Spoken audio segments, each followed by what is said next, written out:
Okay. Okay.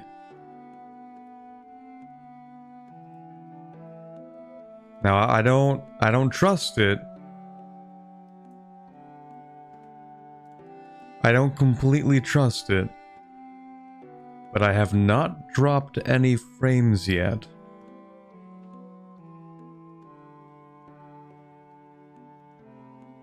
That could change very quickly because I didn't drop any frames for 10 minutes before trying to go live.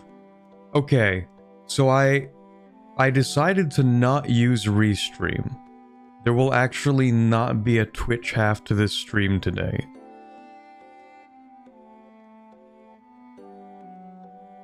Hi, Saf. Yeah, it's unfortunate that that you chose this opportunity to pop into the stream because I've been having issues for the past entire day. Until right now. I'm staring at the dropped frames number like a hawk, like I'm trained on it right now.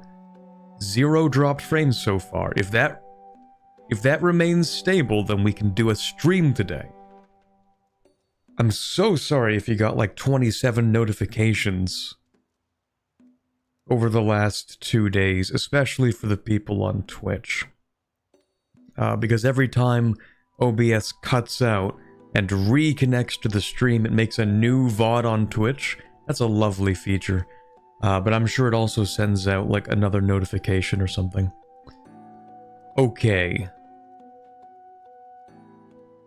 It's been 4.5 minutes that I've been streaming to YouTube and no frame drops. We might be able to do something today, maybe. Maybe. I'm afraid to touch literally anything. What if I click this? Are the frames still there?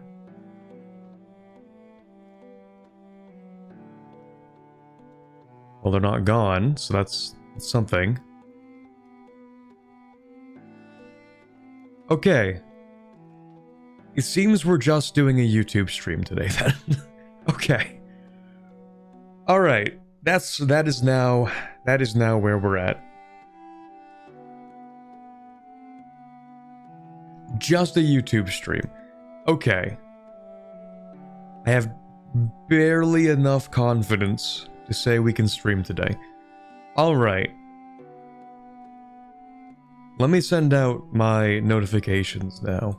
Let me make sure that I get the actual correct stream on this. Okay.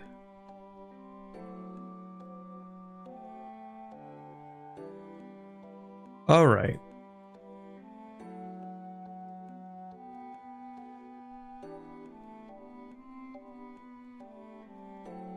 Let me send out the Discord notification.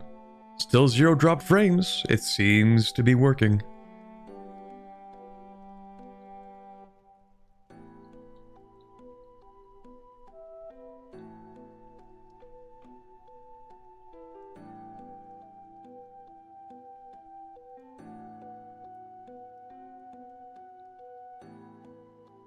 Stable stream. Incredible. Incredible stuff. Didn't think I would see the day.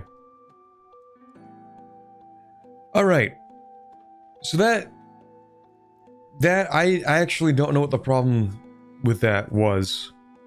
I changed one of my settings that I don't normally change, and now it's working for some reason, even though when I tried to change it yesterday, it didn't work. Whatever.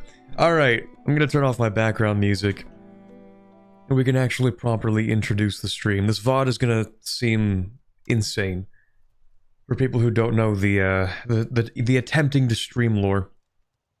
Sorry for cursing you with my internet problems. To be fair, I still don't think my internet problems are as bad as yours, Seth. So hello everybody. Let me turn the music of this game back on real quick.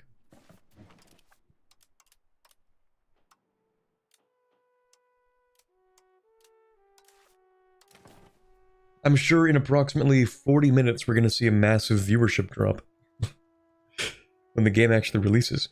Anyway, hello everyone. Glad I can actually stream today. It's not like I've been trying for the past 24 hours or anything. Alright. We're continuing the Norse Norway campaign today. Man, I haven't said those words in a really long time. Last we were playing a Norse Norway campaign was like 2 years ago, when they released Lions of the North, and I was doing my kind of Norse Norway one culture attempt. That I never finished because it literally took too long and the next update dropped. We don't have to worry about that today though, other than the fact that there probably will be another update. In fact, I might even want to close my game and relaunch it when the game actually releases. We'll see. Anyway, we're playing Norway today, and we did a little bit of converting. We are around 42% Norse Pagan. And Norse Pagan is interesting because it allows us to raid religious enemies for slaves. So when we look at our population pyramid here, our little graph, we have a quarter of the population is slaves. Now, I'm not entirely sure what we're going to do with that. I mean, over time, in theory at least, slaves will actually become peasants. So we can just kind of keep them there and they'll slowly convert into peasants. Or we could also sell them for a lot of money.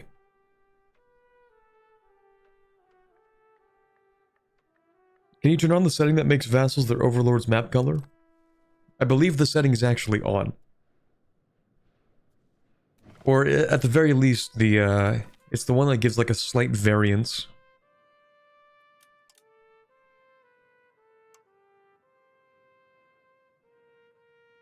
Where is it? Where is it? Not there. Oh, that's actually right. That's in these settings. There we go. Subjects use overlord color blend. I like the blend. I don't really want it to be the exact same, because if it's the exact same, well, I'd have to reload the game, I think. But I don't really want it to be the exact same. I like having a little bit of variation here. Like, it's still clearly owned by me, it's just not the exact map color that I am.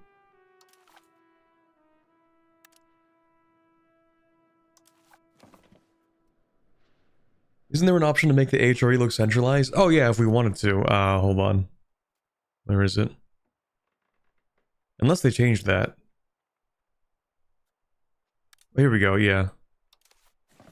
I think we have to reload for it to actually take effect, so I'm not going to show you guys that, but yes, actually. So, if you have international organizations show as overlords, then yeah, the HRE shows as like one country. It's kind of funny. Alright, anyway, Norse Norway. What do we want to do today? Well, we would like to probably take over more of Sweden. We don't want them to be completely gone, though, because we kind of need them alive. So that Novgorod doesn't start colonizing over here. I'm totally okay, actually, if Sweden wants to waste their money in colonizing this area, which will give them absolutely zero return for the next 200 years. That's cool. But I don't want to spend that money. So we might actually keep Sweden around just for them to keep on colonizing.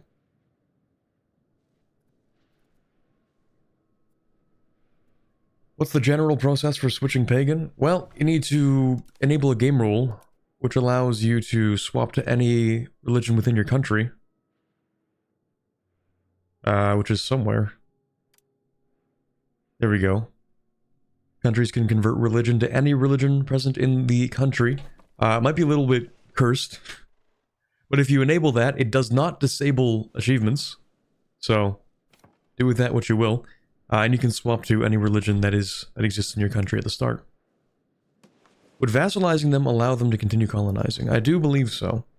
The problem is, for us to vassalize them, I think we'd have to really cut them down very, very small. Like, very, very small.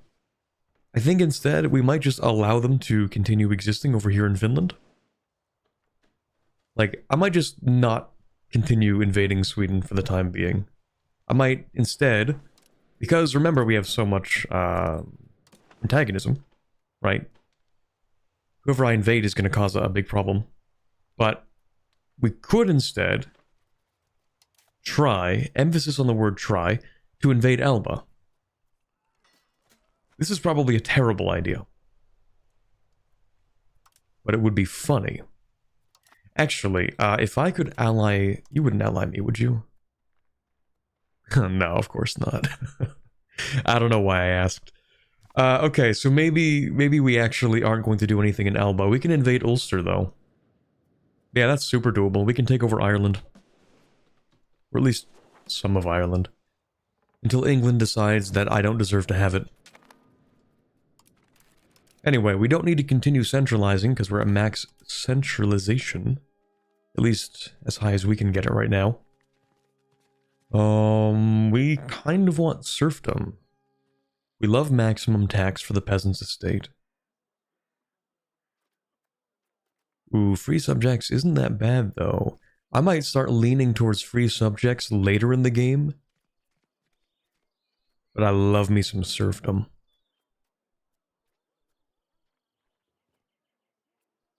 Actually, how's the crown power versus estate power?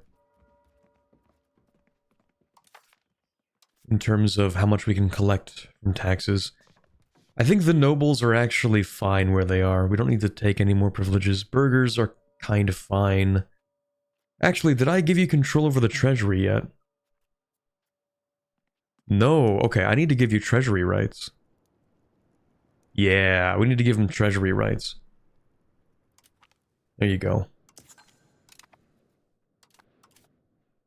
We can technically tax them a little bit less in this case. That's fine because we get an additional 10% tax efficiency. So that's worth it in my opinion. Anyway. Some subjects are freer than others, true. Yeah, we do have the good copper mine. It's, where is it? Fallon, right here. See, this is why you release subjects, because my subject here is getting actual money out of this copper mine, and actual money out of this iron mine, whereas I would not be upgrading these myself. So it's actually really nice to have these subjects. They're upgrading things that I would not touch, because normally I would get zero control here. So I would get no money. What I actually would like to do is figure out a way to try and sell some slaves to my subjects. We have quite the population here in Oslo. Yeah, that's 65% of the population in Oslo is slaves. So if we could distribute that to my subjects, and they could have them work in the copper mine, in particular, then that could make them a lot of money. Why are so many of them Portuguese? Don't worry about that. I think I know why, actually. Yeah, I know why. This is why so many of them are Portuguese. Yeah.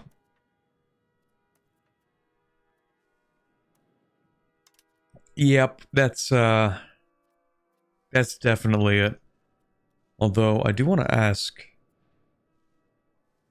Is it just people they've captured, or like, do they have like a market there? Okay, yeah, they were selling slaves in Granada. Actually, did you just like steal Portuguese people? No. Oh, maybe Morocco is doing that. Maybe it is you. Or maybe it isn't. I don't know. Definitely something to do with this, though. How do you start Norse? You go into the religion thing. And there's a button. Convert religion, and then you can swap religions. It is a game rule you can enable, though.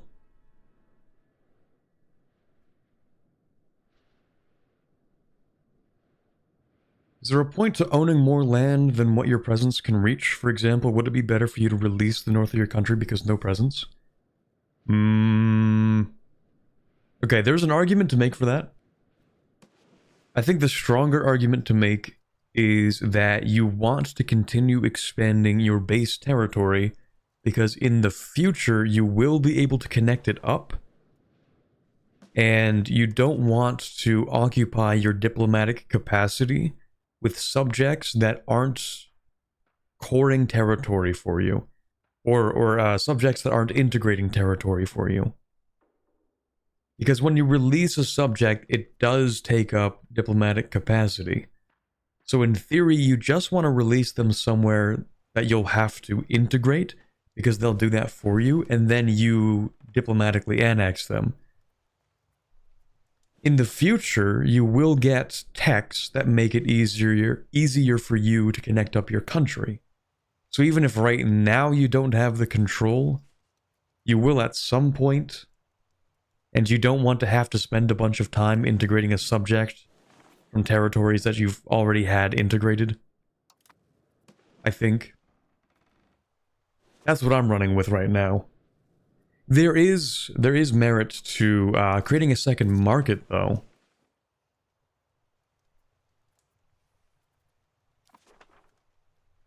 Don't subjects get feisty if you have too many of them and you're small? Yes, they do.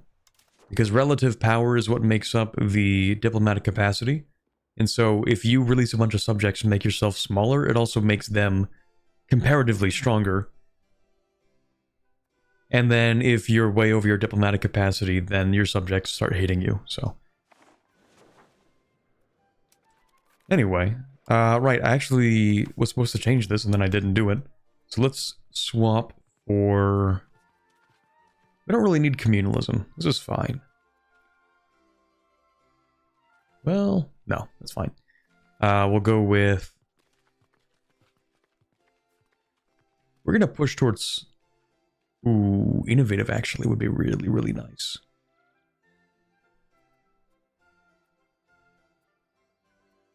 No, we're doing serfdom. We love serfdom. We can't get very far in serfdom though, hold on. We can only get to like 1 in serfdom. That's because we've given too many things to the subjects. We should restrict the subjects. Anyway, so I'm not entirely sure what we want to do with this enormous slave population in Norway. Some of them are going to be sold off. And we are making money off that. But I think I would prefer to actually have them spread out. Well, it's complicated. Because actually, the funny thing is, the more population we have in the capital, the cheaper it actually is to embrace an institution. So because it's based on the total population in the capital, just by having a bunch of people in Oslo, we get a massive increase to the amount that an institution has spread just from being in the capital. So, I mean... Basically, the game encourages massive slave populations. It's crazy how that works. So stacking slaves is directly a good idea? It appears to be. On top of that, slaves will actually slowly transform into peasants over time. So actually, they're just going to settle down in the capital. And they're just gonna chill. They'll turn into peasants, and you can actually bolster your population aggressively.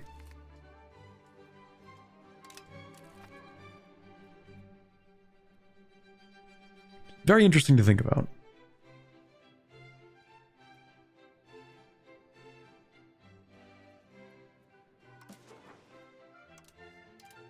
Also, have I converted my subjects? Not all of them. I'm converting like 1 at a time, because every time you convert one, they become disloyal. So if I convert multiple, then there's a chance they might actually start an independence faction against me, and I don't want that. Especially when all of Europe hates me. Anyway, we're gonna drill with those troops. We have no sailors because we are trying to fix our ships. We're not doing a very good job at it. Yeah, we get 5 sailors per month. Oof.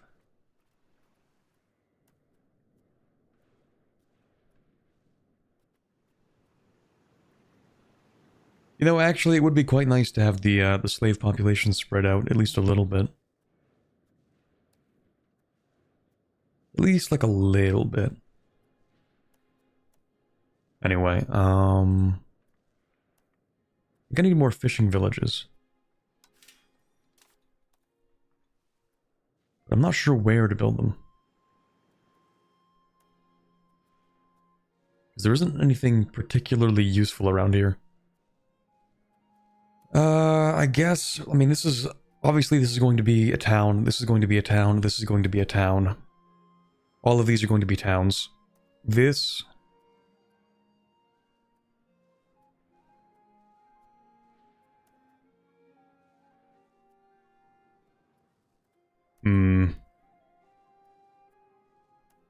This will eventually be a town, but it doesn't matter right now, because, yeah, I actually do want more fishing villages.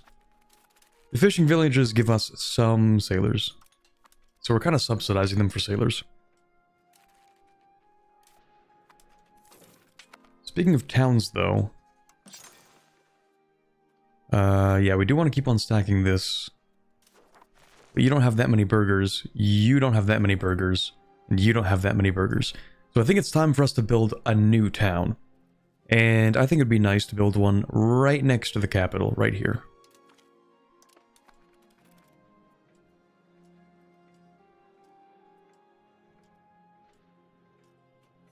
Need more libraries? I think haven't I stacked all the libraries that I can?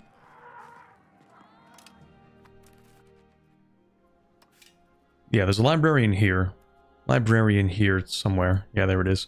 Library in here. Can you send them to the colonies later? You mean the slaves? Yes. I think.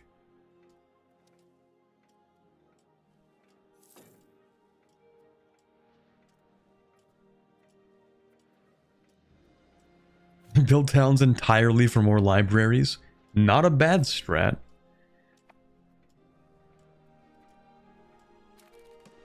Anyway, yeah, for the time being, we're kind of just gonna have to sit here. We are lucky that all of Europe has not decided to declare war on me yet.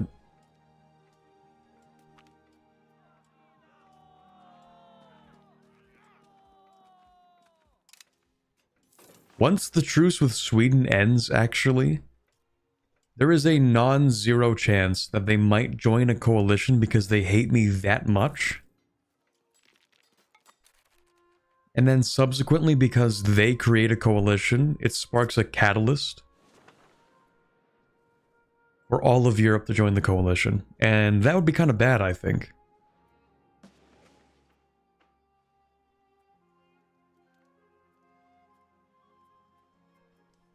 Let's go ahead and force convert you.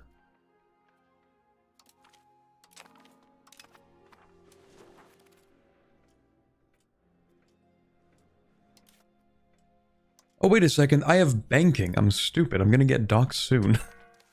Anyway.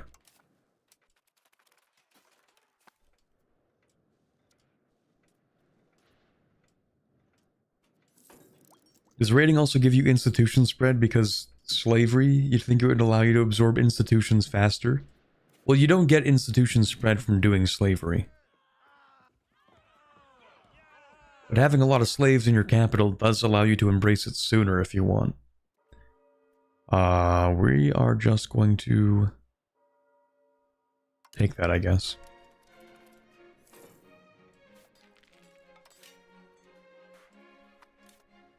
Also, because the capital is so populated for whatever reason, we could actually start specializing it based on what it has around it.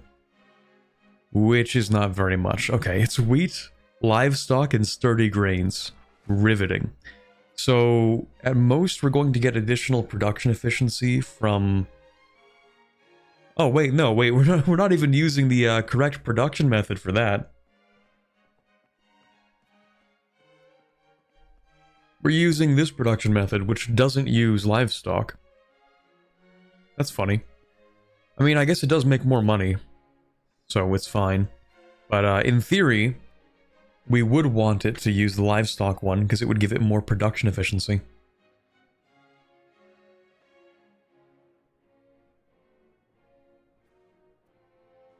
Any Mesoamerican native experience? I played like 10 minutes of Tenochtitlan yesterday.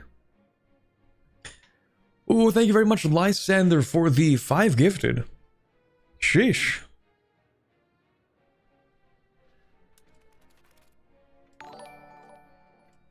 Is there a pure urban specialization? You'll have to be more specific with what you mean.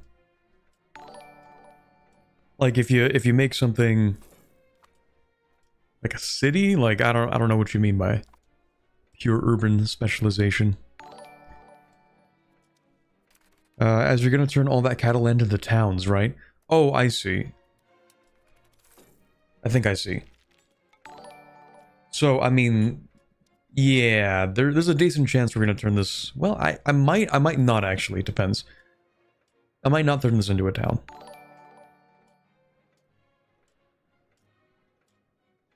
But I probably will. In terms of, like, the urban specialization, I mean, cities and towns are basically just rural locations, but with fewer RGOs into more urban buildings. So, like, there's no way to remove all of the RGOs, if that's what you mean. Is Oslo currently a city? No, but I might make it one soon. Only because we're kind of running out of building levels.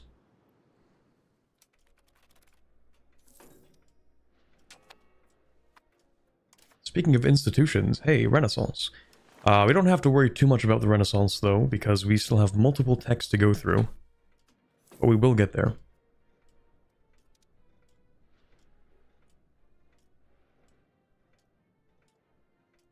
I think the tannery requires more input goods with wild game than with cattle, so the trick might be to make cattle cheaper in the long run.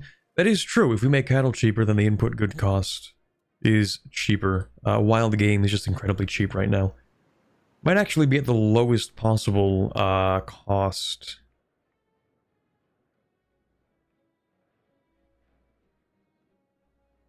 Not quite, actually. I think the lowest cost... What do we have right now? Market prices can be as low as 10% of the normal cost. Actually, does that go any lower? Or does it only go higher in later ages? Okay, it doesn't tell me because it's not the right age yet, but... Yeah, eventually the market prices can range even further. But right now the lowest cost is the wild game here. Because we're just not using a lot, I guess?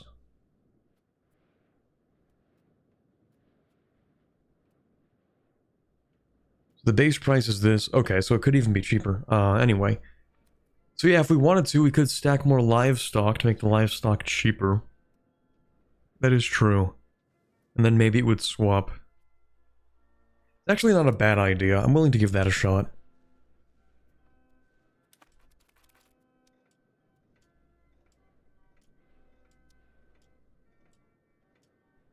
Using more goods can be better as it supports your wild game productions.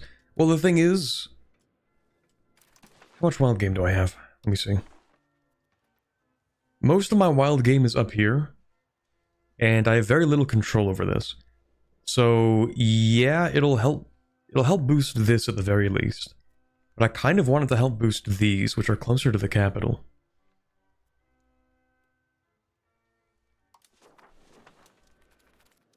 How many people are in Oslo? 128,000. All there totally willingly, I'm sure.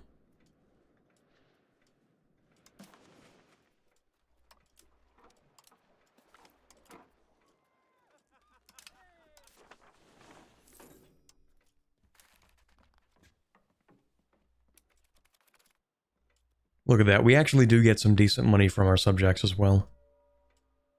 I didn't even realize just how many subjects I have. Oh, also, are you doing the thing you need to do? Yes. It doesn't really look like it though, does it?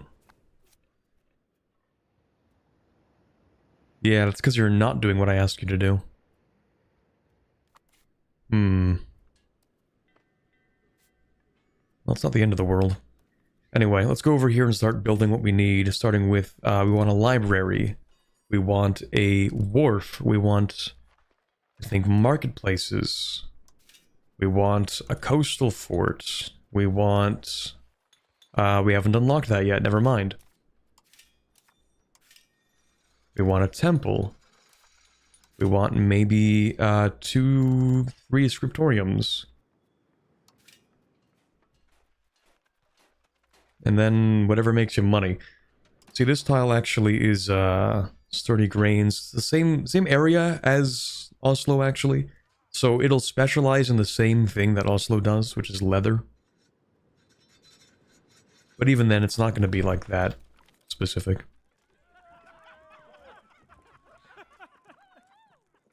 Lose opinion with Sweden? Sure.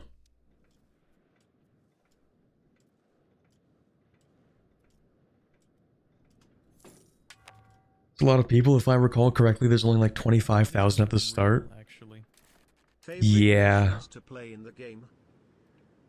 Yeah.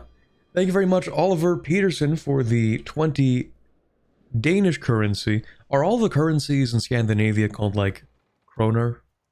Or some variant of that? Because we had, like, the Norwegian kroner. Yes?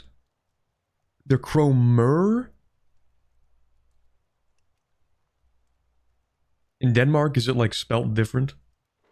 Is it pronounced different? Norwegian kromer, Swedish kroner, Danish kroner. So it's an M in Norway. Okay.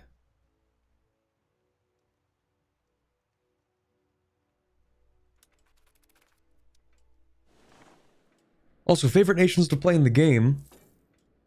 No, it is also the N in Norway? Okay. Never mind. So it's just kroner every time. Favorite nation to play so far? I did actually have a lot of fun with Scotland. I'm not gonna lie.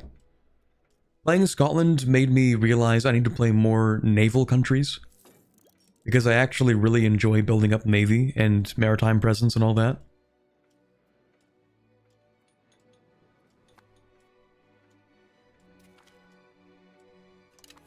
So far I would say Scotland probably. But are you the heir? No. I wish you were, though. Damn. 79, 87, 93? Can I make him the heir? Yeah, you suck, actually. Can I have this guy die?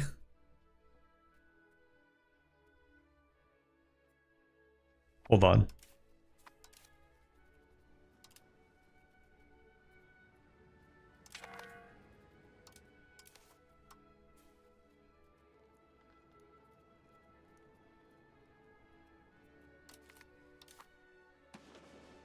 Alright, my son. You're about to embark on a very important journey. I don't think this works anymore, but I'm going to try.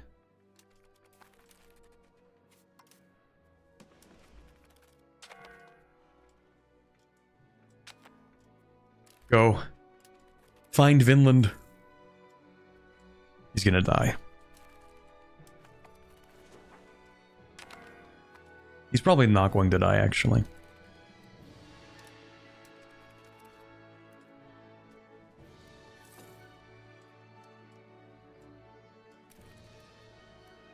Oh, you know what, actually? Maybe it is worth doing this.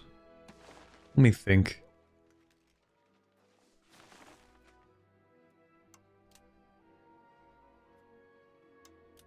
Yeah, instead of doing more serfdom,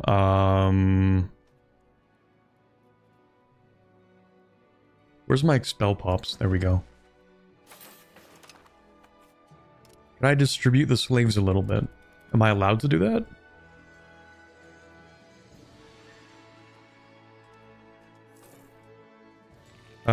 Okay, no. The slaves don't move. Never mind. We're not gonna do that. Never mind. Okay, so we can't distribute the slaves. Noted.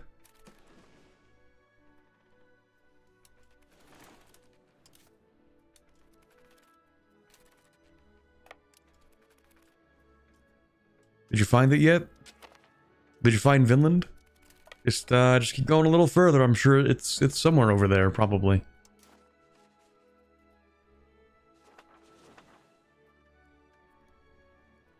We could get missionary zeal. That's cool. Don't really need to do that. Yeah, actually, we will do this.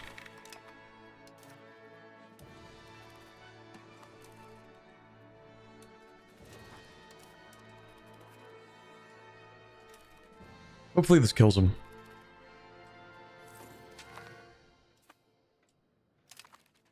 I don't think it killed him.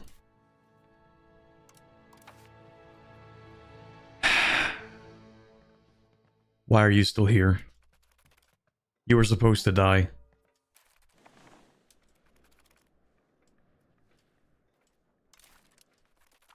I'm tormented by his existence.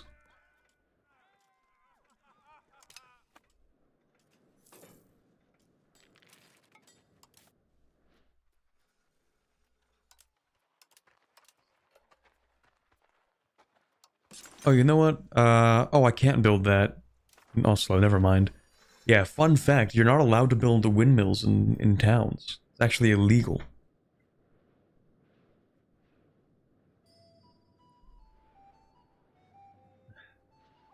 Thor saved him. Maybe he shouldn't have. Anyway, we're gonna build a royal garden, please. Oh, we have no tin. Hold on.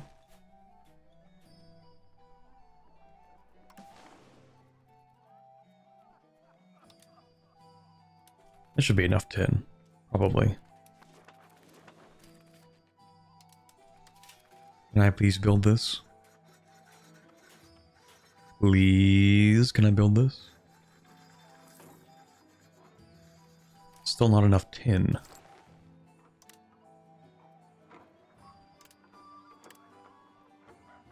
How much tin are we importing? 0.2 tin? We need more tin.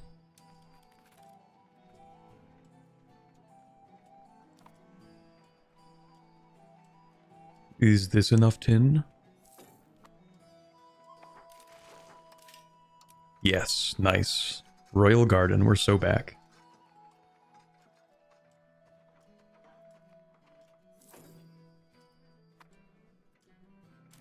Don't you have a full tin stockpile there? Well, the game was telling me I didn't have enough tin.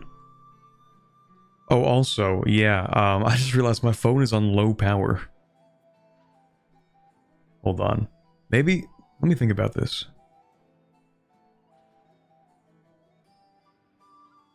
Let me try something real quick, because my phone is on low power, and if it turns off, then my model stops tracking. So, give me 1 second.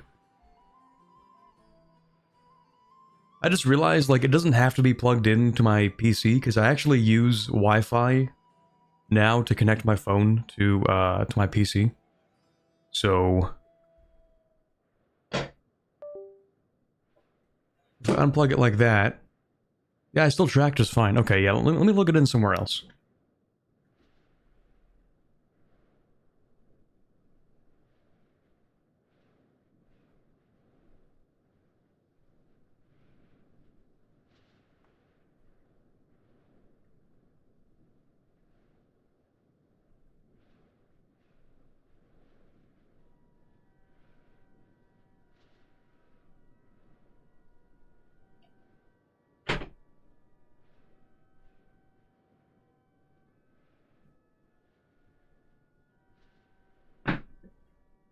Okay.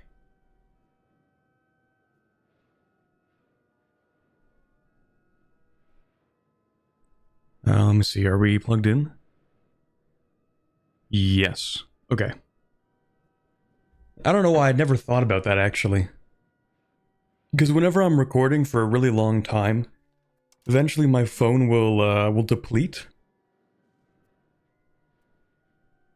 My phone battery will deplete while I'm recording, and then it'll be like, you know, 9 hours in, I'll be like, okay, I guess I'm done recording for today. But like, actually, I could just plug it into my power bar. And I just never thought of that until just now. For some reason, my PC has a horrible charging port. Like, the USB ports are not strong enough to charge my, my phone battery. Professional streamer, by the way, true. Well, I guess it depends on whether or not the power bar can charge it faster than... Oh, yeah, no, it's definitely charging it faster. That's embarrassing. Usually it depletes the battery faster than it charges, and I just checked, and in the last 3 minutes, it went up 3% battery. That's crazy. Anyway, we're gonna go ahead and give them one thing. Aristocratic support? Sounds good. We love aristocracy. What could go wrong?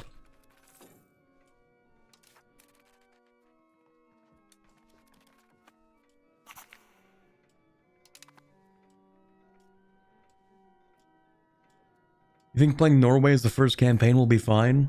Probably. It is one of the recommended countries. So, you know, in theory.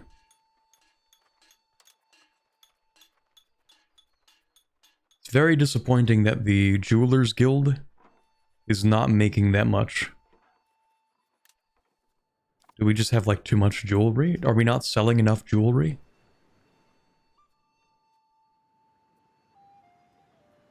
We are using the silver here, so we're getting the additional production efficiency, but do I just have too much jewelry?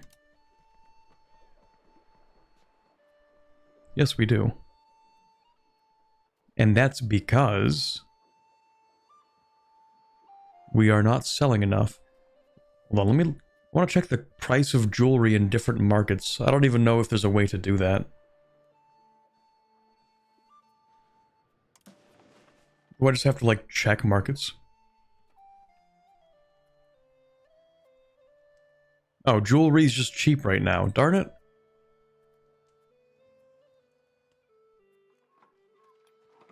Yeah, everyone's exporting jewelry right now. Too much.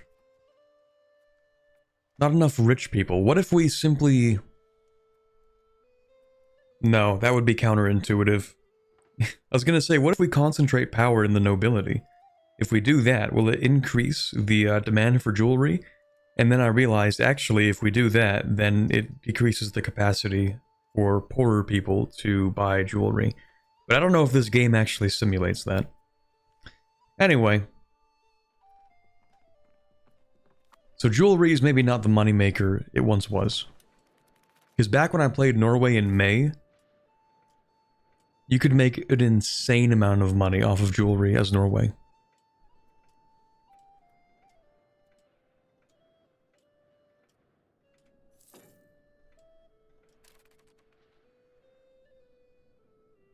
Someone asked if I'm going to do another subathon. I don't know yet. When I think back to doing that subathon last year, I think back to how much time I kind of wish that I hadn't spent in the holiday season doing that subathon. Oh, and also if we do have another subathon, the goals are going to be very different.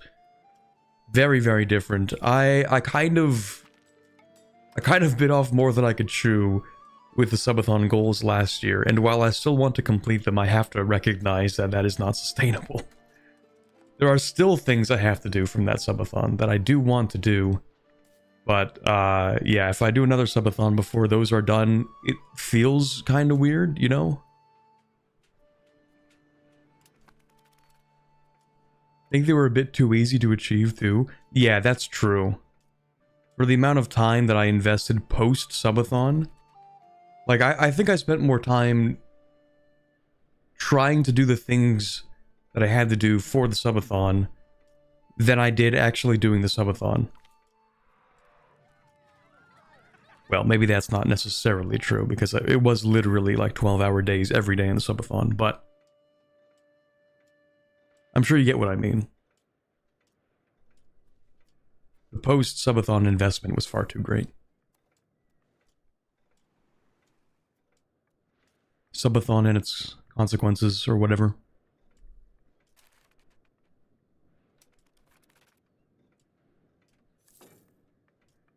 Oh yeah, EU5 is it is out now. Let's go. Oh, speaking of out, did I actually send my notification? I did send out my notification. Nice, okay. Honestly, that subathon was at such a place that it really helped my mental health. Let's go. That's one of the reasons why I really like doing what I do. Because every now and then I get someone that has a message like that, and they're like, yeah, your content really helped me out at this one point, and I'm like, let's go. Because that was one of the reasons that like motivated me to make more content and stuff. Because I had that before, like, I've had in the past, like a rough spot where watching someone's content really helped me through it.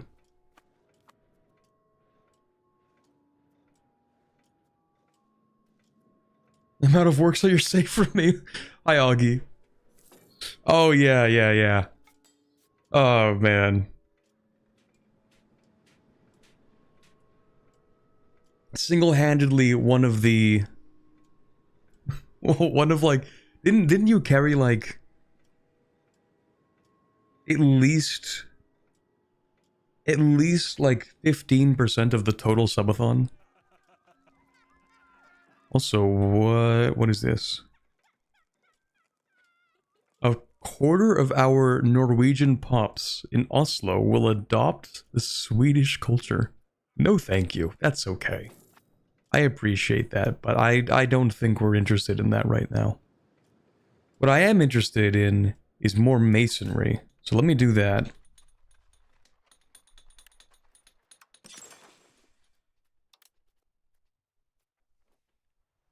In the capital, I mean, I guess. Personally, I think I would prefer to build masonry, like, here, actually. Because it gets the production boost.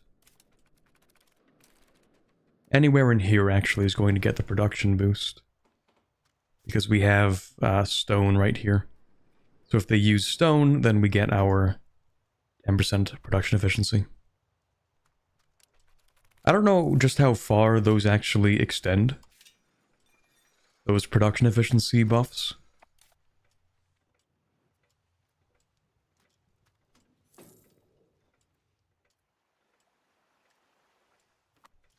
I know they actually intensify later in the game.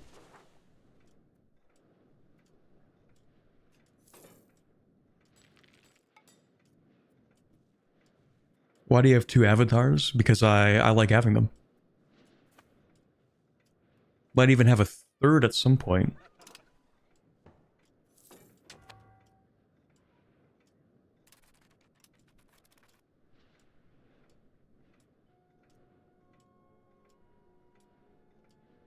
Orbit, small bit, stick bit. Even I don't know about this mythical third stick bit. So rare, even I haven't heard of it.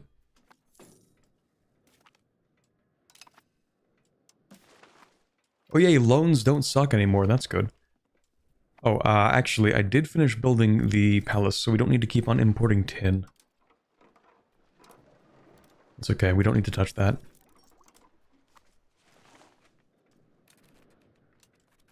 Catholic zealots are still upset, that's kind of fine. We are slowly converting. We're getting there. And then, oh, okay, actually, masonry has just had its price collapse, so we will found the city of Oslo. Think you still host squats from that stream? I don't think so.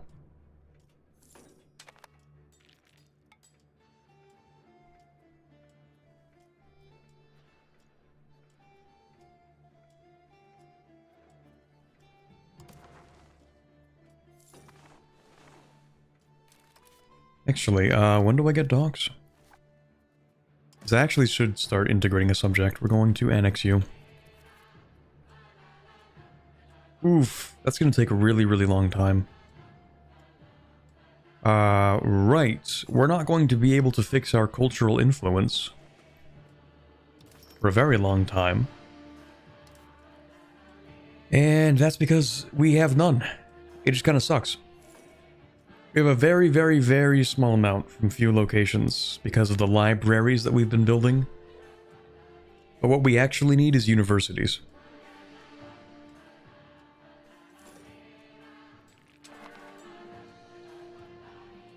There are already workshop items for EU5? Well, of course.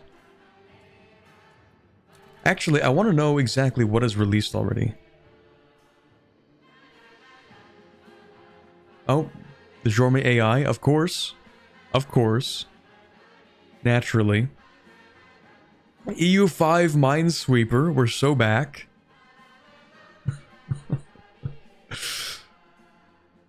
Community Flavor Pack.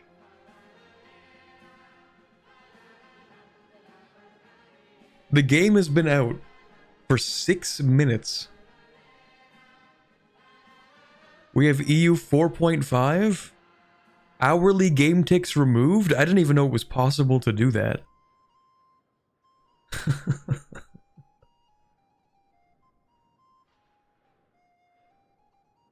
That's crazy.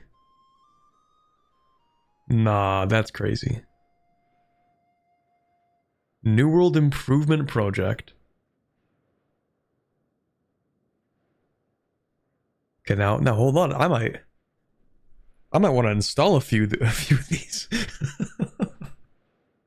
Now hold on a second.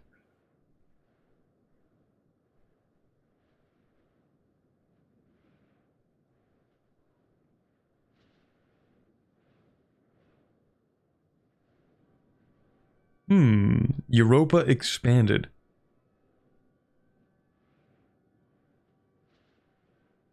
What is it like? Actual missions?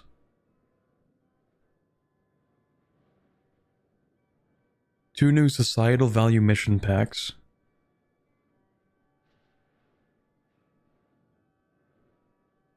That's crazy. Okay, we're gonna keep playing the game. I'm not gonna get that unlocked.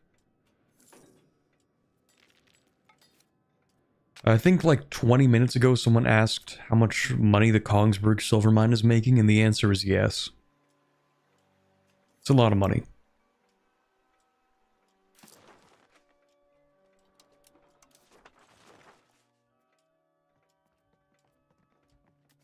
It does make up around like 10% of our economy.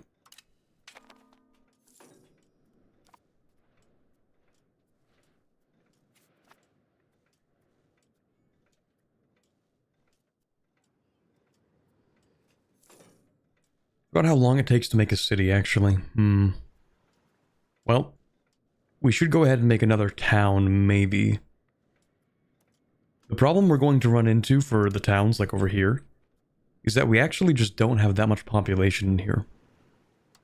Population growth is also not very high. Your prosperity is not very high. Satisfaction's not very high. And that's because we need more rice, fruit, and fur. Okay, are we able to import rice, fruit, and fur? Well, we can import rice from Barcelona. It's worth something, I guess. Oh, you don't have enough for that, okay. Very minimal amount of rice we can import.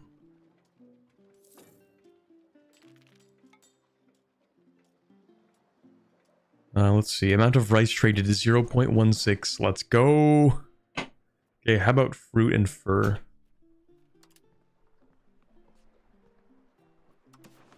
Fruit? Anybody want to give me some fruit? No, no fruit? No surplus fruit? Really?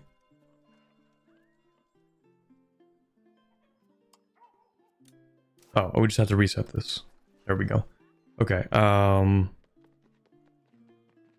yeah, fruit is cheap in Paris.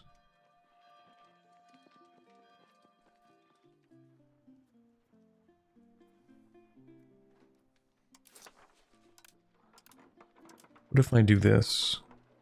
I don't like how it doesn't update this, when clearly I could be importing more fruit.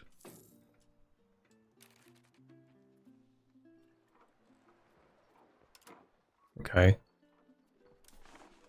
Fruit. Actually. Goods. Wrong button. Very easy to get lost in this menu. Oh, that's because they're food imports, technically. Okay, alright. Fruit. More.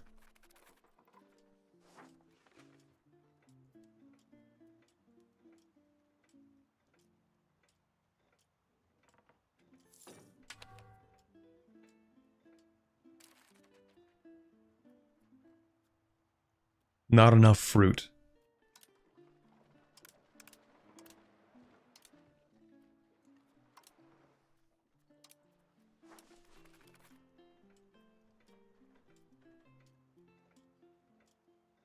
Oh, actually, we don't need more fur. My bad. We do need more fruit, though.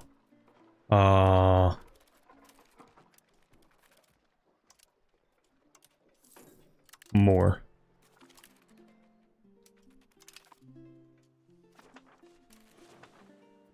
Ahistorical still block achievements. I was kind of hoping they wouldn't do that, but... oh well.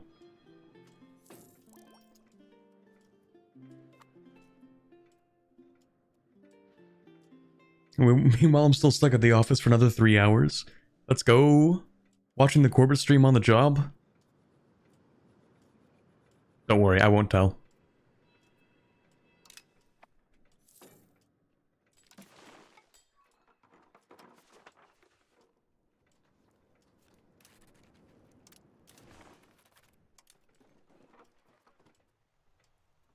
They did say that's changing? Okay. I see your subject in the Stockholm market. Is it possible to make him go into the Oslo one? Yes, actually. Hold on. Markets. Okay, maybe not this guy. This guy we actually can't do that to, because he is the market center. Actually, this might sound ridiculous. But we don't actually want to change this setup. I am perfectly content with the way things are right now. In fact, I could not be happier. Well, I could be maybe a little happier. We could build another market up here. I actually don't want to change this. And the reason... oh, wait, what are you... why is your capital... okay, you should stop doing this. You actually should not be doing this. They are not making as much money as they should be. For some reason, their capital is in the Oslo market, rather than being in the Stockholm market, which is incredibly cursed. Because in the Stockholm market, if we look at, like, iron, right? Oh, actually, iron's super cheap in the Stockholm market, so you know what?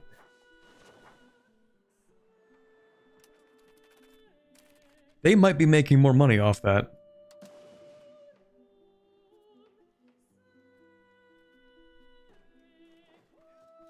What is the price there? Minus 35%? What's the price here? Plus 5%? No, they actually are making more money. That's ridiculous. That's stupid. Anyway, yeah.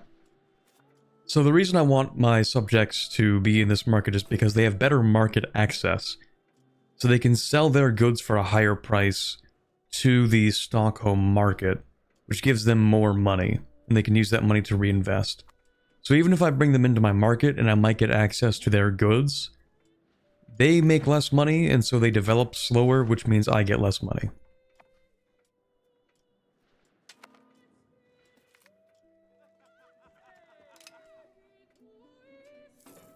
At least in theory.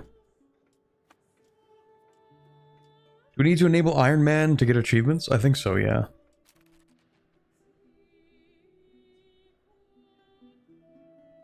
You bet I always got something YouTube on my third screen. Let's go.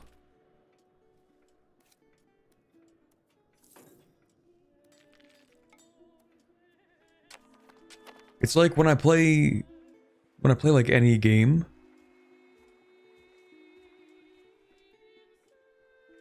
Okay, we'll get to this in a second. Oh, let's go. Second. Okay. Anyway, when I'm playing like a Paradox game on my own time, I will very often have something off to the side. It might be terminal brain rot, actually. I think my attention span has eroded to that of a goldfish's. And so even when I'm playing a grand strategy game, and I'm making these decisions in the game that I'm playing, even then, off to the side, I have something.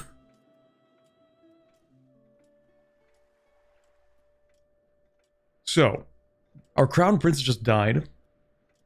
Rip Bozo. You will not be missed. Because our new heir is the GOAT, Crown Prince Inge of Jaren. Jaren, I don't know how to pronounce that. The 79, 87, 93 stats, the God heir. We are so back. Yeah, unlikely hunting accident. That's what I want you to think. I actually orchestrated the entire thing.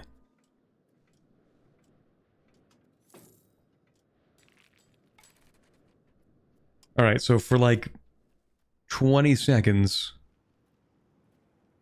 we're going to have you crack down on the Catholic zealots.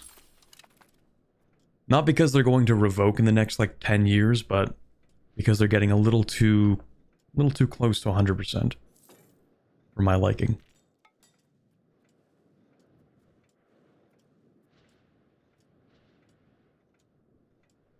The deer was a paid actor.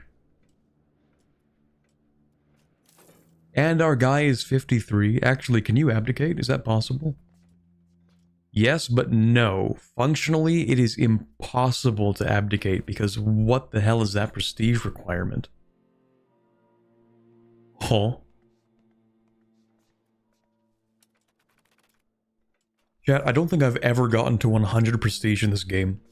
Ever. Not even once.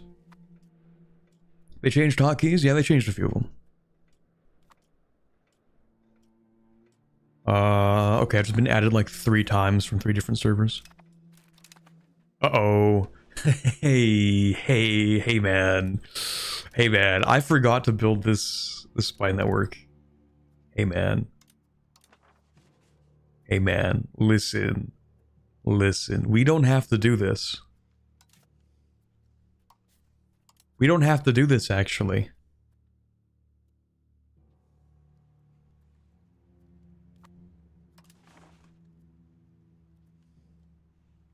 I have not converted the Swedish vassals yet.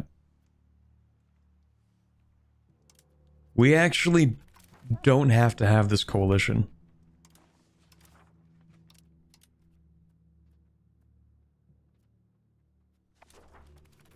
Please don't do this. Please don't do this. It's actually cooked. Like, there's no way I can build a CB in time. No, please. I'm just a guy. I'm just a little guy. Please, I don't want to fight a coalition war right now.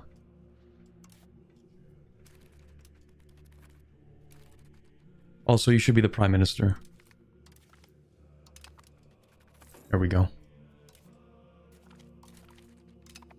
Look at all that crown power. Just ignore that. Ignore that. Focus on the crown power. Ooh, crown power. A lot of crown power. That's nice. Will that be the 3rd coalition war? Well, technically the 2nd one was declared by me, so... kind of not really. We do have a proper city in Oslo now. We're gonna build some marketplaces. And some market warehouses.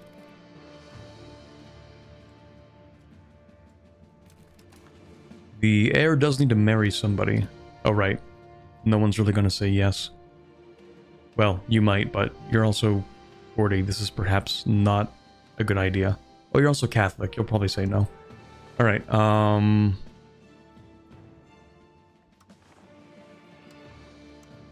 wow. No good options, eh? No good options. Would you say yes? You would, but like, also, I need him to have kids.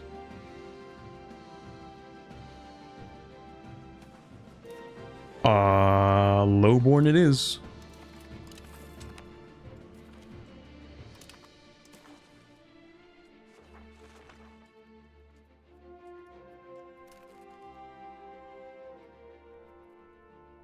I don't think there are any laws I want to pass right now. Monthly legitimacy would be fantastic. at the moment. Also, really like the banner for this dynasty. I've never actually opened this menu.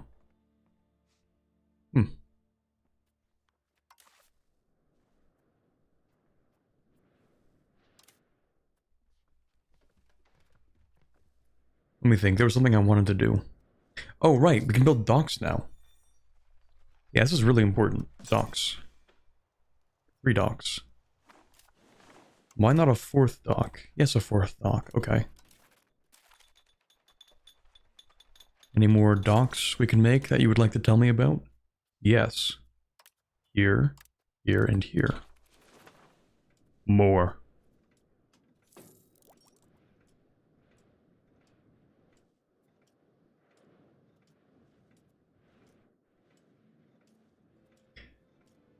Hi Corbett, how's the Norse doing? Hi Cole. Things are they're doing pretty alright. We are almost 50% Norse pagan. And I would love that legitimacy actually.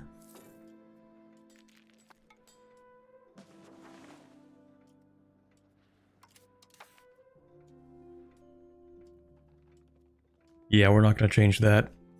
Yeah, we're not gonna change that. And we're not gonna change that. Ooh. Still not going to change that, though. Once we have those docks, we can actually start building a real navy. I'm going to have one of my other sons in charge of this navy. So that we get even more crown power. Okay, you know what? Maybe we actually are going to pass this. That's cool.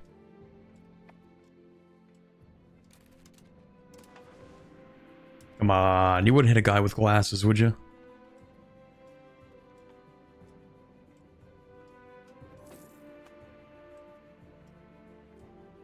You're planning on doing any colonization? For sure, yes.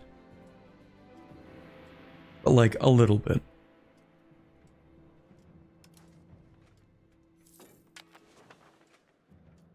Kind of depends on how large my population is looking at that point. One of the major downsides we have is that our population is rather small.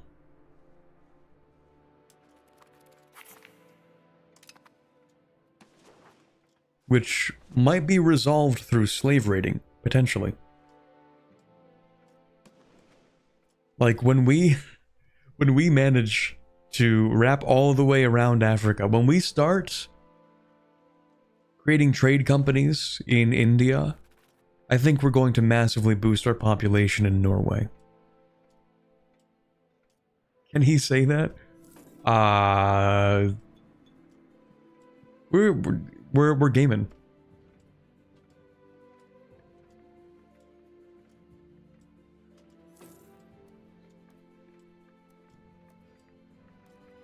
YouTube wouldn't ban a guy for discussing the game mechanics of a video game, would they?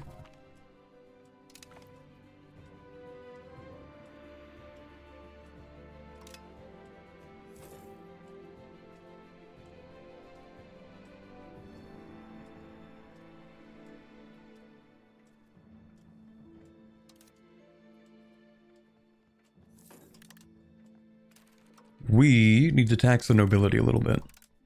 There we go. And the commoners. Thank you.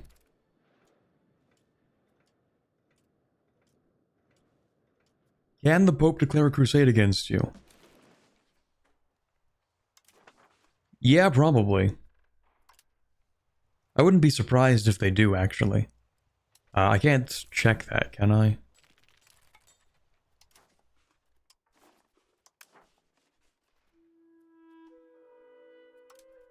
Also, that's an insane amount of payment from the tithe. Oh, they completely changed this menu. Huh. Anyway, it looks like they're not calling for a crusade. Oh, they have Curia actions blocked right now.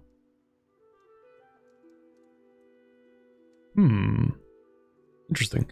Okay, so they're not going to call a crusade against me right now. You know what I am going to do, though? I'm going to save the game, I'm going to close it, and I'm going to reopen it, just in case there is an update.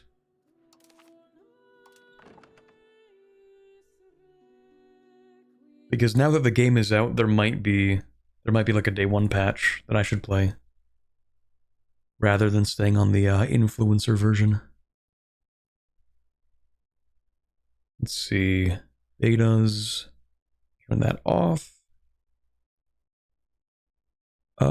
Actually, it looks like you guys are running the exact same patch that I was running.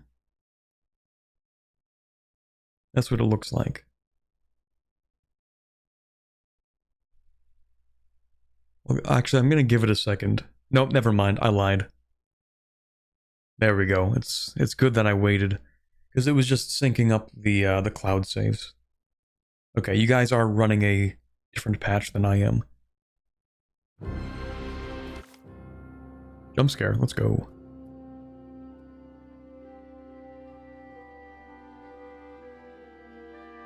I love that the game actually does boot up really quickly, but then also... Okay. But then also you still have to wait for the map to load.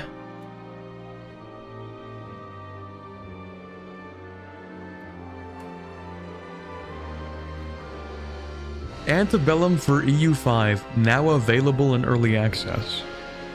Brother. Europa Expanded, now available for early access.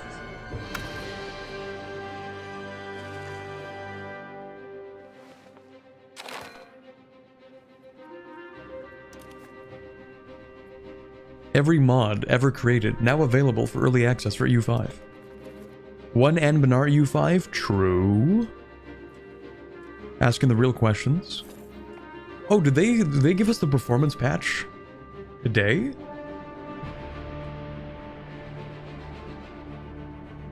I feel like I heard somebody mention something about like a performance patch. Maybe I'm crazy. But it feels like the game is much faster already.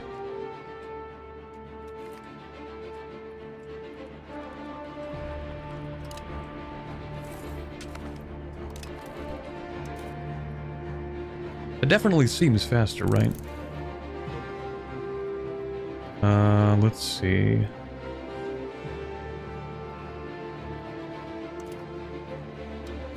What else do I want to move towards? This is cool, but also kind of like a noob trap, I think. Well, trade range is decent. Let me actually check my current trade range.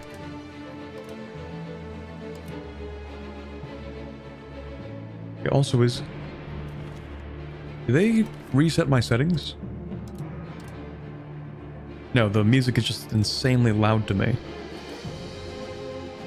Is the music too loud for you guys, or is this fine?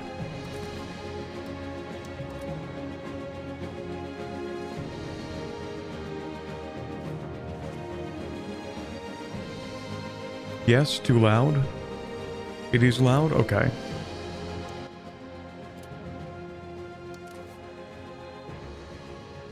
Much louder than earlier? Okay, I felt like it was much louder. It's just like, why? Why did it become so much louder?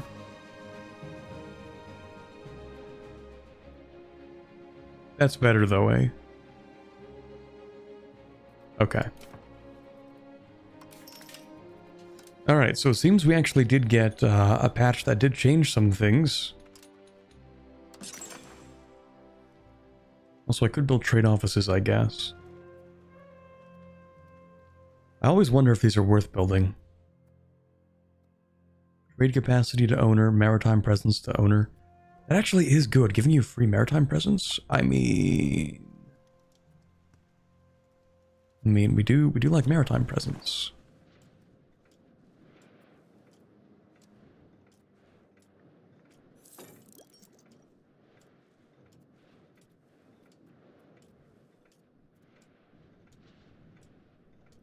Okay, so it seems we did get the performance patch today, so that's nice.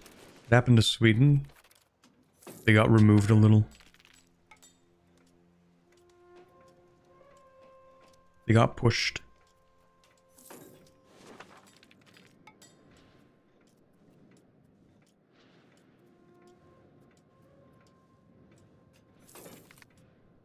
EU5 seems less inclined towards storytelling.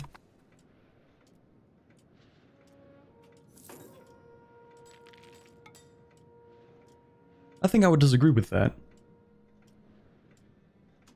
Unless you mean the specific form of storytelling that Anbanar uses, then yes. But I think it's a different kind of storytelling. EU5, I think, is much better at emergent gameplay, emergent storytelling, which Anbanar is not focused around. So you're right in one way.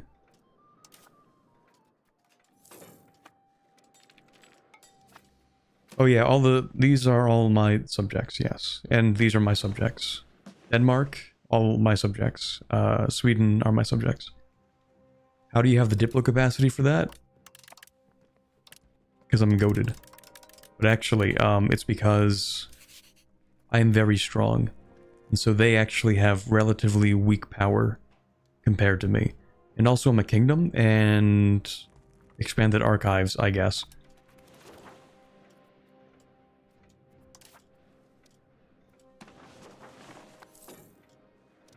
And now that we actually have the ability to build a few ships, do I want galleys or barks? Barks give 0.14 maritime presence, which is distinctly better than the galleys. But the galleys, of course, do have the combat bonus in inland sea zones.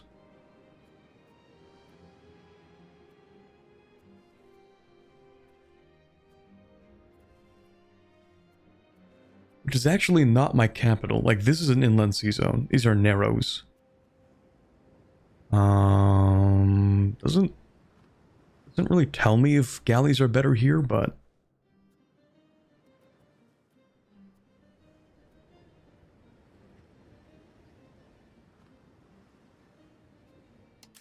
I actually never checked to see if galleys have the same bonuses. Oh, here we go. Okay. So inland seas and narrows, they actually do get additional combat bonuses. And I feel like the areas that we're going to be enforcing our presence the most is going to be like in here. And we're also going to build up presence around here. I just don't know if we're going to be fighting around here. The coastal ocean, we don't actually get a bonus from the galleys around here. We only get them like in here. Galley bonus in here. Galley bonus in here. But anywhere like over here is actually not that ideal for galleys. Over here is ideal for galleys though. So you know what? I am going to build more. First, I might want to upgrade the ones that I have. We don't have enough sailors for that. Never mind. Okay, well, we'll upgrade a few of them. No, we won't. I lied. We're going to let them do what they're doing for another few minutes.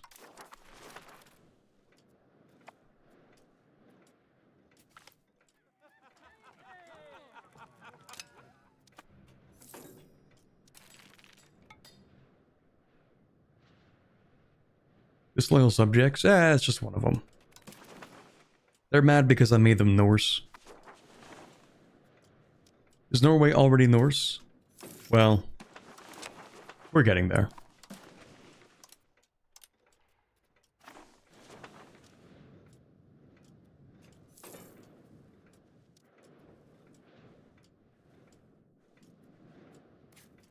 Actually, can I build multiple docks?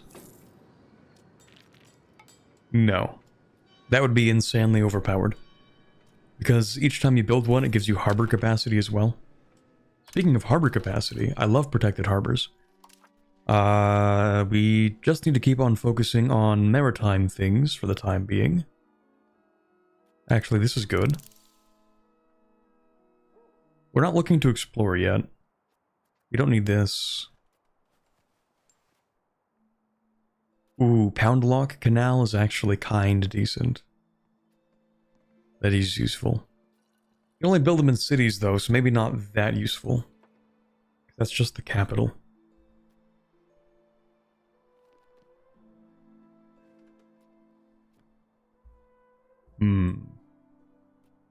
Rag paper is decent. Gives us more paper, I think. Maritime presence increase. This is actually useful. We do want that. Entrepot gives market attraction and trade capacity. It's the trade capacity is actually more useful. Because even if we flip more provinces to our market, they're just going to make less money. They'll give us the goods, and that's cool, but they'll make less money off of it.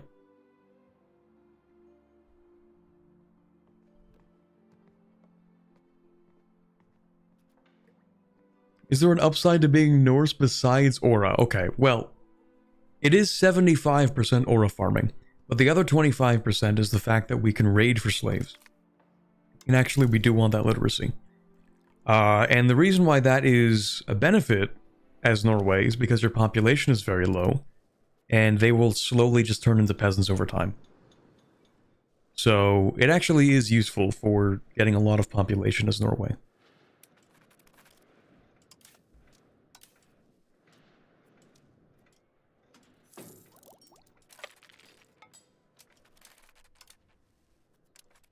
Okay, we'll upgrade those. They do need to repair. So who are we raiding next? Well, we're just going to hope that this coalition doesn't fire first. And then in theory we go after Scotland or Ireland or England. Probably Ulster. We are not going after Ulster. Is that because you're a subject now? Yep, that's because you're a tributary to Alba. Never mind. So we're not doing that. But trade range give you more market access for your towns up north. Okay, so trade range is just the distance that you can interact with other markets. So the thing that affects actual market access, like up here, is the transportation cost, or transportation distance. Now this functions very similarly to proximity, but it's not the exact same. You'll note, for instance, that our proximity is 0, while our market access is above 0. So it's not the same thing, but it operates on a similar principle. And that is that if we can reduce the transportation distance, then we can increase the market access. And that's mostly done through either building roads. So for example, this has very solid transportation distance. Whereas this over here is like notably worse. I don't know if there's any other example we can really show off easily. Maybe this would be one. So for example, like these two locations are relatively similarly close to the market capital, right? But this has worse market access than this. And that's because we have a road that connects this to the capital. So the market access is like a little bit better in this province compared to this one. Or location, I suppose.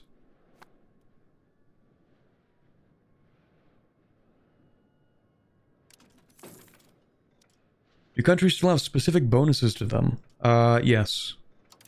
So some countries do have their own things. Like, for example, because we are specifically Norway, we get this. Trade range, colonial range, naval range. And there are a few things like that.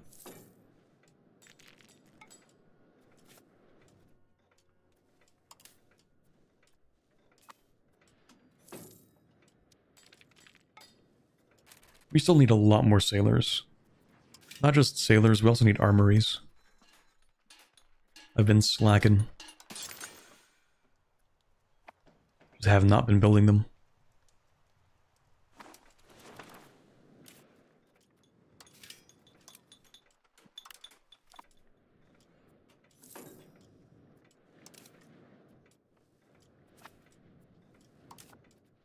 And actually, if we're going to build armories,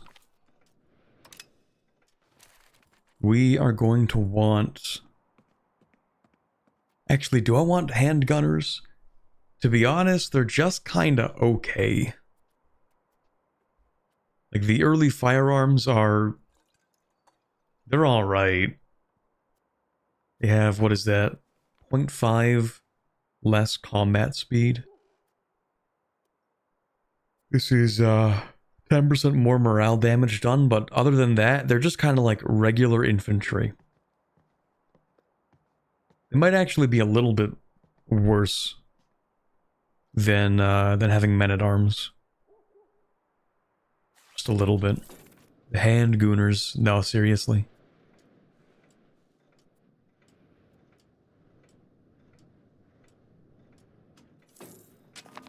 What about raiding Russia? Fair point, actually. We don't have to worry too much about that antagonism. Surprisingly, though, the antagonism isn't actually that bad for most of Catholic Europe. It's just the places that are really close to me that are very upset. I really wish I didn't have to fight France every time I wanted to do something in Britain. Oh yay, yeah, everyone joined the coalition. That's great. That's cool.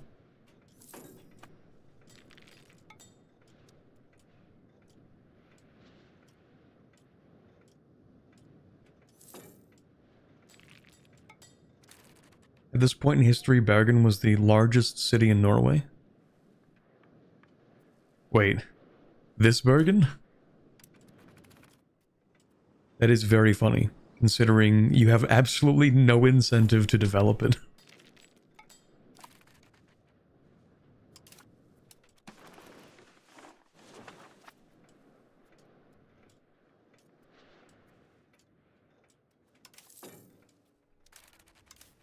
Okay, you guys are good now. You can patrol the sea here. Actually, we're going to extend that. Maybe not this far. Here, and here, and maybe there as well. Why can't I select this?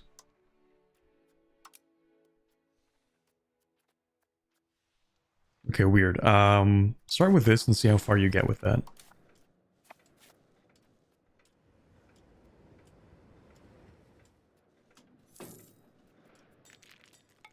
After we're done with these armories, that's a lot of armories.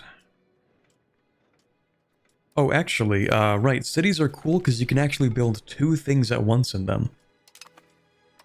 That's pretty neat.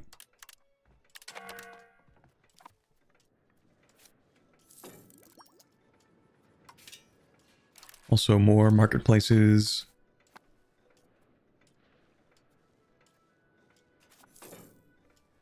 And I also want to build protected harbors, which are a building in here. Yeah, more harbor capacity. That's good. We like that.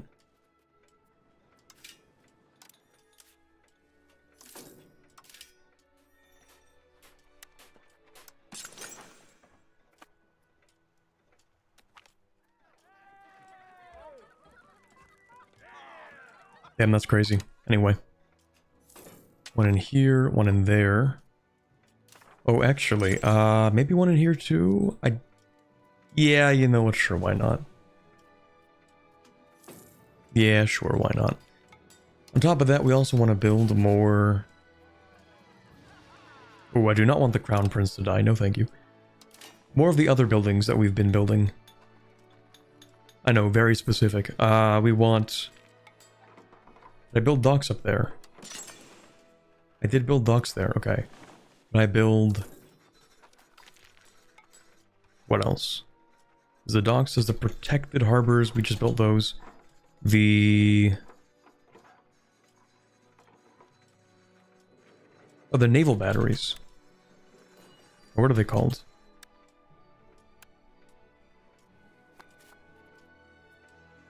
Coastal forts.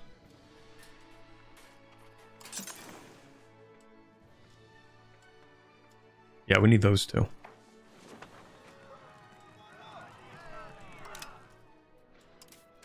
Okay, let's spend a little less on stability.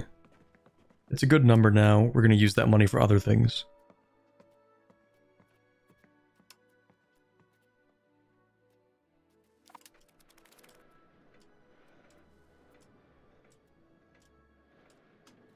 We have settlements down. I actually have not built any settlements because I didn't have the money.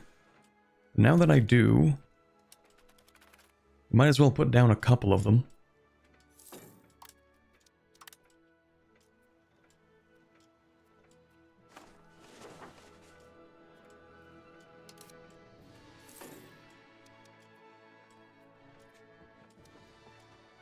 Love the number going up. I like how Kongsberg actually makes more money for us than Oslo. That's cool. Speaking of Oslo, and speaking of voice cracks, let's go ahead and do that.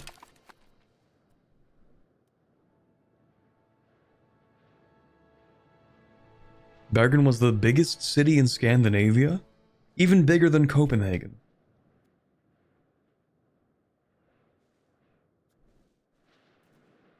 Even bigger than Stockholm? Actually, no, that kind of tracks. Bergen was the historic capital. It changed to Oslo in 1314. Ooh.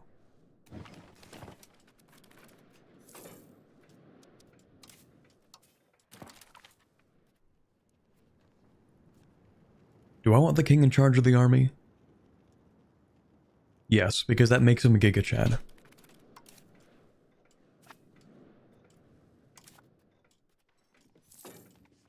It also gives me crown power.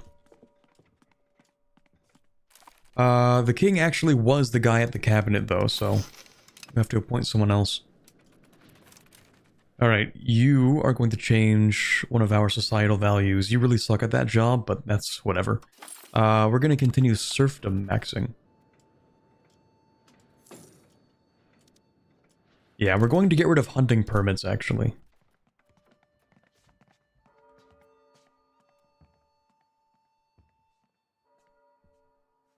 Yeah, you don't get to have that. 40 estate satisfaction from a few hunting permits. Well, that's too bad.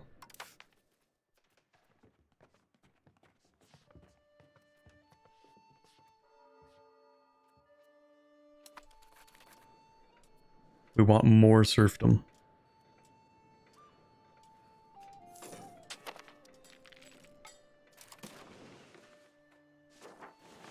Develop the interior is not a bad idea. Increase naval infrastructure. You know what? I'm kind of okay with getting more manpower for a little bit. In fact, if I want more manpower... Oh, you're not drilling, never mind. But yeah, if we can stack more manpower, we can build an actual army. And then with said actual army, we might be able to not get killed. Oh, on top of that, you know what I forgot to do, which I could have done already, and almost could have done a second time. Let's go to our culture. Norwegian view of Swedish is very high. Okay, well I need the Swedish view of Norway to be ready, or Norwegian to be really high. But first I'm going to do that with Danish. Yeah, we're going to accept Danish culture. Right now. And then... I want to ask one of my Danish subjects if they can please improve their opinion of Norway.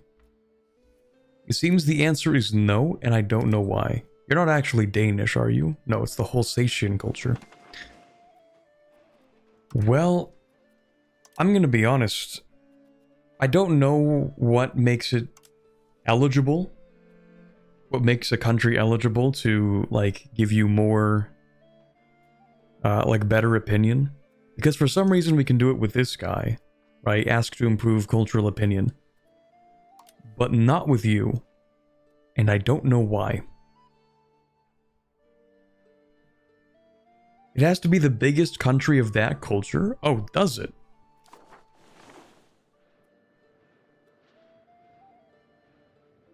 Okay.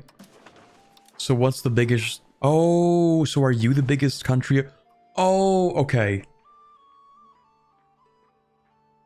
Thank you very much for answering that, because I've never known. I thought it was arbitrary. Okay, so we can ask Scania to improve the Danish culture of Norwegian. That's lovely.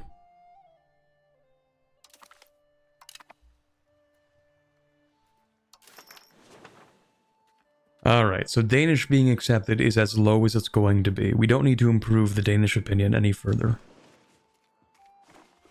Well, maybe we should, because when we integrate some Danish places, then it actually will kind of matter. Well, I guess I can't do this. Normally, you can use favors to have a country improve their cultural opinion of you. But I think because Denmark is a subject, we can't actually do that. We can request knowledge sharing. Interesting. Only as a subject, though.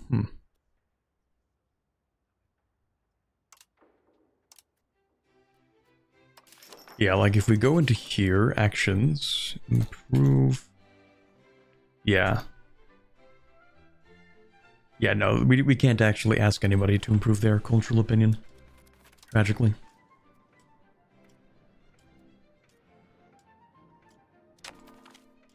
Bergen was the largest Scandinavian city until the 1600s.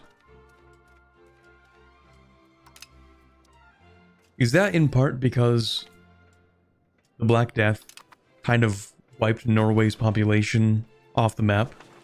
Like the 3 waves of the Black Death kind of devastated the population of Norway. So they were just kind of like left alive in the end. I don't know.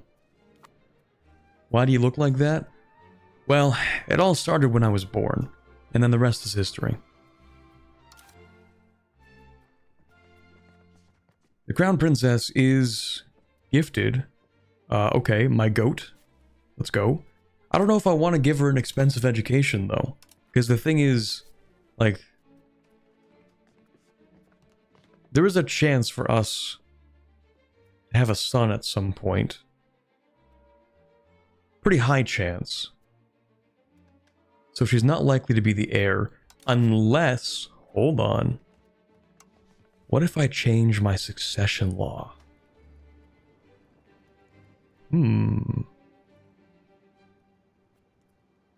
Absolute cognatic primogeniture. It's just whoever's oldest, right?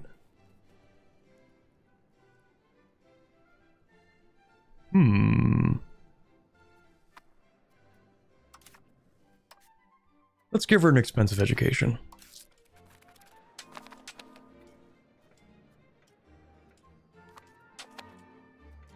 Wait, what is this? The Alban Manx War intervene against Alba? Wait, that might actually be genius.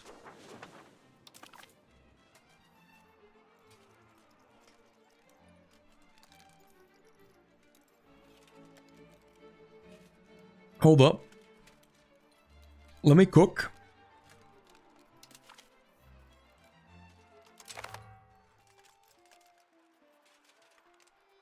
Let me cook. Oh, why do I have no levies? What have I done? Oh, what have I done?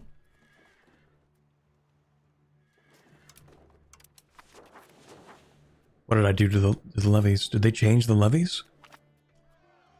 Was that like an update that happened today? What have they done to the levies? Uh-oh? Yes, very uh-oh. To be fair, Alba also has like no levies. Wait, did they just completely change levies? Nope. England still gets 44, almost 45,000.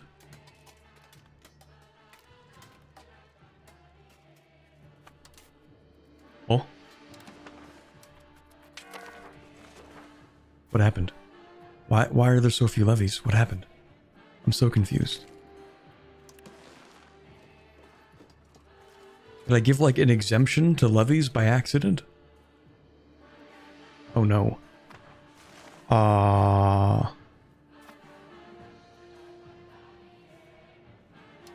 This is bad. Did I raise the... I did not raise the naval levies. I have no naval levies.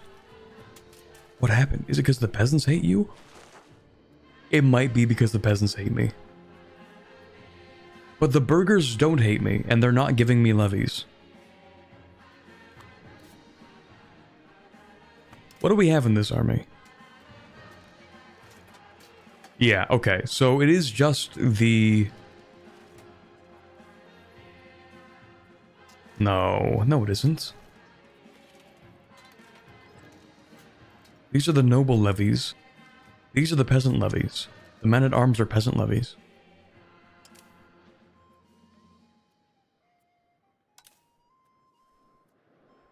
This is not good.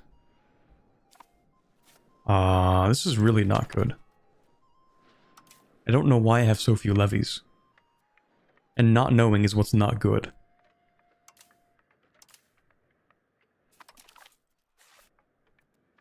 Okay, we're, yes. Yeah. Yeah, okay.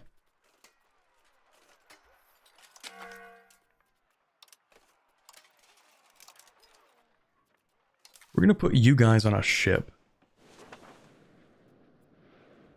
This war might actually end before we get to do anything. But it's nice to be able to intervene, because it means we can invade Scotland without France getting pissy about it. I'm unable to run EU5. If you're having trouble running EU5, you should be able to... Actually, if you're unable to boot it in the first place, that might be a problem. But some people had some problems where if you change it from... Like, if you just swap between these two and see if one of these works, that might help. But if you're having trouble launching it in the first place, I don't know how you would change that. Check Caucasia, please. I don't know what you're looking for. Trapezuntine Empire. Goated.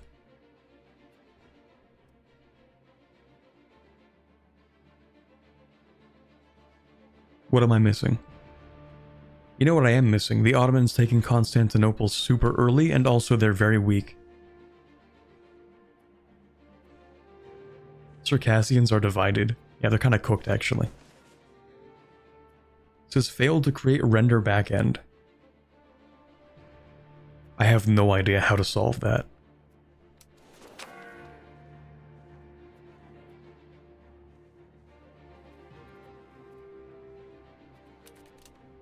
Wait a second, are you trying to... Stop that. What do you have in that navy? I guess we'll never know. What do you have in this navy? No galleys? Ooh. It's open season.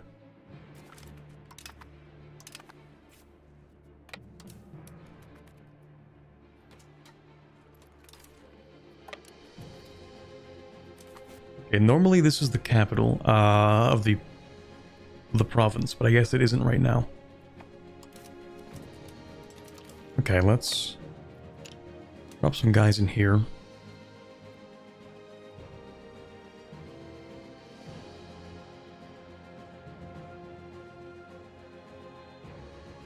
Oh yeah, there might be a GPU driver update, maybe. Worth looking into that.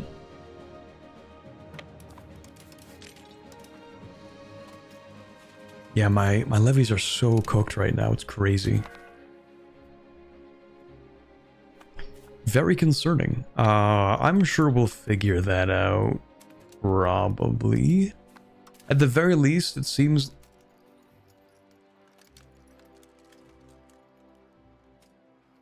This is bad. This is really bad. Hold on.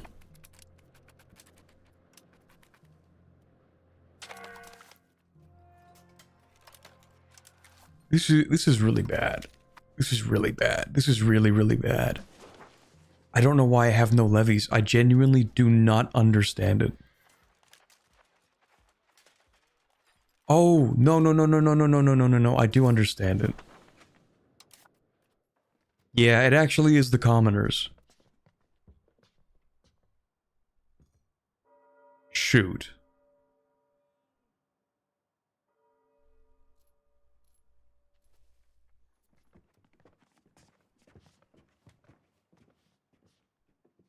Yeah, it actually is the commoners.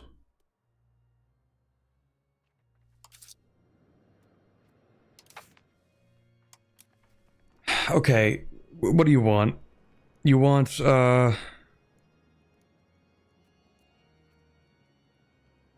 I don't want to give you anything.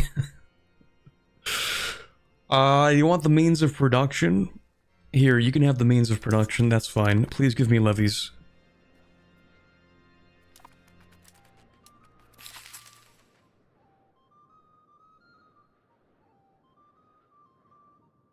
Am I stupid? I was supposed to pass that, wasn't I?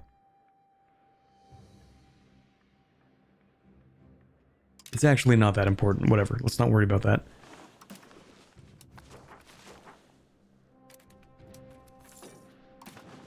Okay.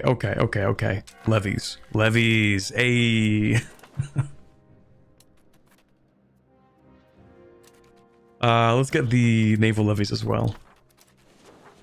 Yeah, as it turns out, if the population doesn't want to fight for you, then they can just decide to not fight for you. Who could have guessed? That's crazy. We're actually going back to Oslo. Don't worry about that. You're fine to raise those levies, yeah. Give them back their hunting licenses? No.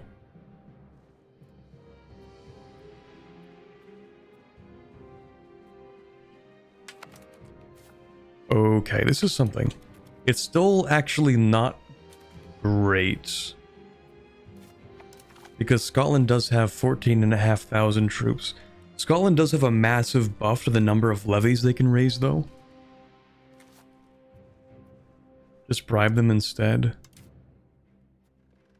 Kind of expensive to bribe the commoners. And this is honestly, this is fine. It's not a huge deal.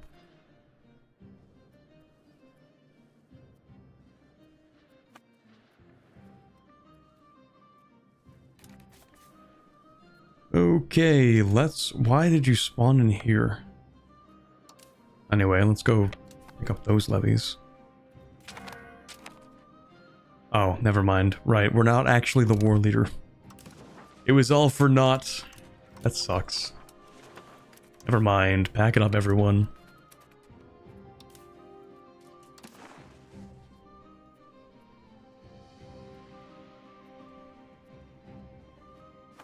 Maybe we actually do it this way.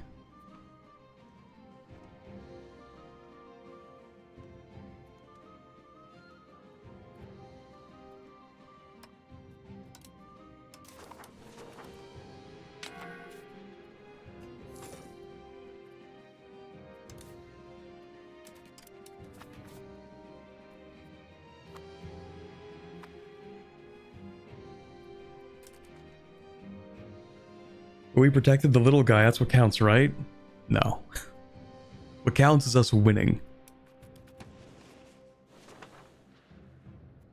And we didn't even protect the little guy. Wait, no, did we? No, we did, never mind, you're right, actually. We did end up protecting man. Wait. Wrong button. Yeah, we did. No, you're right, we did. Alright, armies. We need the king in charge, of course.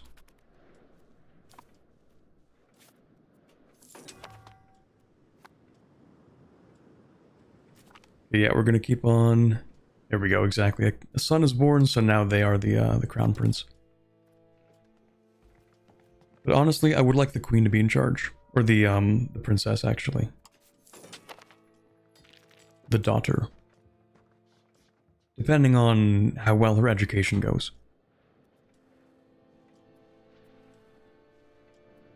Okay, we do have enough sailors now. We're going to expand the navy. More galleys.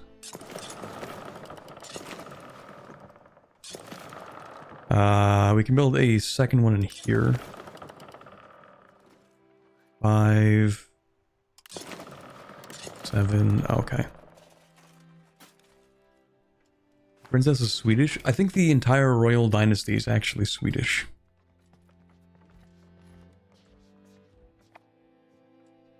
Don't worry about that, it's fine.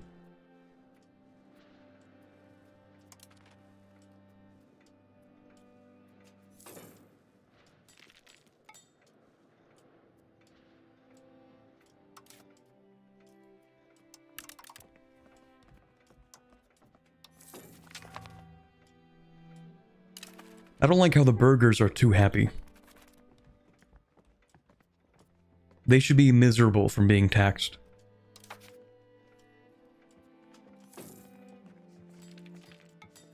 But we can't tax them anymore.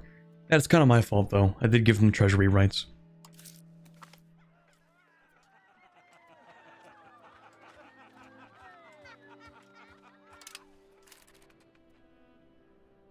But the commoners buy weapons or something? Oh, true. They are buying weapons.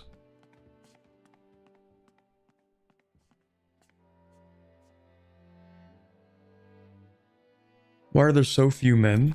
Like, I can't tell if that's a pun from there being like one man, you know, like that joke. Or if you mean why are there so few people to fight with? There are few people to fight with because I guess we just don't have a lot of levies, that's it. Like if we check the levy amount, we say like, oh, we get this many from here, and the reason we get this many is because it's like it's a fraction of the population and we don't have a massive population. We also don't have a lot of control. So as we propagate more control, we'll be able to get more levies. Our population is very spread out, and it is very small. Unless you're... Oh, you're talking about the standing army. Okay, yeah, this is the standing army.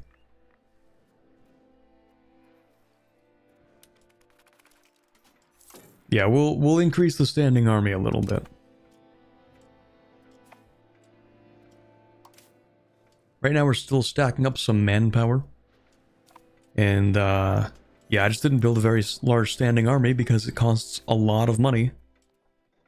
Look at these armories, they are by far the most expensive thing we have. So to fund these armories, it costs a lot of money, and that's what gives us manpower.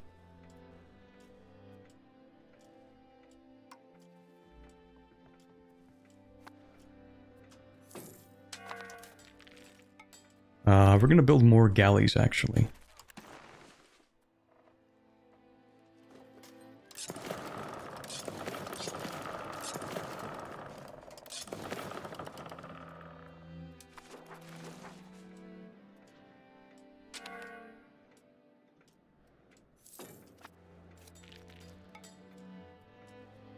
There we go. Now we're actually getting some somewhat decent maritime presence. And around the capital, actually, I think after a certain point, we might not actually need to have the navy here at all. Because we're going to have so many towns with so many forts that the local maritime presence in this one little fjord might be maximized.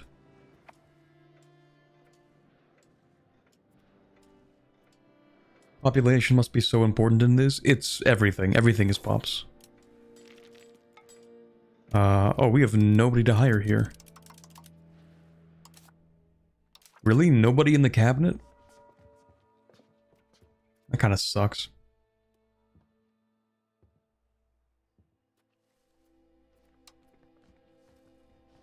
Oh, we're gonna keep doing that. Fortunately, we don't need a cabinet member for it to actually do things, but...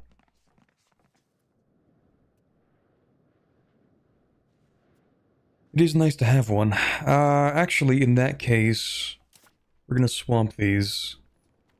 Well, no, we're gonna change them.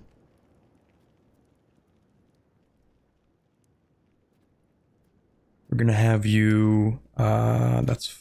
never mind. Just do this for 1 second. You're going to increase control. My mouse is being annoying. Alright, and we're gonna have you...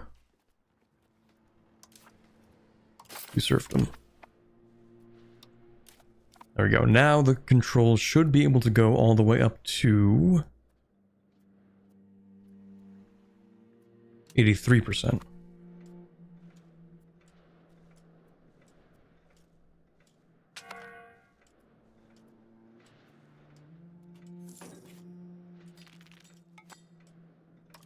Let's see, how's the Current maritime presence. Actually, I should pin this. Let's see, what should I not pin? Tactical is kind of a dumb map mode. I also don't ever use political, actually. I don't ever use it, the integration map mode. I use this sometimes, but not enough to keep it on here. This for sure. I don't ever use the building-based country one. Raw materials, yes. Control, yes. Proximity, yes. Market, yes. Population, cultures, religion, diplomacy. War, rarely, but sometimes. Provinces, maritime presence. What else do I usually use? Institutions?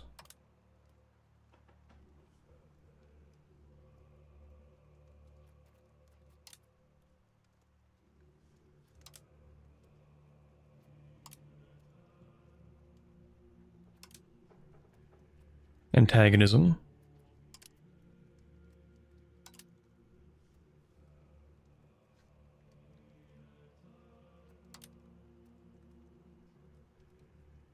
Yeah. Pretty much those. How's the control like?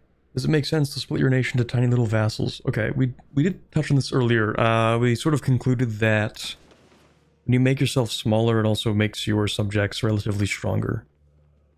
So like, it might not be a terrible idea, but then you have to reintegrate them later. And that's kind of annoying. And consider that you can really only annex one country at a time to start with, because when you try to annex multiple, it splits the progress. Well, in reality, it gives a minus 50%, which isn't the same as splitting it in half. At least, later it isn't.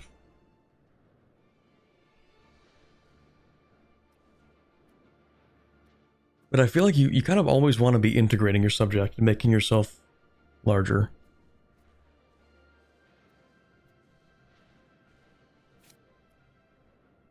I'm kind of thinking about it, though. Because, like, what... Maybe it is worth it to create subjects up here.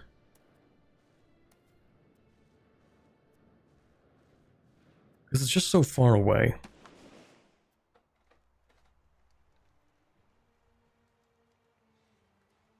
Are you allowed to form a nation like Scandinavia when you have vassals and the requirements to form the nation? No.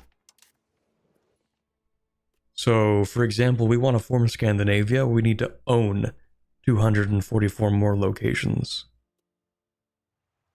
So we need to have actual possession over the location. But, like, I'm thinking about it, and like, maybe we do actually want to release some countries.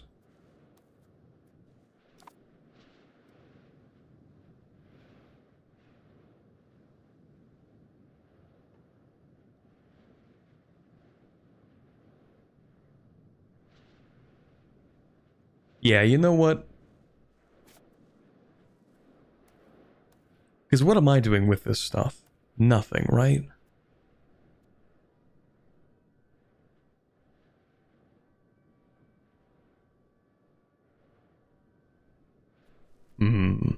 We can easily connect up all the coastal territory, so I'm not going to release anything along here. This coastal territory, we're going to maximize this proximity quite well. So we're not going to worry about this stuff. The only stuff I would really think about and consider would be like this. Maybe this is worth turning into a subject, but like only this. Probably not this, because we can get some proximity with roads. But just like over here, you know what? We're going to make... I think your idea earlier is that doing it on already integrated territory wasn't worth it. Yeah, but I'm kind of reconsidering. Because my argument was that it makes us weaker, but actually, does it? We don't have control over this stuff to begin with. It doesn't really make us weaker by releasing it. It just creates another subject that takes up more capacity, and they're eventually going to be stronger. Because they'll be able to actually build stuff and deliver that tax to me.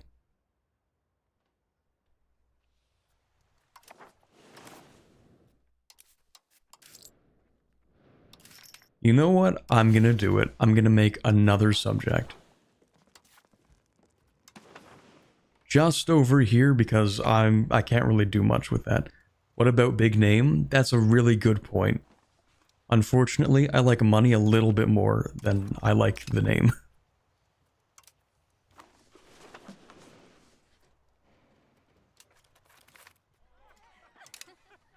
Do you start with this integrated when I make a subject? You do because I had it integrated. Okay. Now, do I keep a core on this is my question. I don't know if I do. But I don't actually know how to check cores.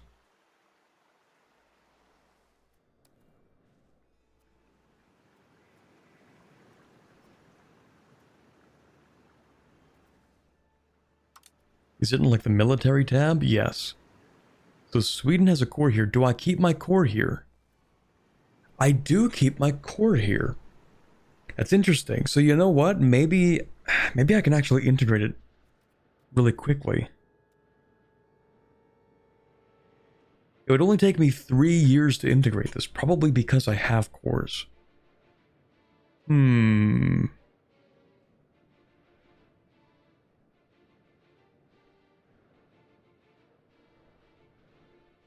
kind of reconsidering my opinion on that. Maybe we do just want to sort of split ourselves, like decentralize a little bit. Maybe. Seems like tall early at least, yeah. But I would never do that with stuff that I think I'm going to get some control in relatively soon. So again, we're not going to change any of this. Even the stuff up here. Well, I mean, like, would it be that bad? Would it be that bad if I released this as a subject? You know, would it really be that bad?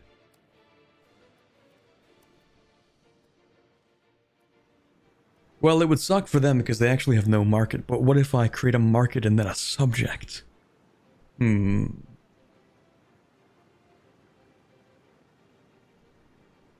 It's easy to get control via sea. It is. But there are limits. Even to maritime, there are still limits. Like, for example, if we create a large navy, it's going to be able to maintain maritime presence in the areas that matter, which is pretty much up to like here. But of course, that maritime presence requires constant maintenance. Right? It decays. So if you want to have more maritime presence along your coast, you need to have an even larger navy. But are these locations going to give me enough money to justify expanding the navy large enough to maintain the presence up here?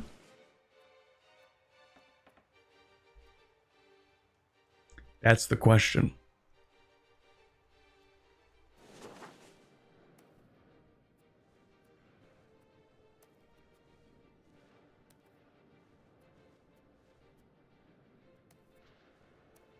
They will eventually. Yeah, they will eventually. But we can also annex subjects eventually.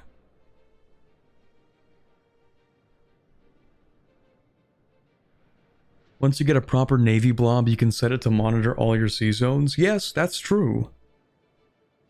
But if we want to min-max, if we want to have exactly as many ships as we need to maintain that maritime presence,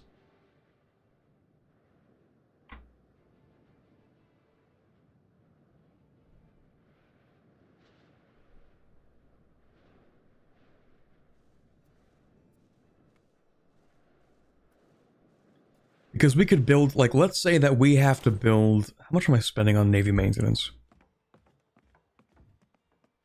Okay, and that's for 15 of these galleys.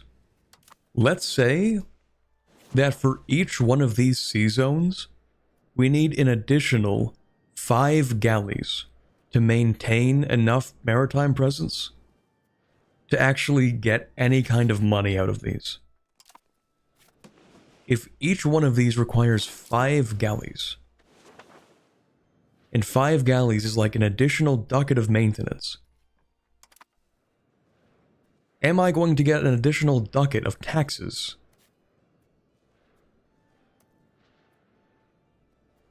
For the navy that I would need to make that work.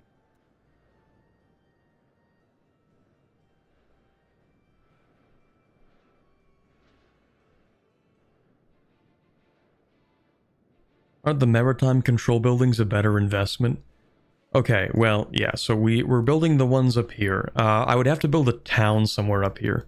Problem is, the population here is not big enough for a town.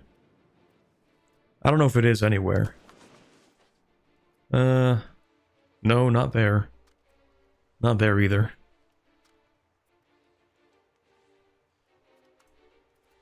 Yeah, there really isn't anywhere that we can build a town up there. Keep the kingdom united, no more splitting. I don't know. We might do a little bit of splitting up here.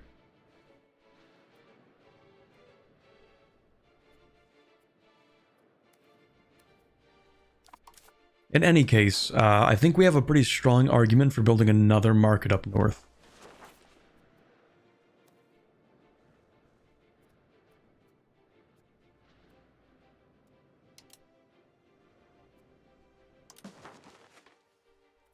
Because this has literally no access.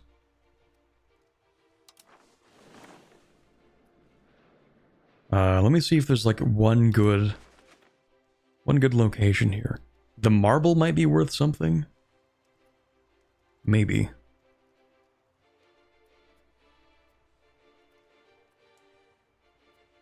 We have decent marble in other places. I just want one area where it's actually worth it to have people move there. Because they could, like, build up marble and then export it from the north.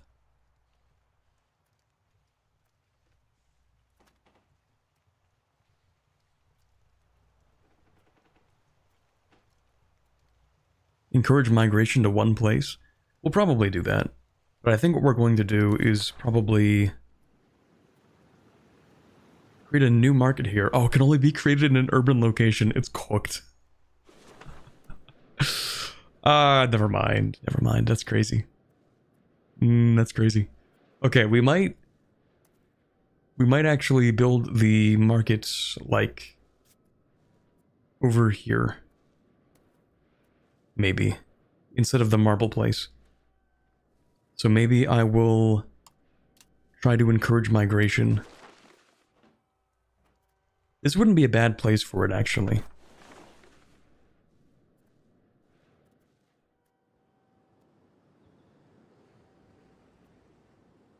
Wait. I have a much better idea. This is how we decide. Through harbor suitability.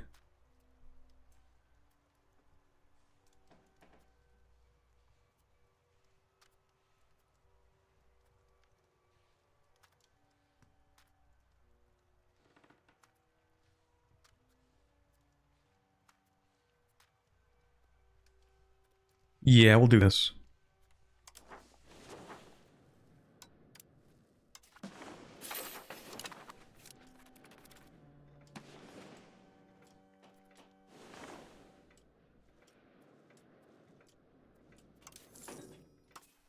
Okay, let's build something in here. We'll build 3 more men-at-arms and 2 crossbowmen.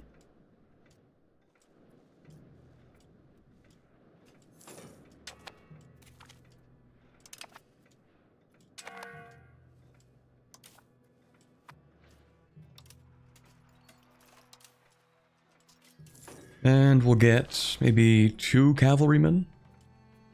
I like how there are different, like, recruitment abilities as well. We have the additional, normal, and rushed recruitment.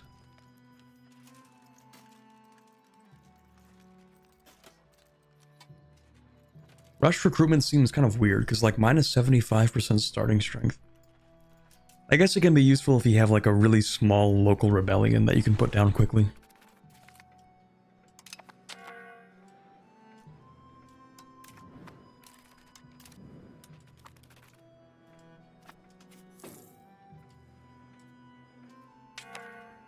Presence is maximized in the capital fjord, that's nice. Looking pretty decent as well here. But of course I want to build that up first.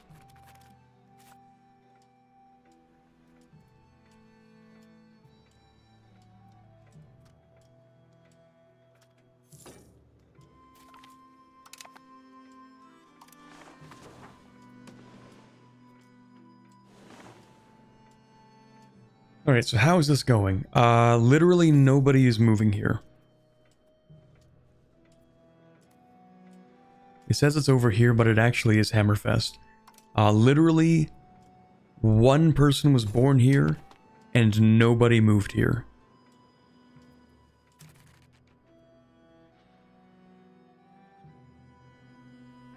I don't know how to resolve this problem.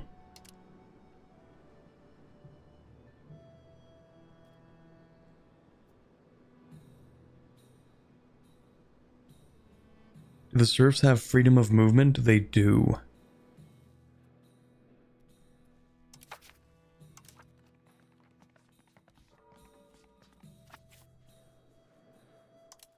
I think it just kind of sucks to live here, actually. You can assign a cabinet guy to do that? That's what we're doing. Well, we don't have a guy. I guess, yeah, you can do that. The cabinet action does actually do what it needs to, though. Oh, what about the villages? True. That's pretty true. Never mind. They are not going to encourage any migration.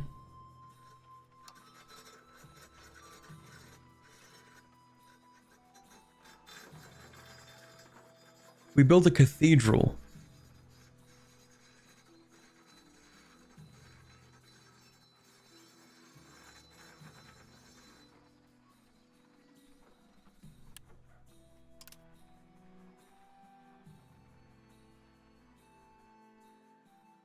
Alright, sure.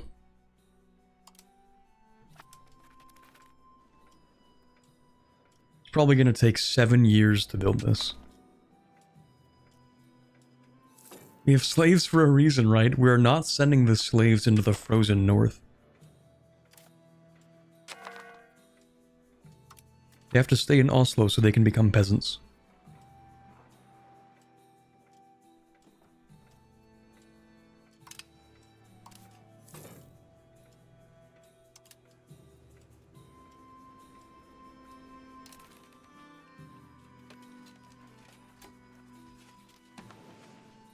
You know what? Let me take a look at something. Maybe I can't check this. Who's the strongest naval power in the Mediterranean? I would have to guess it's going to be like Volgast. How many ships do you have? Nothing. Okay. How many ships do you have? 5? 0? Novgorod? Nothing. Sweden? Nothing. Okay, wow, Sweden has a tax base of 9. Sorry, I don't know why I said the Mediterranean. How am I forgetting the name of the sea? The Baltic. I don't know why I said the Mediterranean. Anyway, so turns out there's actually no threat to us in the I almost said it again. No threat to us in the Baltic Sea. So I don't think we actually need more galleys. The galleys are useful for defending. But actually, we want to be offending. We want to be mean. So, we don't need to build more galleys, I think. Better than building galleys, we should build...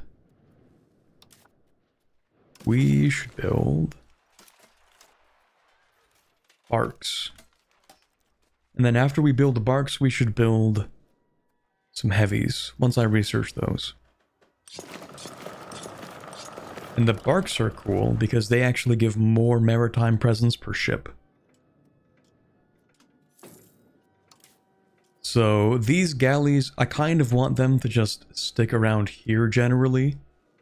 So they're going to protect the maritime presence in this general area. Because if they get attacked, then at least they have a higher chance of being in a place that they have an advantage. But the light ships that we're building, they are going to project our control around here.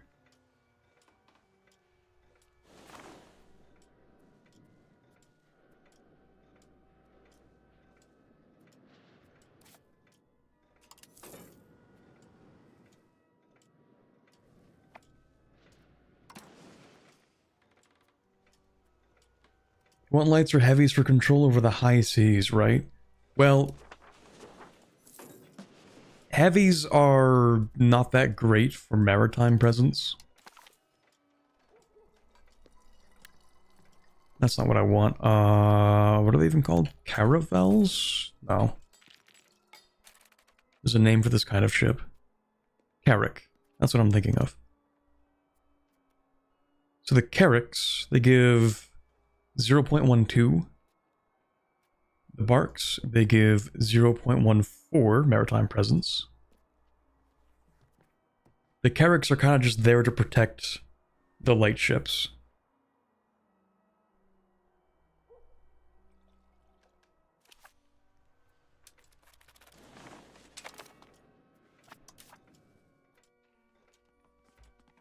Current heir, you know what? Actually, do I want to give you an expensive education as well? Well, you know what? Maybe, because he isn't that bad, actually. How's my daughter's education? It's coming along. I do kind of want her to be the heir. A little bit.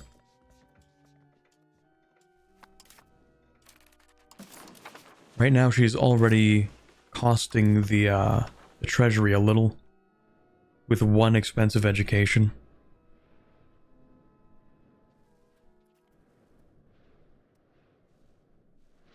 Actually, let's not increase that. Or that.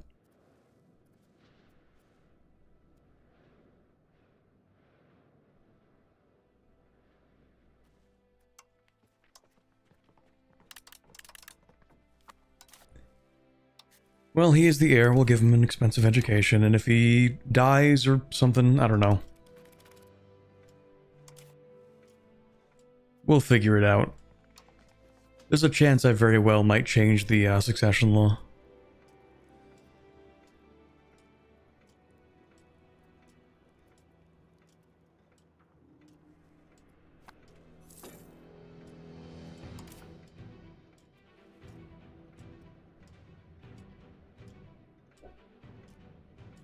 It's a bit like in EU4 where light ships are for trade and heavies are for fighting. Yeah, pretty much.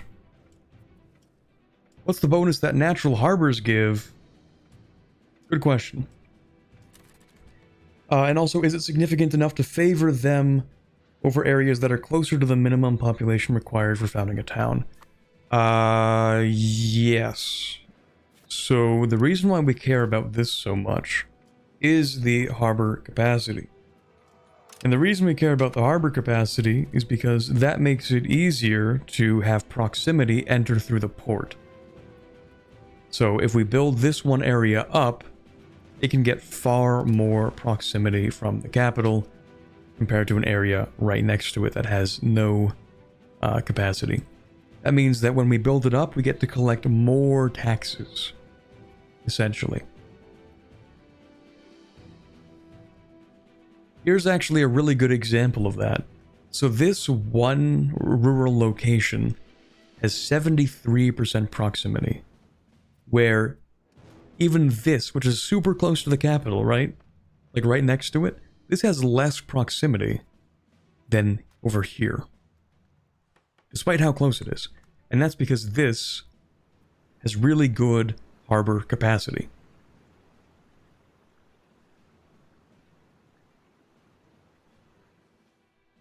Which is why I would actually prefer to turn this into a town rather than this.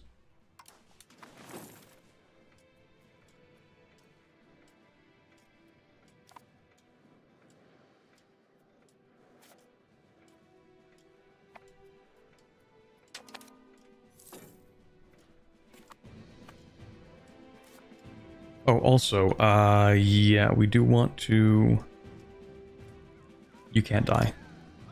We do want to build that town to lock canal. Where is that? Here? Yeah, this is going to give local proximity cost. I think it's outbound proximity cost. So if you build it in the capital, it should actually improve the proximity everywhere.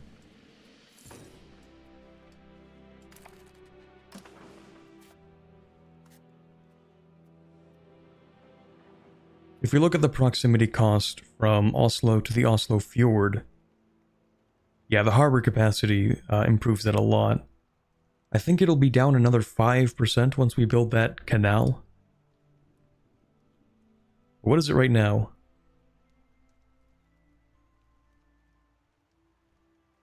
I think it's almost minus 95 right now, right? Close.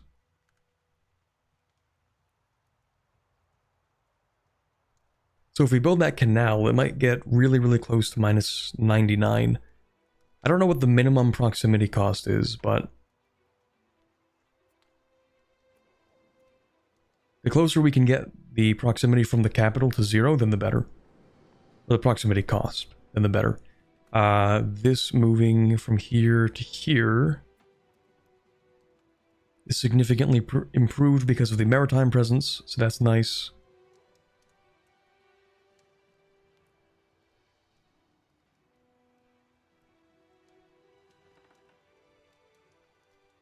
Let me actually do some math on that. Hold on.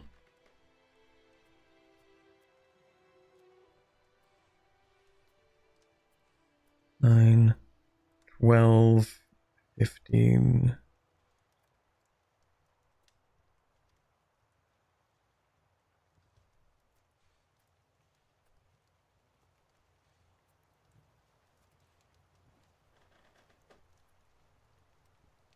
I think the proximity we'll be able to get up here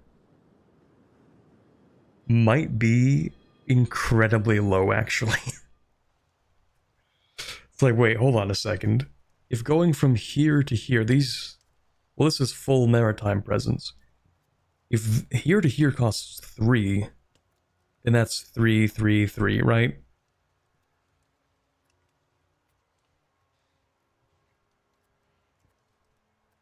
$11, $12, $13, $14, $15 times 3 minus 45.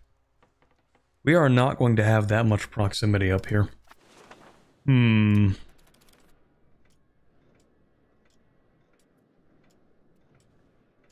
worry about that later. Do proximity methods stack? Like, do roads and ports work together, or does it take the best one? It takes the best one. So if it's better proximity over land, it'll take the land. If it's better over sea, then it'll take the sea.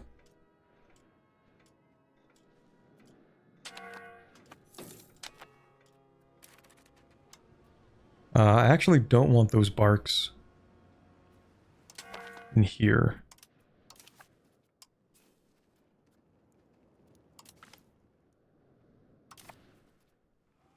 These barks are going to improve maritime presence all along this coast, basically.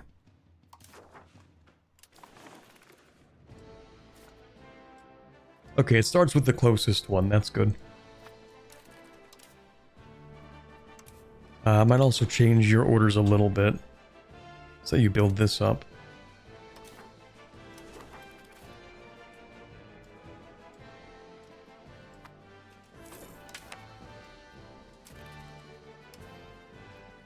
Okay, let's build a few more crossbowmen and some men-at-arms.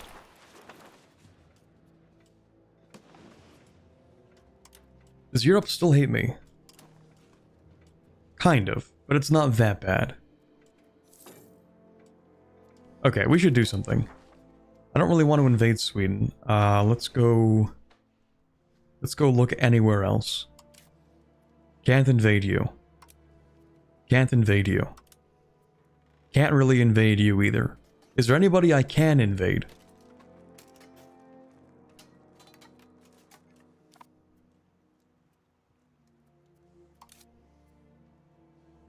Munster. We can invade Munster. Russia? Maybe. Why are you allied with Muscovy? That's fine. Muscovy's not that big of a deal. Yeah, you know what? We might invade Novgorod. That's actually not a bad idea. Yeah, UK. Yeah, you know what? We're gonna do that.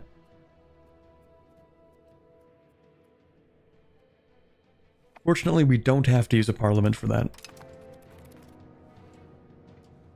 Why not Sweden? Well, I kind of want Sweden to just finish colonizing. They're also in a coalition. Estonia? Like Pskov?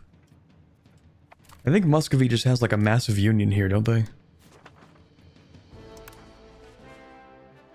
Wrong one.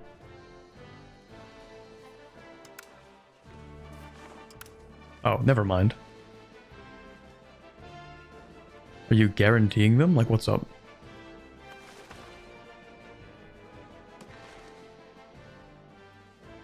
A vassal of Novgorod. Oh, okay, that's why. Yeah, because, like, you two are allied. For some reason. Okay, that's fine.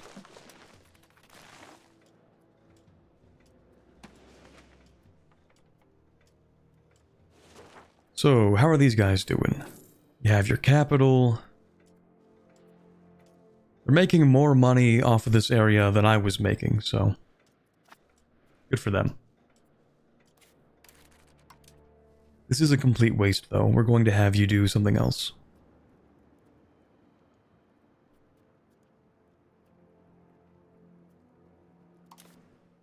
Change societal value. More serfdom?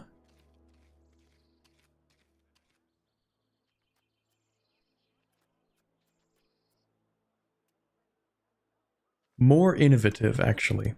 I don't know why I pronounced it like that. We do want to change that. More innovation. Because that makes it cheaper to embrace institutions.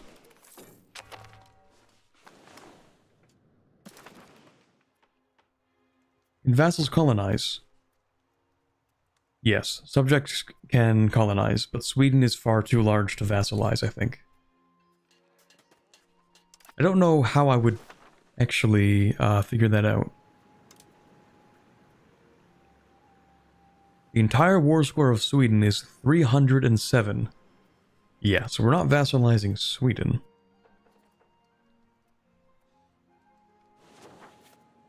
And I do want them to remain relatively stable so that they have enough money to keep on colonizing as well.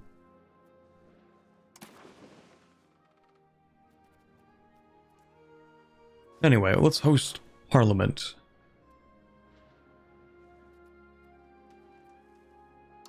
Should I maybe invest in the interior? Probably.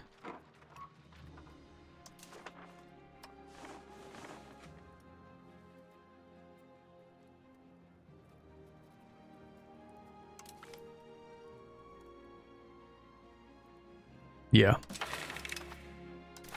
In fact, I want to invest in the interior, or develop it, and then actually fail this parliament issue. Because that pushes us more towards naval. If we fail it. So let's go build a few things.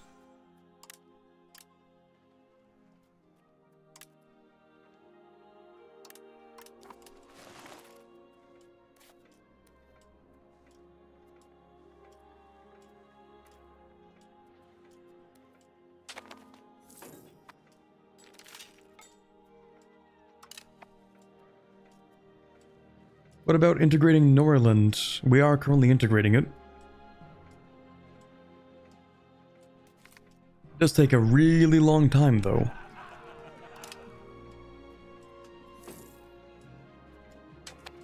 How's your navy compared to the rest of Europe?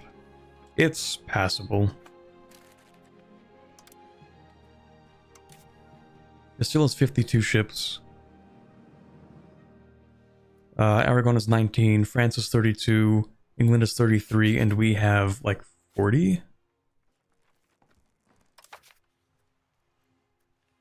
Well, we can just see. No, we have 24. What am I saying? We have 24 ships.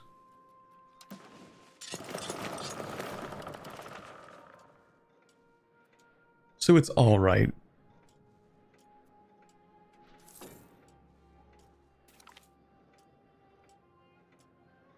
We went from all of our kids being stupid to all of our kids having intelligent traits. This is amazing.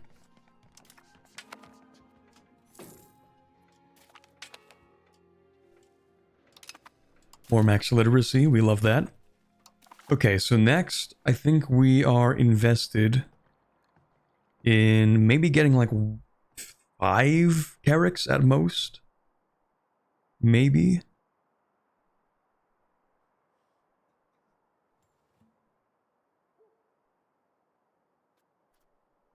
Bureaucracy is a good law. We're going to pick that up.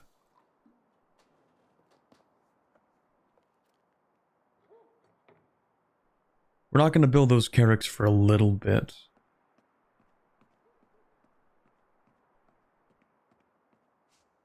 Entrepots.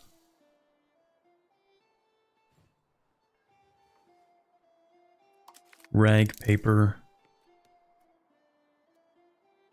Maybe a counting house just so we can build one in the capital.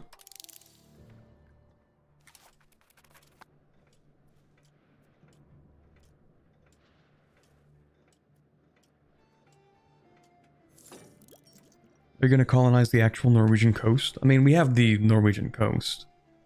Unless you mean like this stuff over here. We could. The thing is, this is what we refer to as a noob trap. Where you're like, oh, I'm Norway, I should like colonize more of the stuff that I own up here. No, you shouldn't.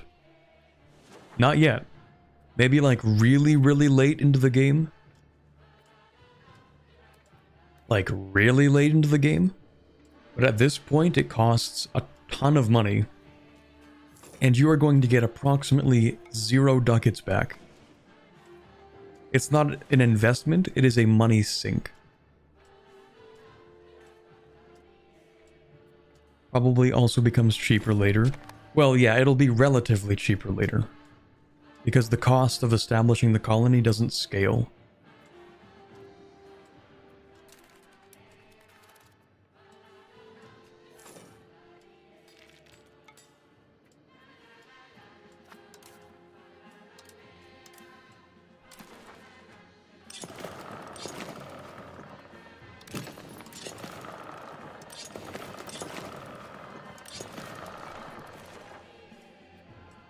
Another cool thing about EU5 actually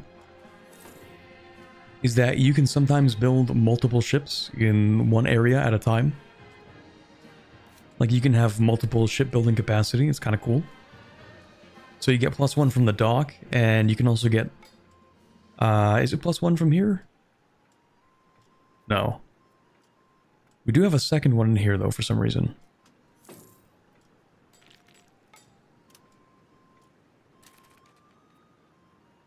Oh no, it is, okay. So one from a port. Wait, what?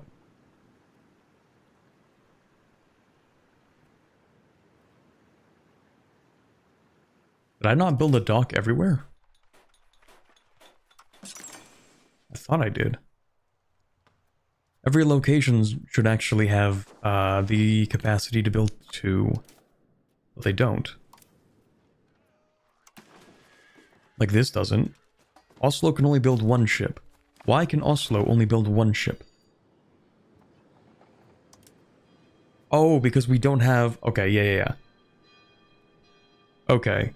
Because we don't have enough soldiers in the capital. That's why.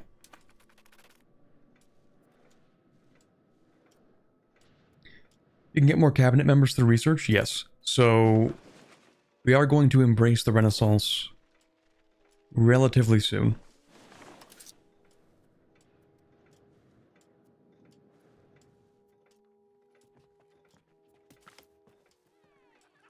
Ooh. We'll take that.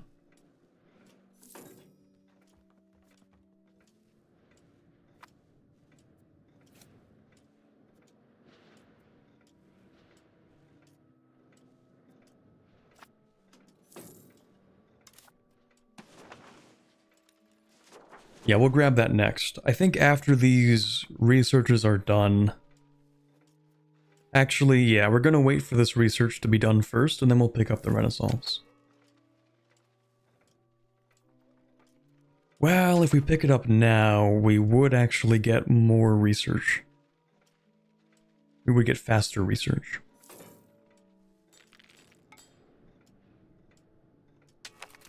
You want money?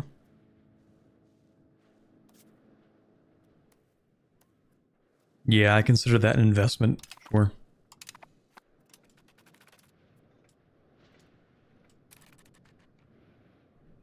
You were talking about slaves becoming peasants over time at the start of the stream. If I remember correctly, you enacted the wrong law for that. Okay, so we enacted a law that makes it slower. But I'm pretty sure the slaves here are still gaining social status. Like, if we look at our current peasantry in Oslo, we have a lot of Danish Catholic peasants, which I think are from the settled Danish slaves. And I think the reason it's only the Danish ones is because we have accepted Danish culture. So if we accept Swedish culture, let's actually tolerate that. No, let's accept Swedish culture, yeah. If we do that, I think the Swedish slaves will also be able to settle into peasants. But it's just not going to be as fast because of the law we picked.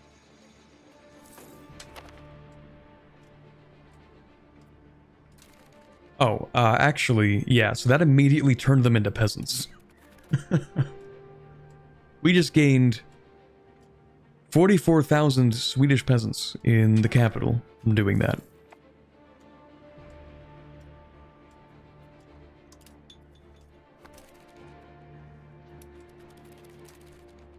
Yeah, that was pretty quick, actually.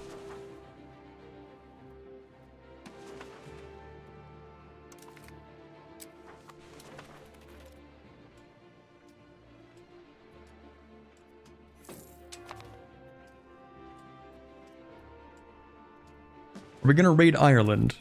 I would love to. Unfortunately, outside of Munster, I don't think it's a good idea. Someone said we should invade Novgorod, so that's why we're building a spy network over there.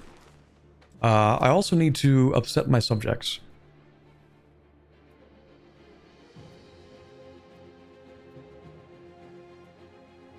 Yeah, I'm going to have to make Denmark Norse.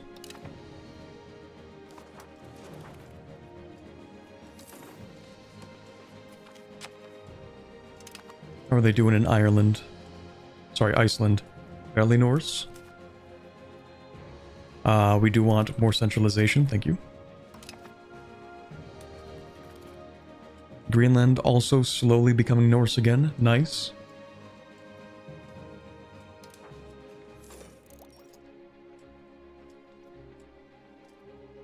Dude just overnight said Swedish people are free now. How did that not cause apolitical instability? We're just kind of chill like that, I think.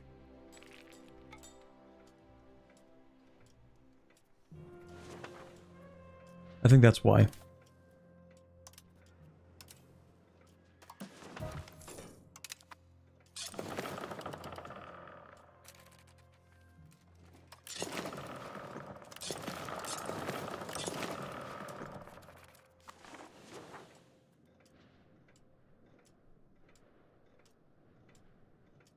Can't get ahead of the pop needs because my income is super unstable for some reason. As Hungary? Trying to think of what would give you unstable income.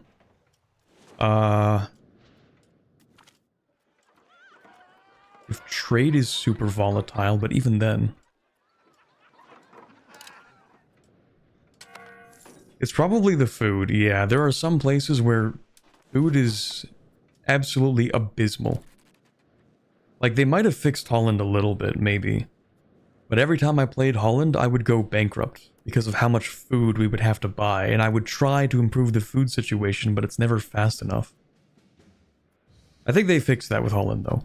Hopefully, at least.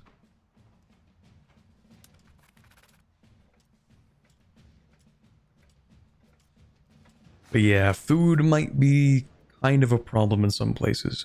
It shouldn't be so bad in Hungary, because you do have wheat, and you have livestock. You have a lot of wheat in Hungary, actually. It shouldn't be too bad.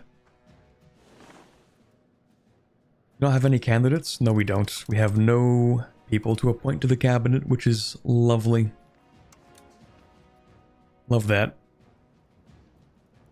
We can't even get commoners in the cabinet. Oh, yes, we can. I don't like the decentralization, though. Well... So our centralization is actually further than it's allowed to be to begin with.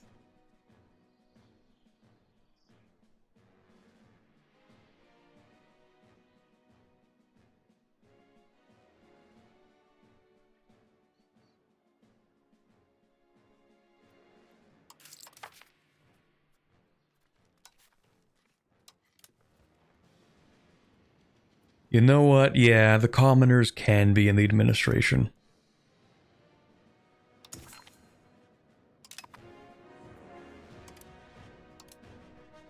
Except we still can't appoint any characters. Let's go! Really?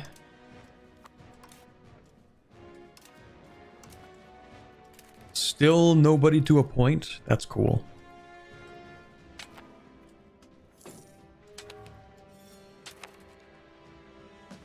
Brother, what have you done?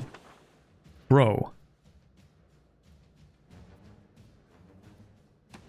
What happened?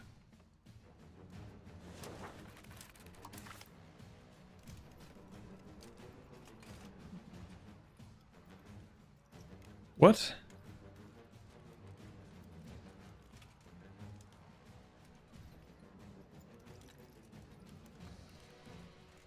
Another one of those tiny rebellions? It's kind of different, though, because the entirety of Greenland revolted against itself.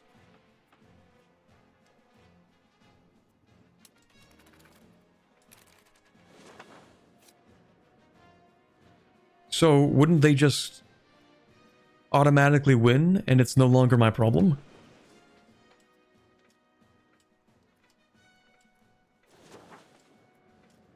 Oh, well, I mean, if they do win, actually, they become independent. Like, why is there even an independence faction within the country? Oh, they've imported so many Portuguese. Greenland is Portuguese.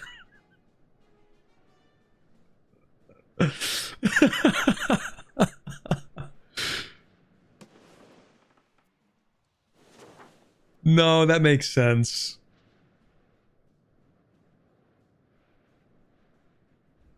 We've sold them so many slaves. This is more of like a slave rebellion.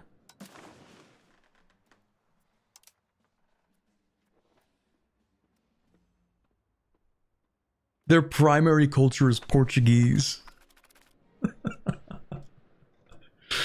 We've accidentally established a Portuguese majority in Greenland that is seeking independence. Well, my subjects will deal with that, I think.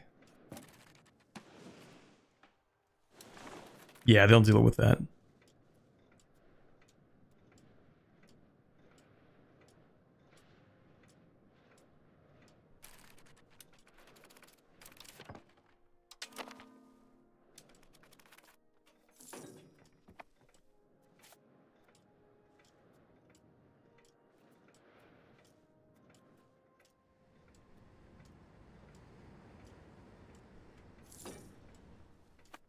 Are they still slaves, though?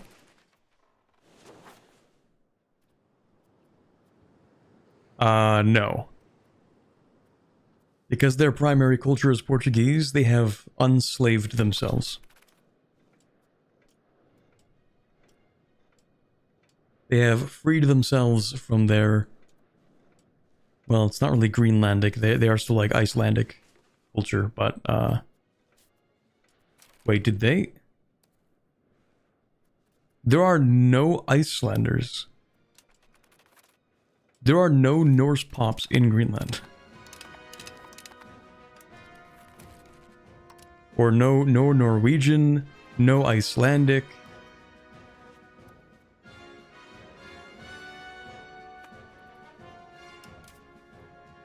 They have truly become Portuguese.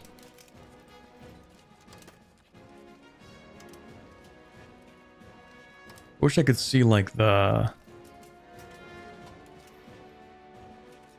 culture makeup.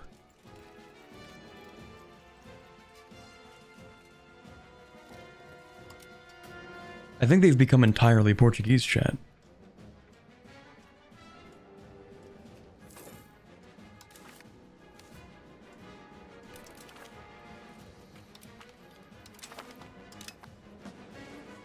Okay, well, we have re-established our formal control over this area. It's just, they're all Portuguese.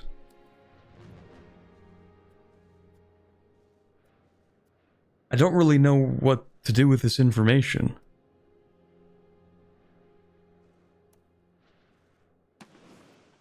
Like, I own this now, but I need them to stop being Portuguese. How did this happen? Well, Greenland has a really small population, so they bought a bunch of slaves from us. And we had a lot of Portuguese slaves that we ended up buying from this chaos.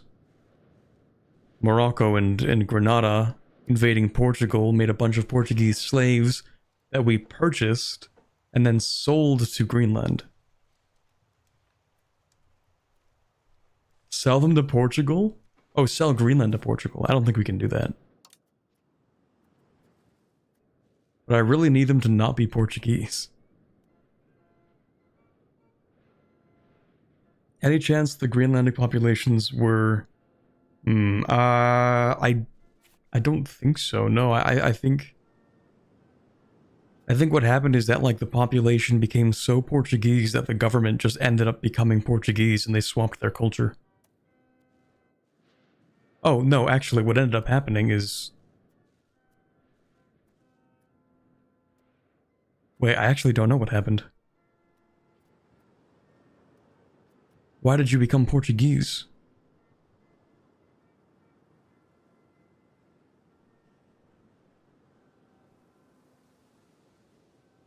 Won't they change over time? Well, I mean, if we actually try to establish control in here, then yes. Can you just force culture? Yeah, we can do that. Let's do that, actually. We're going to re-release... I don't want it to be Portuguese. Okay, custom subject in here. Well, actually, no, you have cores. If I release a subject, it's going to become Portuguese anyway. So, we might as well release them.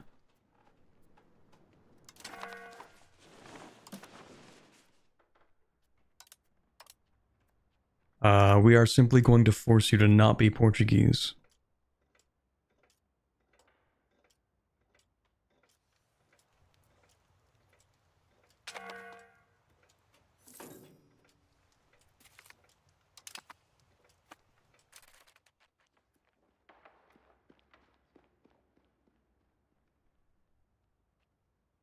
Maybe I should enforce religion first, actually. Hold on. It's not like they're becoming any more Portuguese. But they are going to become more Catholic. And we don't want that.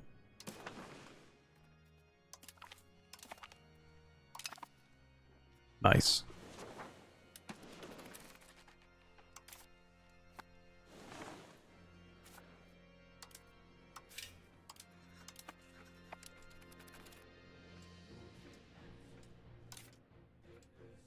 Alright, tax base is going up from all the things we've been doing.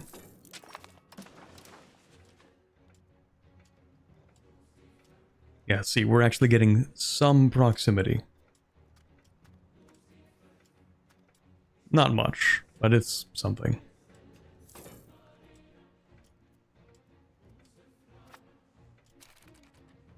How much did the building in the capital increase control? You mean proximity, I imagine? Let's see. A lot. So now to go from Oslo to the fjord, it is 0.01. That's beautiful. No notes. Absolute cinema.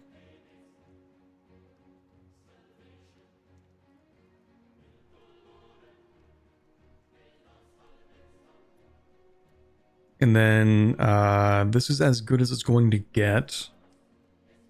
From here to here.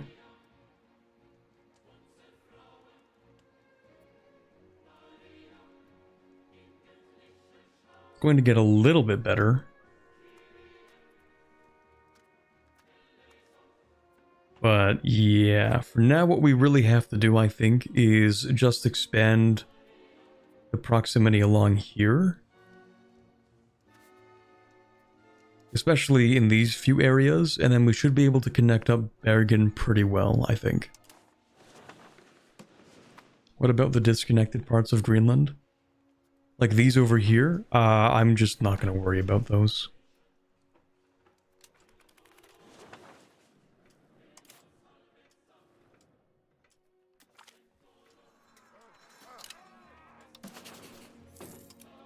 But since we've also improved control, we should actually have more levies as well. Yeah, there we go.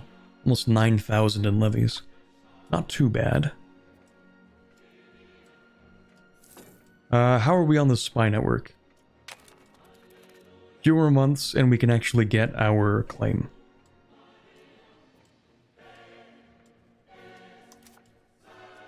Yeah, we are dramatically stronger. Well, not dramatically, because, again, the levies that we command will total around 8,000.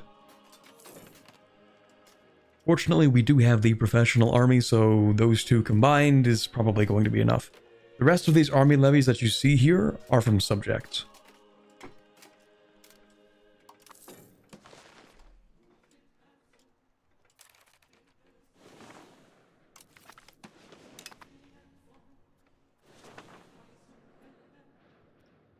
What's the problem here? You don't like me enough to be annexed? I think that's a new change, actually. So I'm pretty sure at one point it didn't really matter if they liked you after starting annexation.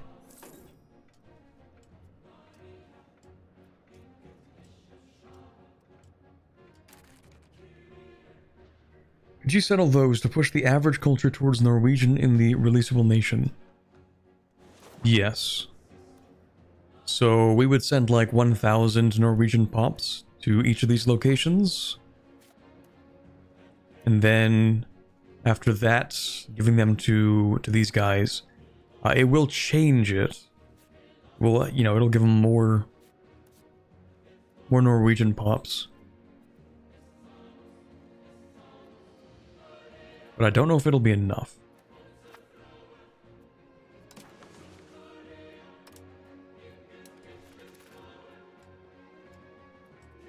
I think it'll be more effective once we're able to just change their culture.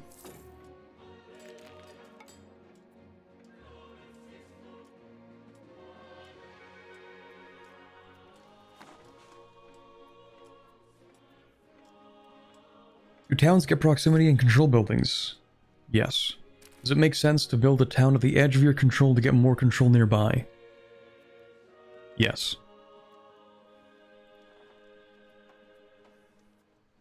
So that's kind of why, actually, it might be ideal for us.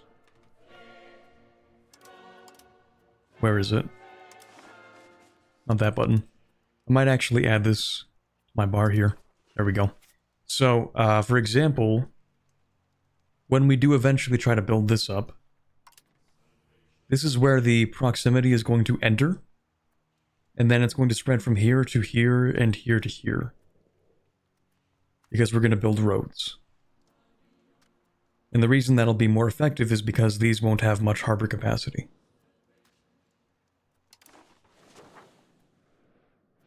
I like how it's just, you know, frozen tundra, not a tree in sight, but just boom, one cathedral. There it is.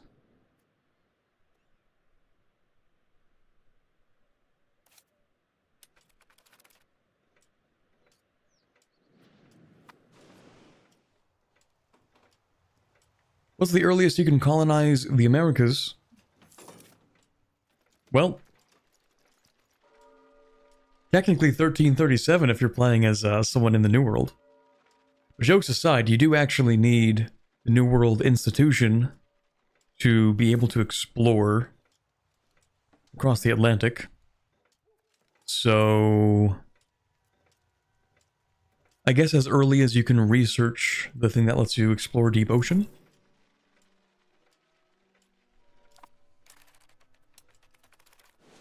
That might be like 1430 maybe.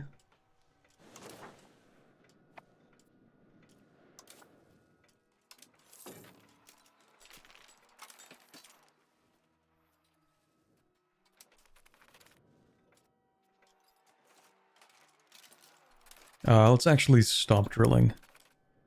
Because drilling takes manpower. Alright, create a CB, religious war. We'll go with that.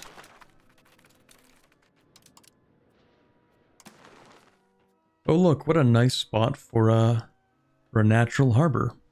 I wonder if that place will become important.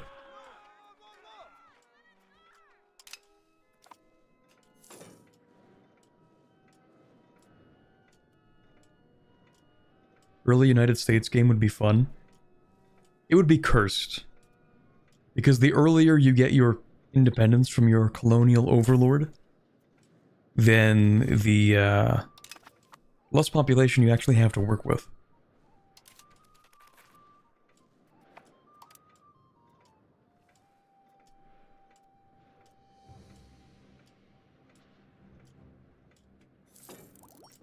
I don't really know how migration works between very distant places.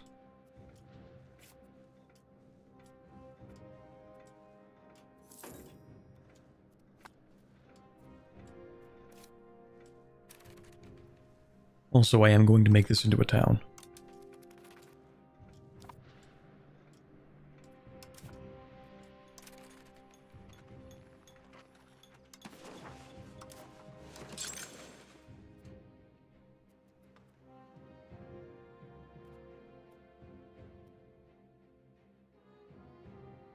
Why are we going to make so much money here? That's weird. Using Wool Spinners Guild. Yeah, but you don't have any wool near you. Anyway. So, I mean, Norway is supposed to specialize in tanneries, but I guess if this makes more money, we might as well make these.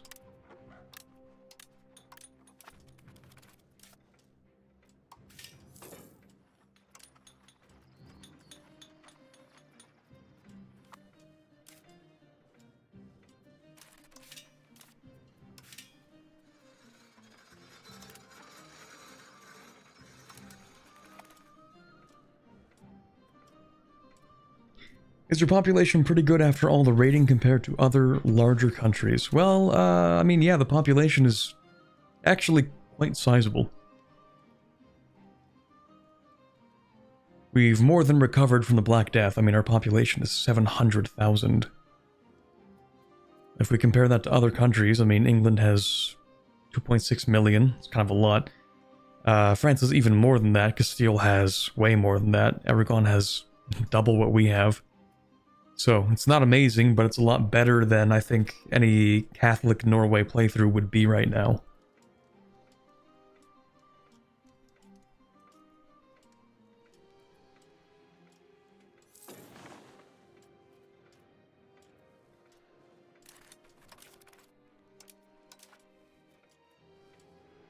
Okay, let's go ahead and embrace this. And then from here, we're going to want government reforms. Cabinet seat. Reduce that cost. We do want universities, but that requires a lot more money.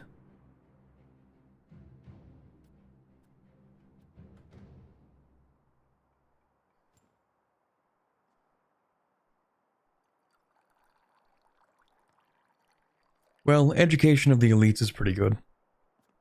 Because we can get education of the people, which is a lot more max literacy.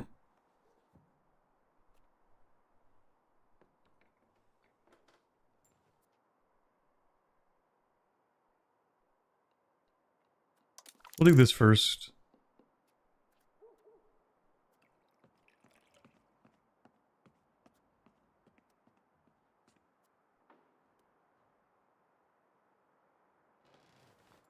This is fine.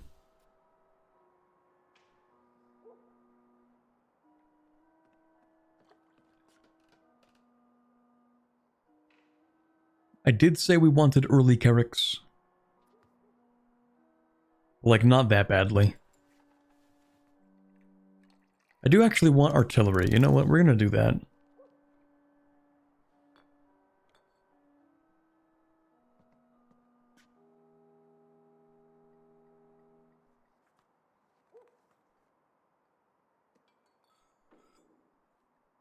And this is all good stuff too, actually. That's good. That's good. And that's good. Okay, I think research is set for the next little while. You know how the claim throne CB works in EU5? Okay, well, you declare the war. There's a little option to enforce the union. I think it costs 60, maybe? You can enforce the union.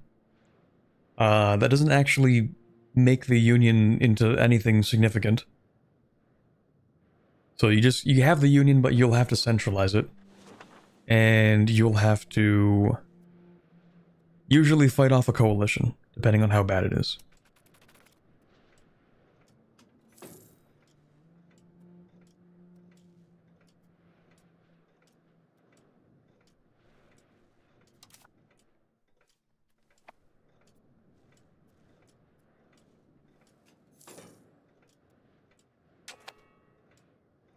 Just asking because I don't have that option to take it.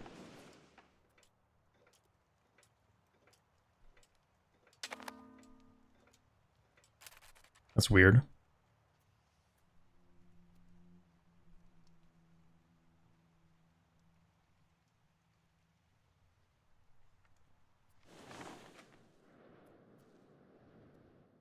Is it maybe in the, I think it's in a weird place under the treaties. It should be there, though. Like, that was the one part of unions that isn't bugged, is that you can form them.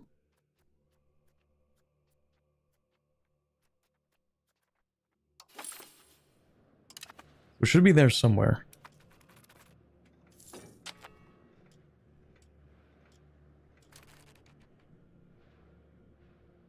Declared on Portugal as Castile with forced union. Can't find anything like established union on the peace screen. Weird. There's no way that should have changed. I don't know. I couldn't tell you.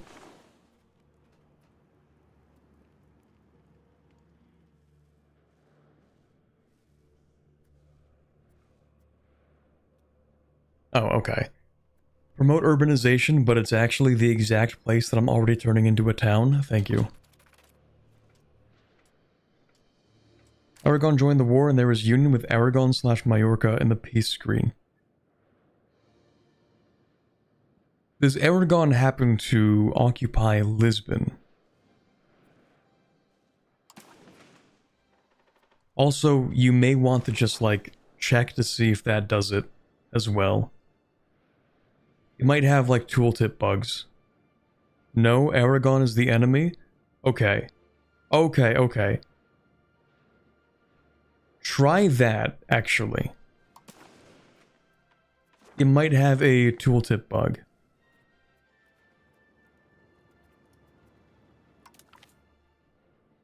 And if it gives you a union over Aragon, that would be crazy. Actually, it wouldn't be that crazy. Is Aragon in a union with Portugal? If that's the case, then that would make sense. Because they might have done that mid-war, maybe. I don't know. Is Aragon the leader of the war? Because then in that case, it might make sense.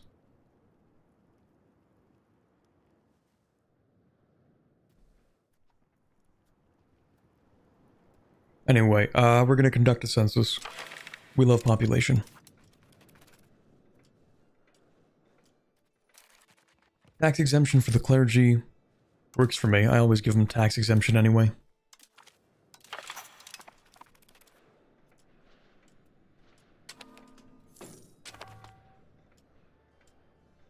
Both declared rivalry to me. I declared on Portugal. Aragon joined later, neither allied nor under a union. Oh, you're probably rival, I suppose. Yeah. Yeah, you literally just said that. Okay, that makes sense that they joined then. Try that button and see what happens.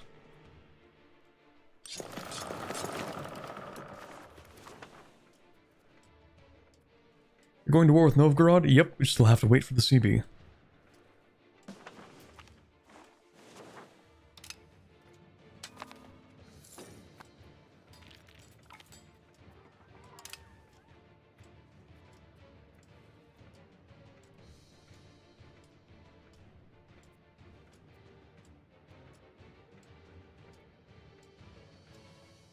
The game's population model is wrong since they forgot Bergen's dominance.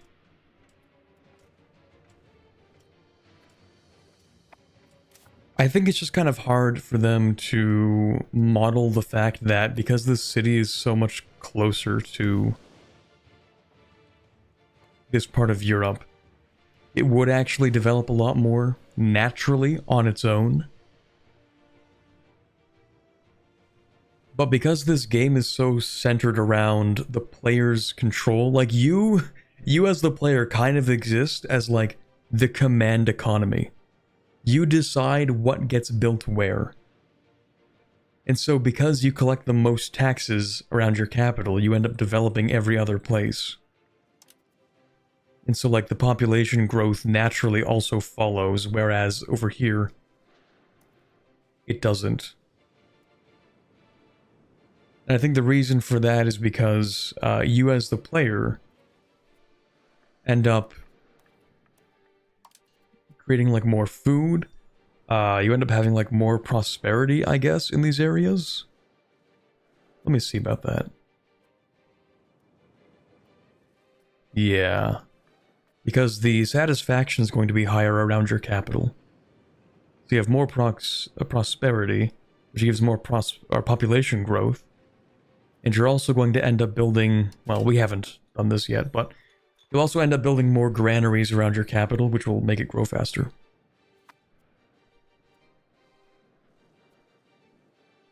Do we own Orkney and the Shetland Islands? Yes, we do. As a subject.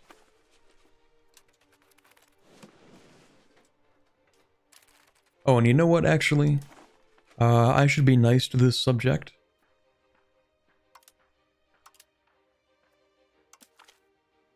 I'm gonna give you a gift of 100 ducats. You can use that to build something.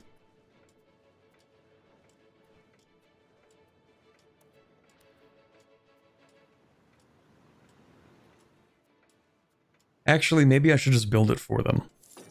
They might be too stupid to figure this out. That is a possibility.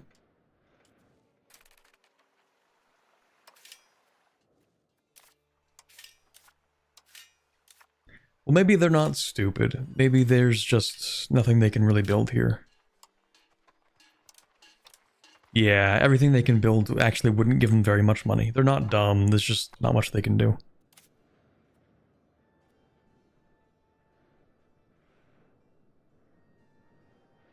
So you got the union with Aragon and Portugal walks away scot-free. Let's go! insane bug. Where can I report this? I think it would only be the forums. Also, me when messages.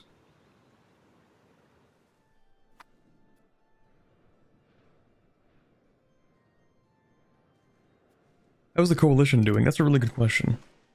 They're very stubborn. Okay, well, it's kind of reasonable.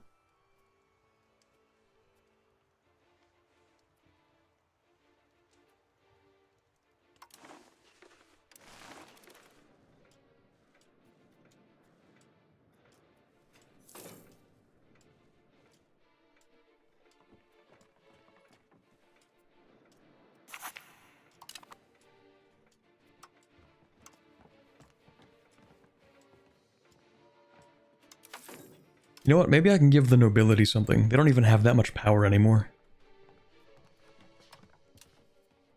What can I give you?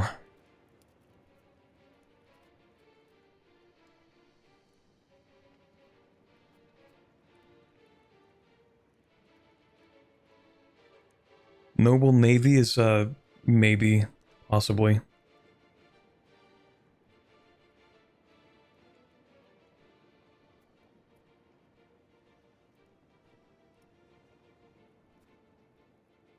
Yeah, actually, you can have that. That's fine. If you're gonna pay more taxes for it. Thank you.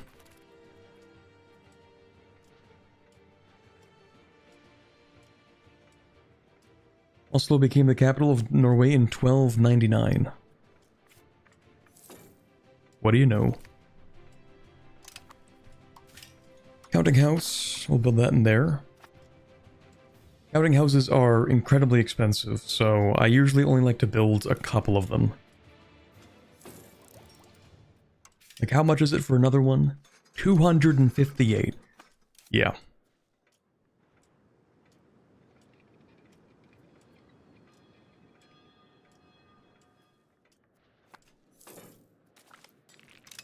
There we go. We have our religious war CB against Novgorod. Time to go to war. Raise the levies. That's kind of an absurd number of naval levies. I don't think we actually need all that, but that's cool.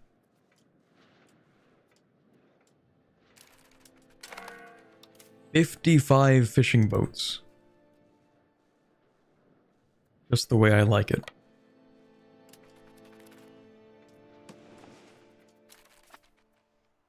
Now, do you actually have any navy? No? I don't like the way that this flickers.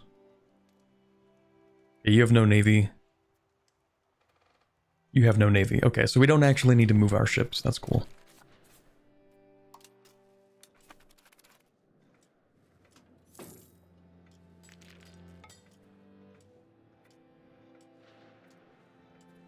Became the capital in 1314. As long as the year that it became the capital is before 1337, I think it's fine. I'm seeing like 3 different answers.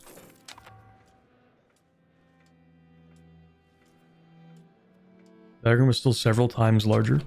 Well, I mean, Oslo at the start was very small. Oh, yeah, we didn't grow this city through, legitimate means. We kind of kidnapped a bunch of people and brought them here. Yeah, so the Norwegian population at the start was not nearly this much, and the total population, as you can see, is inflated a little bit.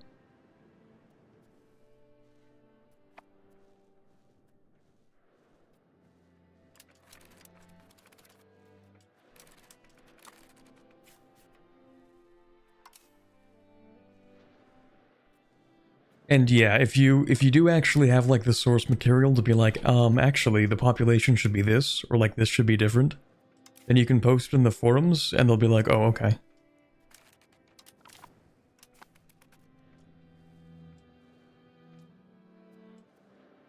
Is the AI that bad? The AI leaves a lot to be desired.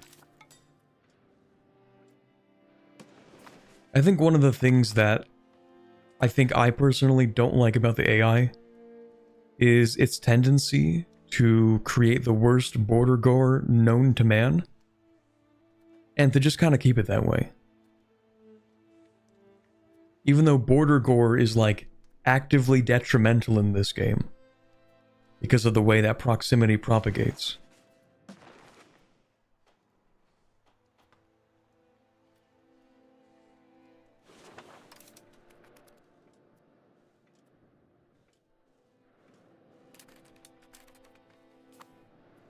Okay, what do we want to occupy in here? Where's the capital of this place in Estonia? Narva?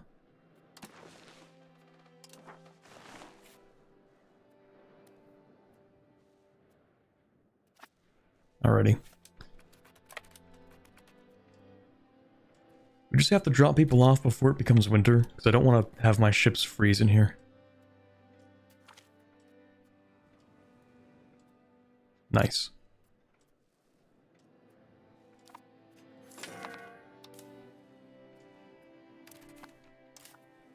Alright, let's put you... Actually, you know what I should do? Yeah, there's no food in here. Lack of food. Yeah, this is bad. We don't actually have any food on these ships. We need to move. Pick up food and drop it back off. Food? Do we have food capacity on these ships?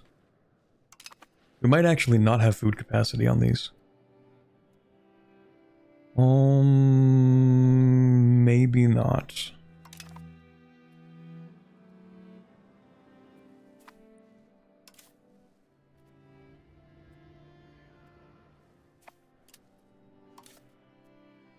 These ships cannot do food logistics.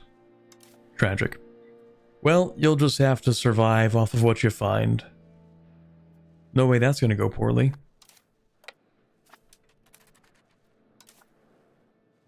We don't need food, it's fine.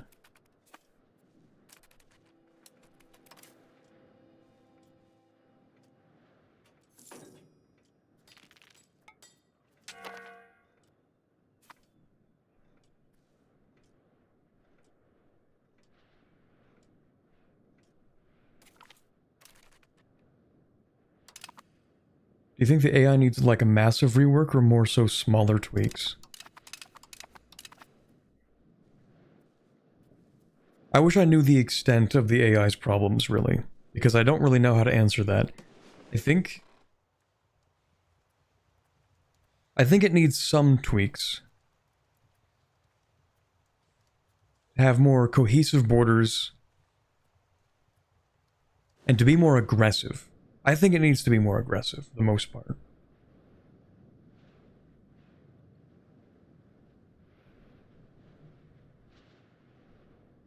But also, this game does not exactly reward countries for being aggressive the same way that in EU4 you are immediately rewarded for being aggressive.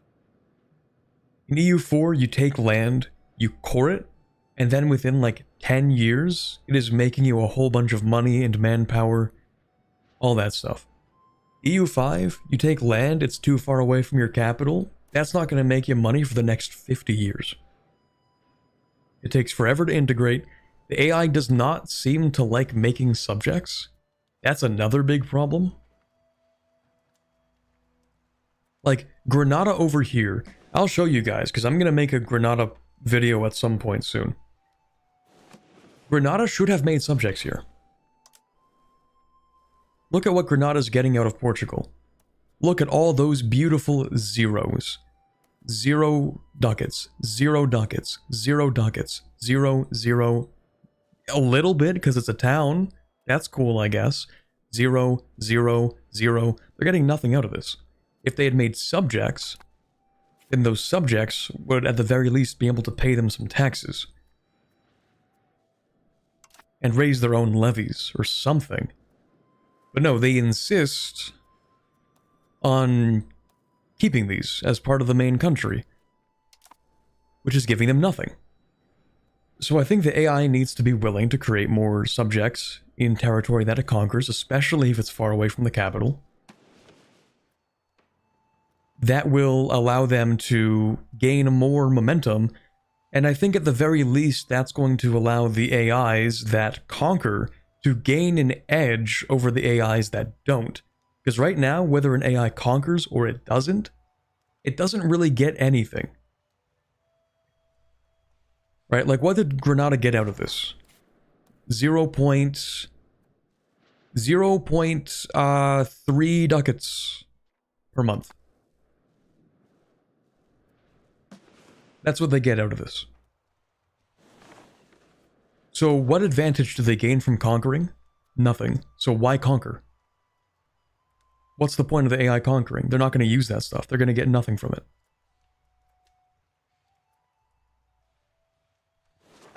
Now, it's not always the case for every AI, right?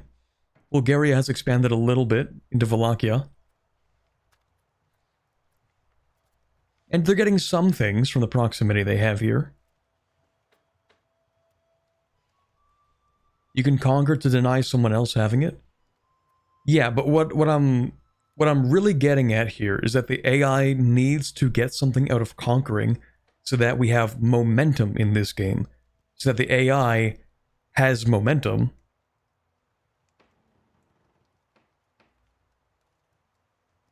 To have an edge over the other AI to keep on conquering more, because people wanted big empires, right? And we don't get big empires. Why? Because they get nothing from being big. At least at the start of the game. There is simply more reward in putting all of your money into, like, economic development.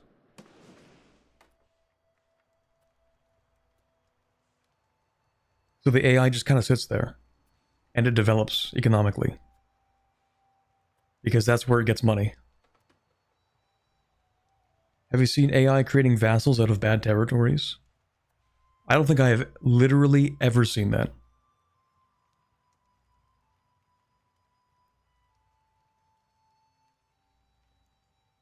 Control should probably be easier to get then.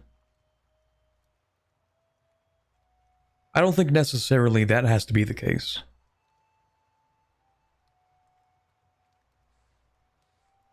I think the AI simply needs to be able to use the same tools that the player is able to use to their advantage. Because I think the game has a very natural progression for the current way that the control system is set up. There's a very natural progression over time where, you know, you use vassals at the beginning because you don't have that much control, and then over time, as countries centralize and you get roads and you build more roads and you get all these things that reduce proximity cost, like, it's a very natural progression in the game.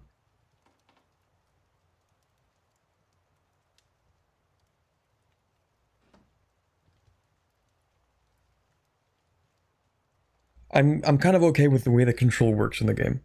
I just think that in the early game, the AI needs to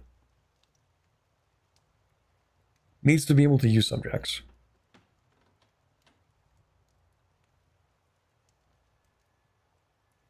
But then, when I think about it, if I'm right, then the AI should be creating a large empire in the late game, but they don't even do that either.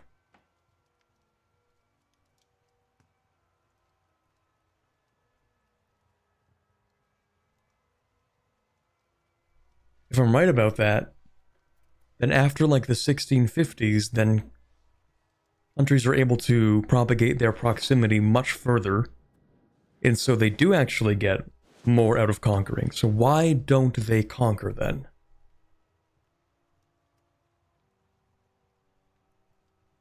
Why don't they conquer?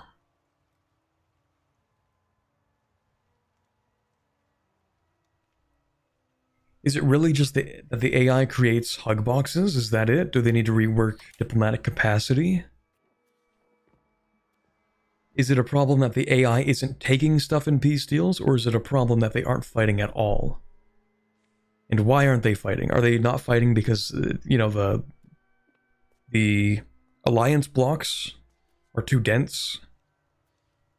They don't want to gamble. Maybe the AI is too afraid of starting a war when they should be more ambitious. That could be it. Seems like the AI only fights wars they have a huge advantage in.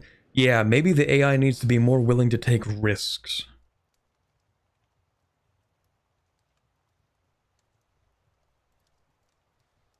Maybe that's it.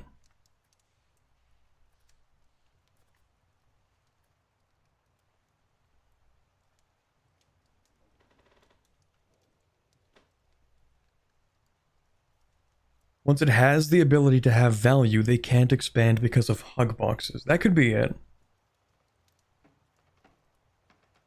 Yeah, the AI might be too risk averse. Because of the way that the economy works, the AI is probably looking at how to build up the economy, and they're like, well, we can just make massive money by building stuff. It's kind of funny, actually, because the AI ends up being more stable. In a funny way, we almost end up with, like a very light version of late 20th century global politics, where it's like, actually, instead of fighting each other, what if we all just kind of chill? What if we just chill and trade? And when we trade, we can build up our economies more effectively without killing each other. We sort of end up in a light version of that.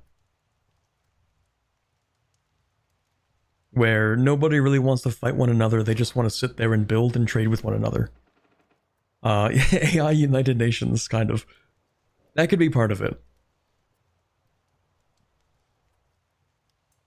It might just be like a risk aversion. Because, hold on, if we look at... Let me look at the AI difficulty rules. So when they're on very hard, which I've seen does actually help them.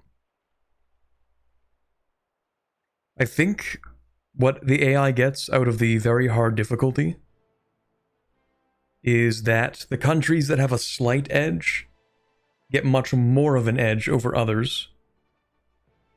Because, like, if you have like a larger tax base to tax, then 20% tax efficiency gives you a lot more than a country with a smaller tax base also getting 20% tax efficiency.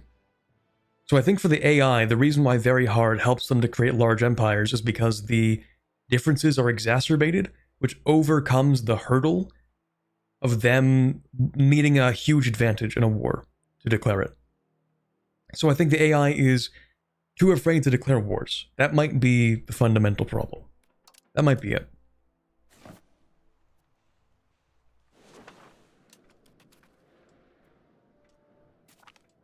I don't know how long it would take for them to solve that problem. I think it's like a good first step. We'll see. We'll see when that comes out. But in theory, if it is something as simple as AI aggression, then it should be a simple fix. But of course, nothing is ever a simple fix in computer science, ever. So we'll see about that. Where's the capital in this place? All the way down here, really?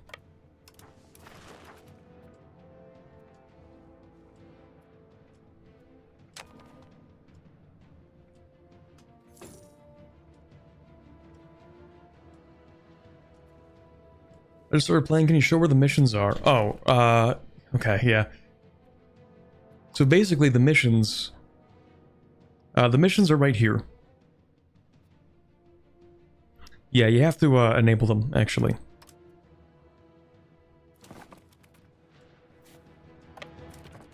Also, why are you unsieging? Hold up. Did you move the provincial capital? Wasn't that the provincial capital? Did that just move? Actually, yeah, it did just move. Oh, you know why it moved? We may have mildly depleted the population of this province. And so, because this now has more people, it became the capital of that province.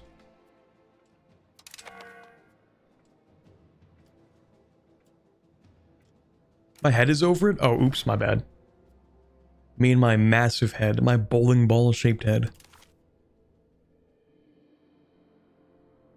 There we go.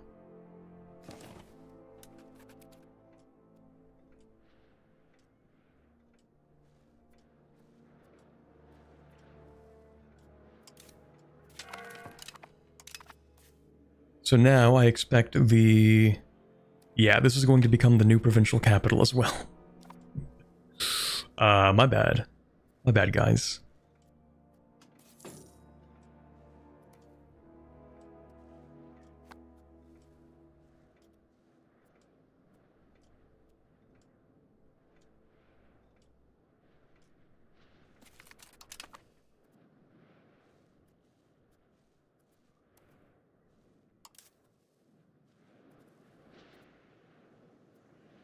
So where's this, down here? Over here.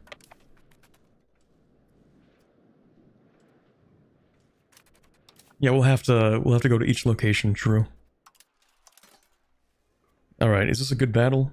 Our commander is the GOAT. The king himself. The absolute Giga Chad 94 100 100 stats.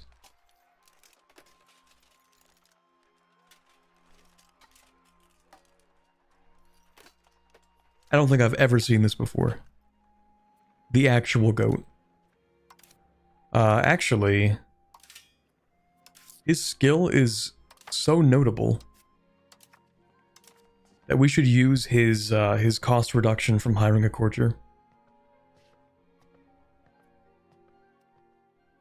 I'm kidding. No, we shouldn't. That's crazy expensive. Terrible idea.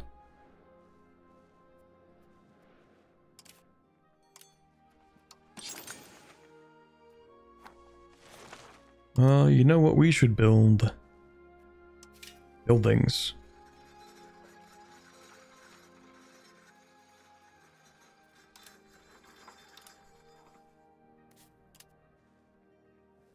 Oh, actually, I turned this into a town and I didn't give it anything. My bad.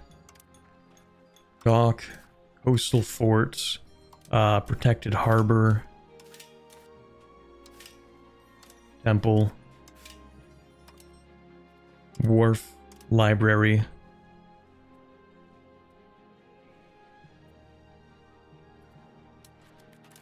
This is kind of bugged. 1 second. There we go. I don't know why it does that, but I actually hate that bug. They don't stand a chance. It's cooked.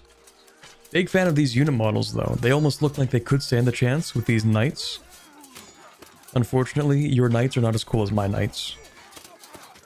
Look at your cringe farmer you have poking us with his stick. Meanwhile, we have... even our crossbowmen have armor. That's how absolutely goated we are.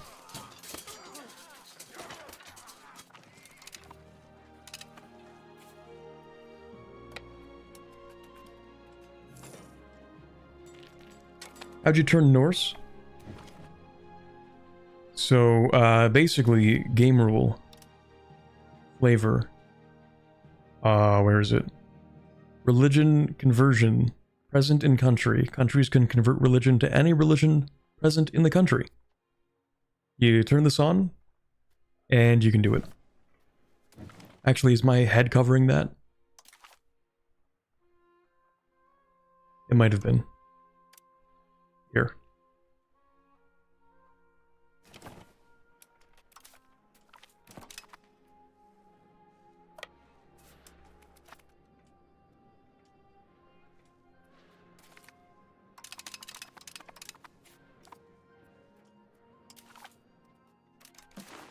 Let's see, how much can we actually take from Novgorod? I want Estonia.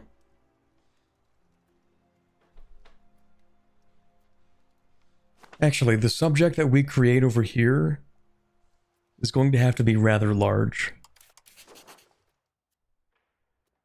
Well, it doesn't have to be, I guess.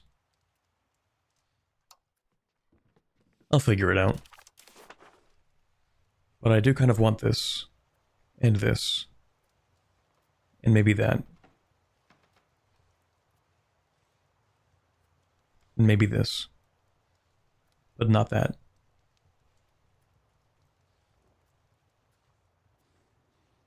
Yeah, and then we'll make Estonia, and we'll make a Russian subject, or a Novgorodian subject. That's a lot of Baltic Germans.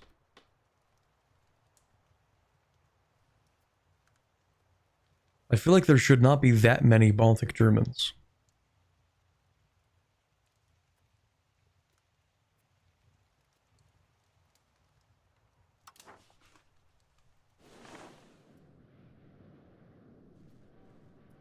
Make Finland into a subject? I might. Technically, you don't have to go deep inland. Well, I'm gonna create subjects that are inland. The other thing is, it's kind of dumb the way that subjects work, like your incentives for making subjects.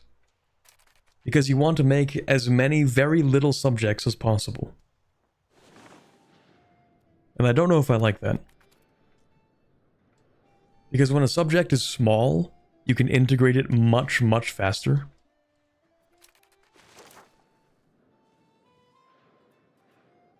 So, instead of making like a big subject out of some territory that you don't really care too much about, you want to balkanize it into like 70. And then you can integrate each one in like 2 weeks. Because they're all small.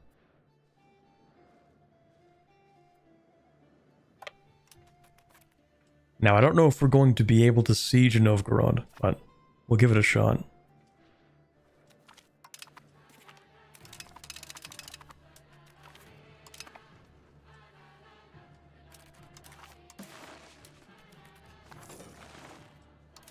Actually, I don't think we have to siege the capital.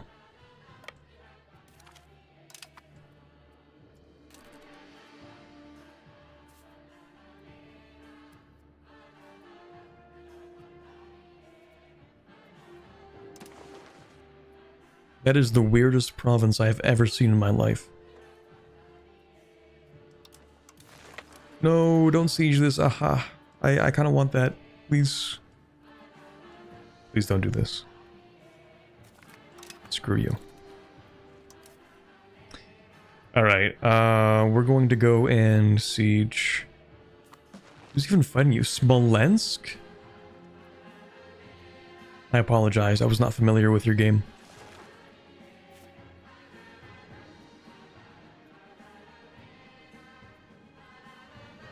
Okay, actually, I am going to siege Novgorod.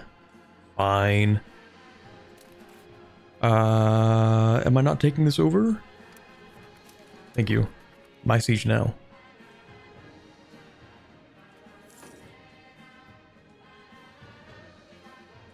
Is there anything akin to ideas, or is it just tech now?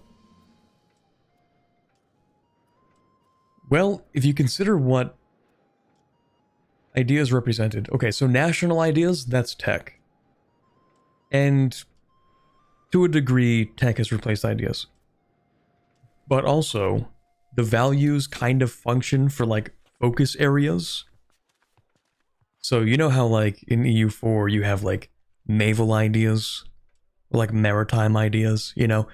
You can focus on naval as a value. And that's kind of like that in a sense. Where it gives specific bonuses to areas you want to focus on. They're not quite replaced by values. It's kind of like a mix of things. So there are the techs, but the values, like, they together kind of replace ideas.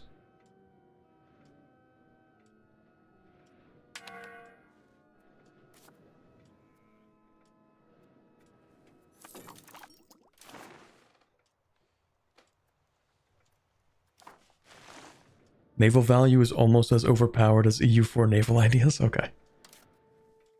In this case, naval value is actually really, really good. We love proximity cost through maritime reduction. The reason it's so crazy is because it's flat.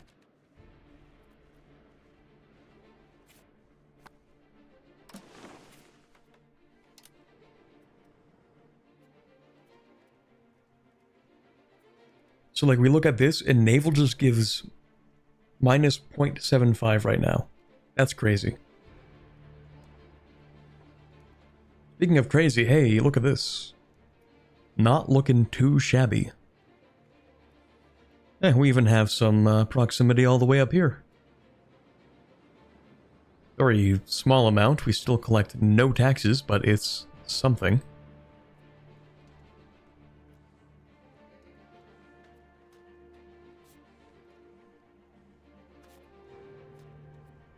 I'm starting to wonder, maybe it's actually worth building some villages up north.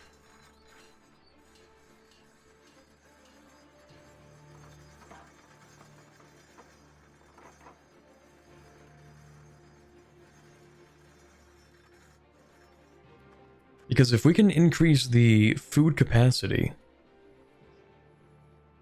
then we can increase population growth.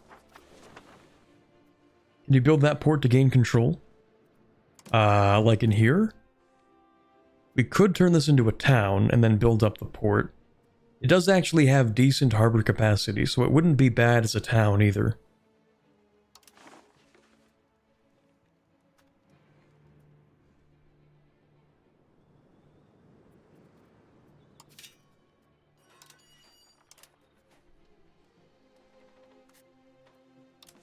But not yet. We have other things to invest in, I think. So, for example, while you're still building things, let's have Oslo build stuff.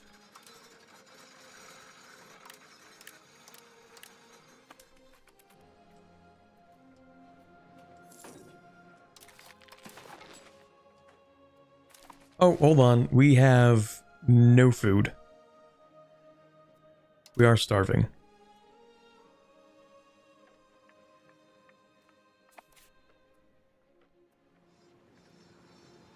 Okay, we're going to assault this. Surely that'll work out fine, right? Nope, this is bad. This is bad. Stop, stop, stop. No, wait. No, please. I didn't know it would be this bad. Assaulting used to be so much easier. I feel kind of bad now.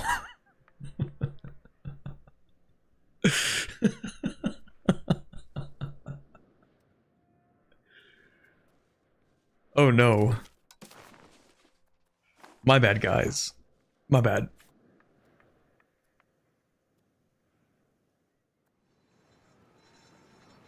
That's crazy. That's crazy. My bad. In my defense, it used to be a lot easier to do that.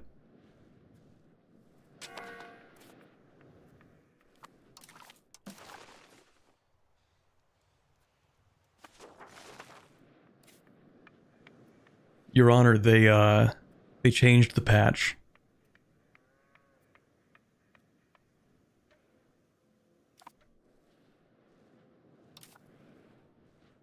Hold on, we just got a breach? Send them back in.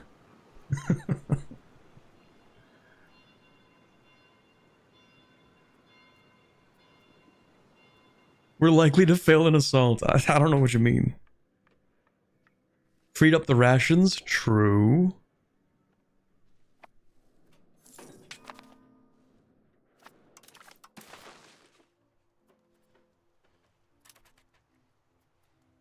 Okay, I have made a catastrophic error. I think I'm just going to end this war. I think we're just going to take this and leave. My bad, guys. My bad.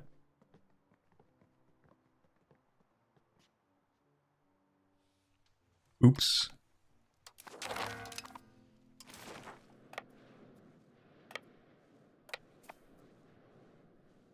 Anyway, that never happened. We're going to create a new subject.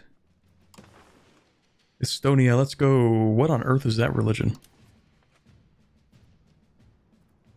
Vassal, of course. Nice. Okay, another subject.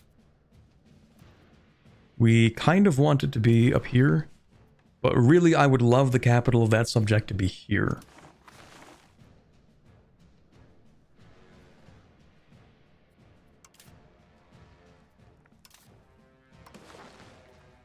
That's too bad, though. So we're going to create a subject here. It will be another vassal. And yeah, you can be in charge.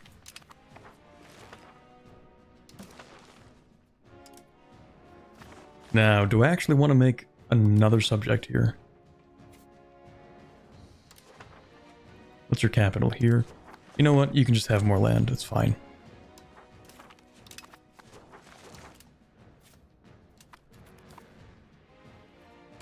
Another successful campaign. Just so long as nobody asks where their sons went.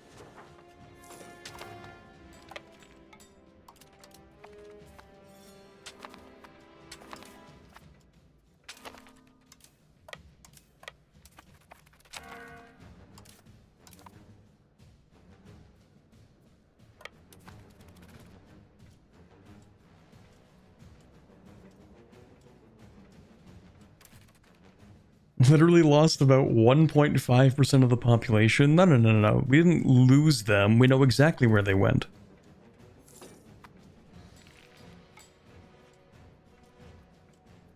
We just can't tell anyone.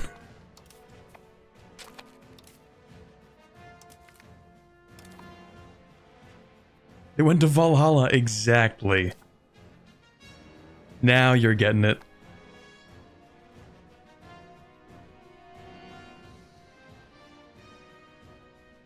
This fine population's a renewable resource. I mean, true. How long did it take for you to grasp EU5? I'm gonna be real. So I learned this game without really asking anybody any questions. Like, I just kind of figured it all out myself. And it took me a lot longer than it'll probably take you, because now you have like 73,000 tutorials to watch. But for me, I don't think I really figured it out until actually like a week ago. Like maybe a week and a half. As I was playing my Scotland campaign, well, no, actually, I feel like I truly learned the economy of the game, which is, I think, the thing that I have figured out the most, by playing the Kitara Empire. Somewhere down here, it's like near the Great Lakes. And the reason I decided to play them is because it's like complete isolation. You just have to figure out how the economy works if you want to play them. Like, you are forced to figure it out. So with that trial by fire, I was like, okay. So only build near the capital. You know, centralize everything. Every single part of the game that has to do with economy is the only thing you focus on when you're playing there. So that's when I really figured out the economy. I don't think I've actually figured out, like, ideal expansion or anything like that, to be honest.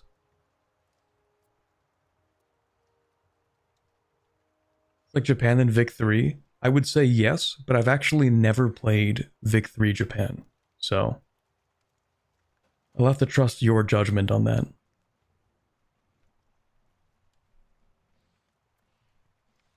The other thing is, there's also no one to trade with when you play as these guys, so it really is just you.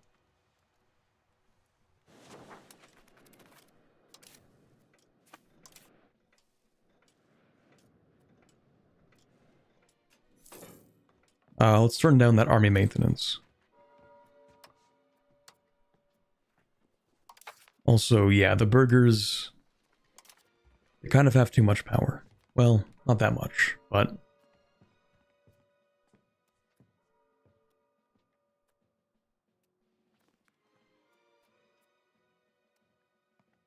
I don't think we need formal guilds.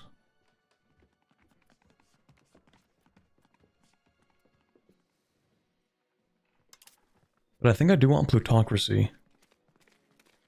At some point. Trade efficiency, expected cost of court reduction. Aristocracy does give discipline, though, and I do like that.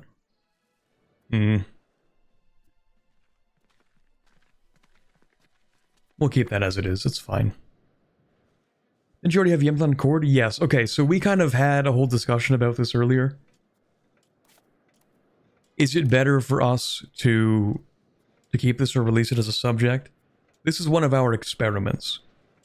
Where, yes, we did have this cord, but we decided to release it because our subject can build it up better, which we can see they are doing.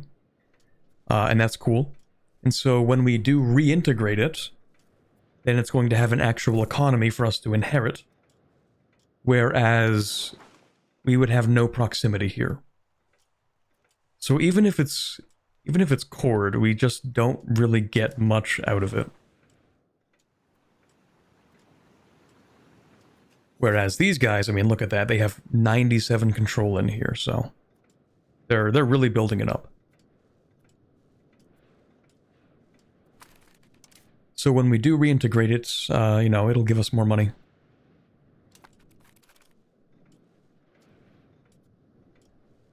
And also, I think we keep our cores on this. Yeah. We do actually still have cores in Berg.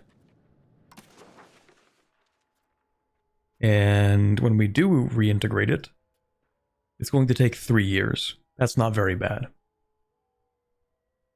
You're using the subject's better control and income from the area to subsidize the development. Yes.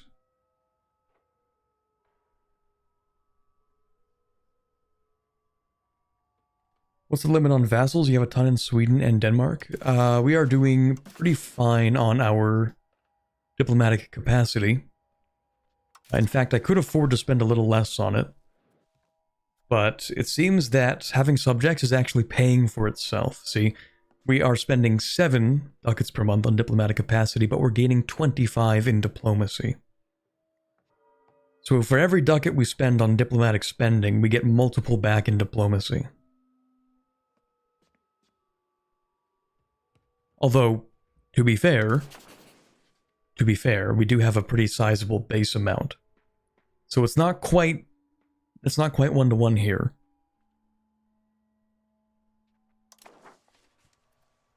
But basically, we should keep on expanding.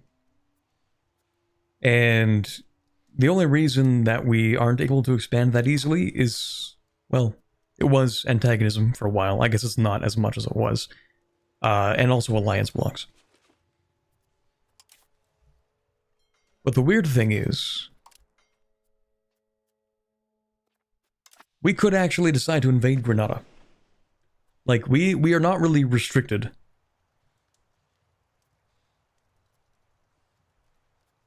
In terms of who we can invade right now.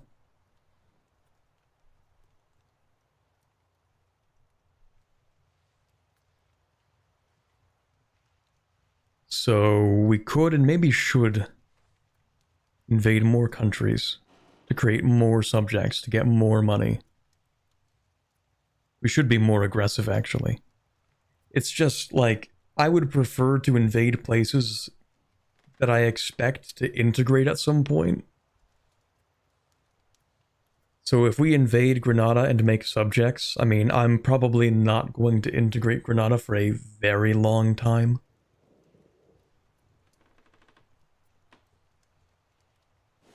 But we could actually invade, like, some part of the HRE. Well, maybe not you guys, but... like the Teutons? We can invade the Teutons. I mean, hell, we could even invade Poland right now, which is crazy. We should not do that.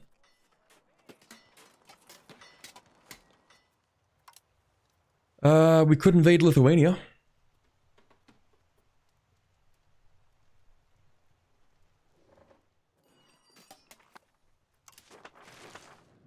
I actually might do that.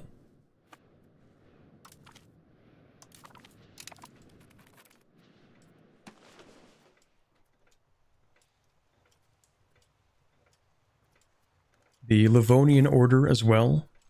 We should invade these guys.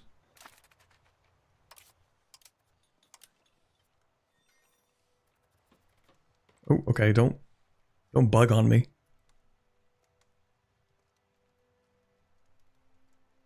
Oh, because it's a vassal of the Teutonic Order, they're called the Livonian Order, but if they weren't, then they're just called Livonia. Interesting. Interesting. Alright, let's get another spy network. Or not. Oh, right, because they are a subject, so we actually need a spy network in here.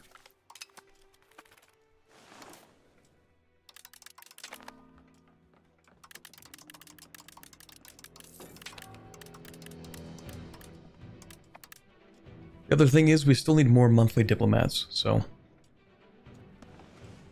actually, we don't need this anymore.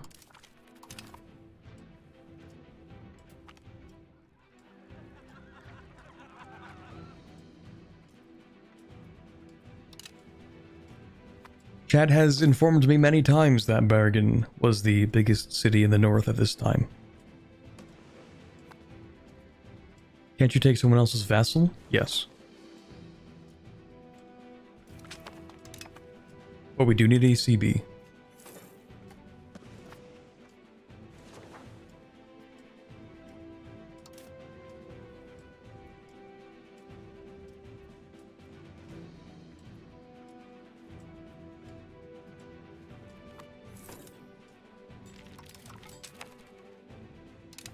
To reform.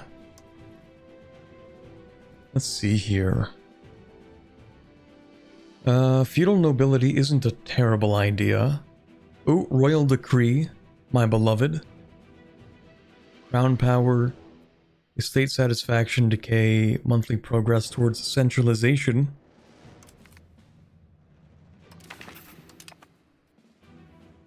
And I'm actually going to swap out of autocracy. We're going to pick up the Privy Council instead. This is just going to, it's going to counter the centralization we get from this. Wait, what do we actually get out of that? Oh yeah, tax efficiency. Yeah, we want the tax efficiency, I think. Yeah, nothing else here is that important. Did I click the right button? I sometimes mess that up. Change reform, okay, yeah.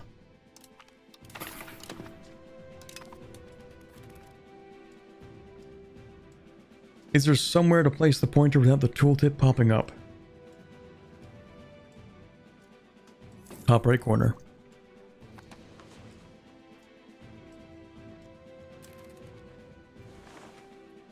What do you have cost of court maintenance at maximum? You have maximum legitimacy. Because the amount that you pay is only as much as it contributes to the legitimacy. So we're paying 9 ducats because we're counteracting the legitimacy decay. If we turn this off, then of course we're not paying as much, but then we start to decay legitimacy. So when we put it at max, we're paying for 0.71 legitimacy each month. Now, if we dip below 10, then we're going to be paying for a lot more. This is just so that if I lose legitimacy, then I'm investing in it at the maximum amount. It's like the EU4 root out corruption slider. Yes, you kind of just keep it at max and then it solves itself.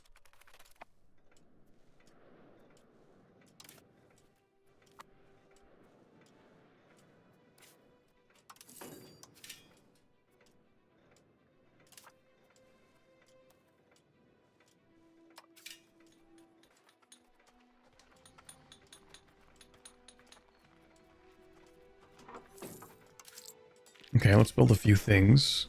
Probably best to actually expand some of these RGOs. Not this, though, because we have no pop here. This one's fine. That's fine.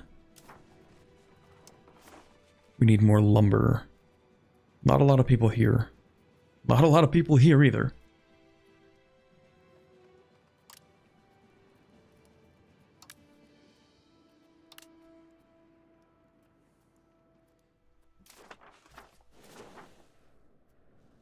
One of the things that sucks in Norway is that your population is small, but it can't even grow that quickly.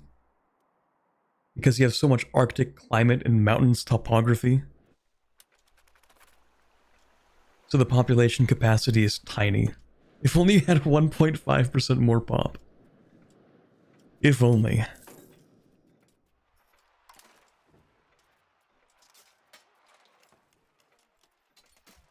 Wouldn't that be crazy?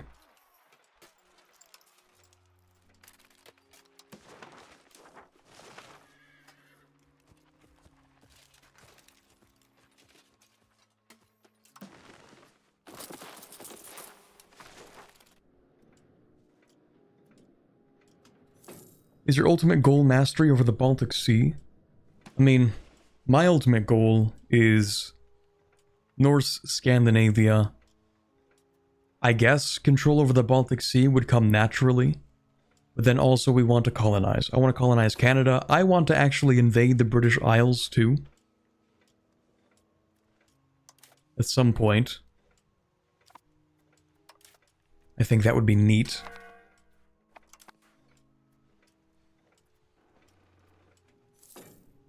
Like, what if I just create an empire that's like... all of this seems good to me. I think I should have all of this.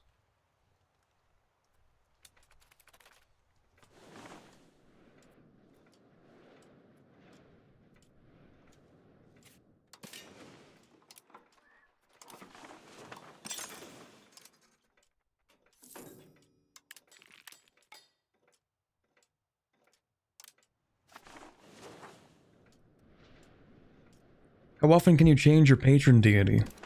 Well, as often as you like, except that it costs a lot to do that.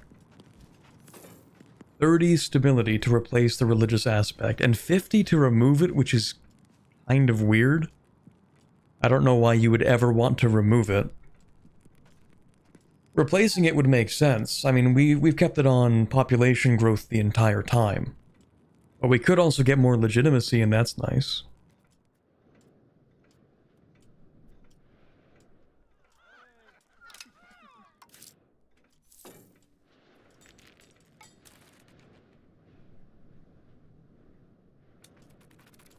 I love worshipping variously colored pots.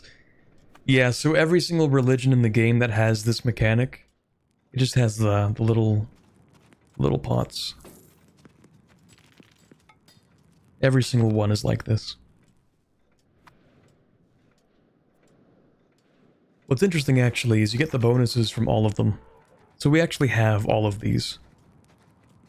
We just also get this a second time.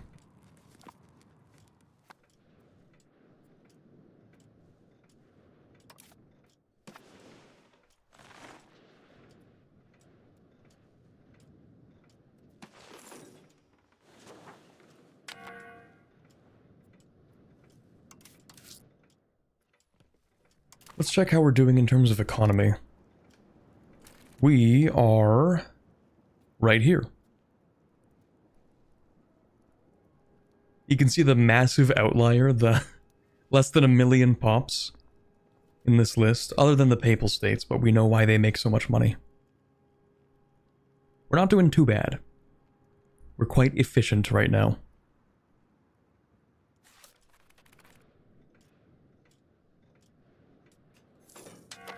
Whatever you worship is just a double bonus? Well, it's a double bonus plus one other thing. I really hope this doesn't use my stability when I left click. Let me save first.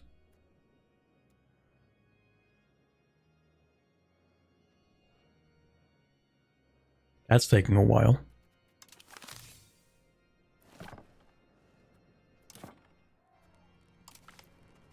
Man, I just wanted to see what the other options were.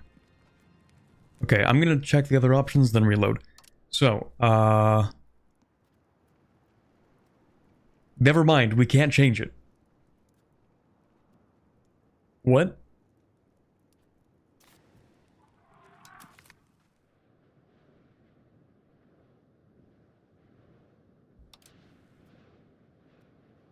What?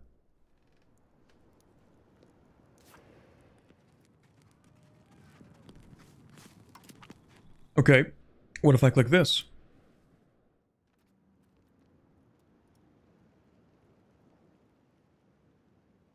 Ruh-roh. Oh, to remove. Okay, maybe I'm crazy. I'm like, what? Okay, okay, that's... Okay, never mind. False alarm. I can't read. It's one of my major debuffs in life. Okay. So... These other options also give you a second thing.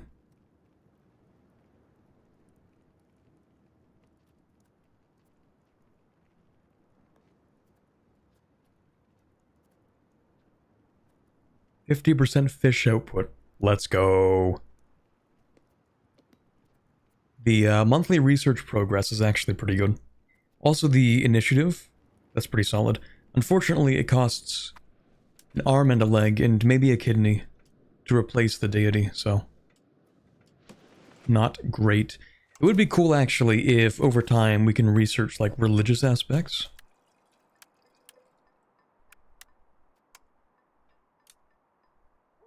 Maybe there's like a thing for that. What are they called? Religious aspects.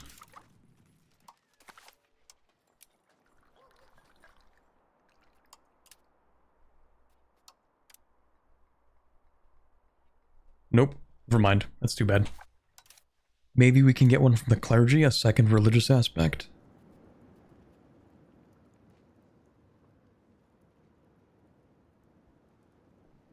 Nope. Okay.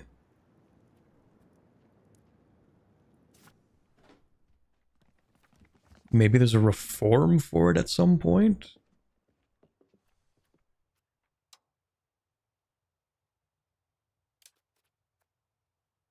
This is goated. Well, we can't take that yet. Any additional aspects? No, like, religious fanaticism or something? No? Okay. Can you force change religion on other countries? Yeah, so we've been slowly forcing our subjects to become Norse. Many of them do not like this.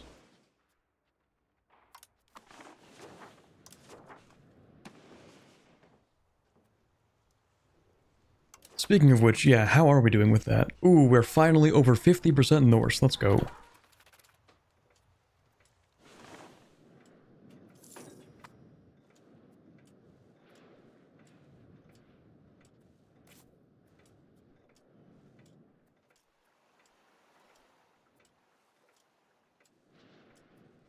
Oh, you know what would actually be a good idea?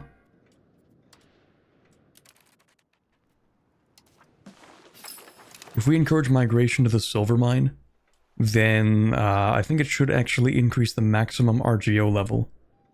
Because right now it has a base of 200.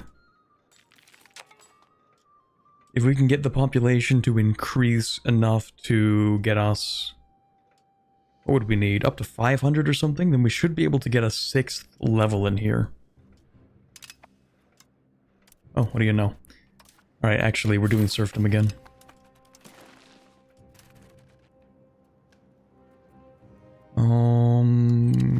Sure.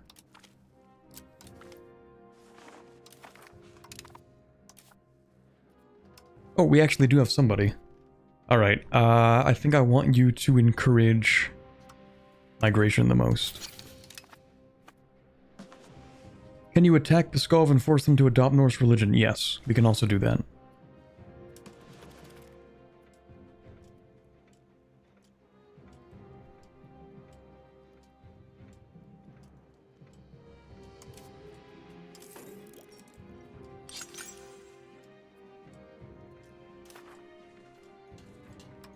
Oh yeah, you know what? We should build a hospital in the capital. Just in case.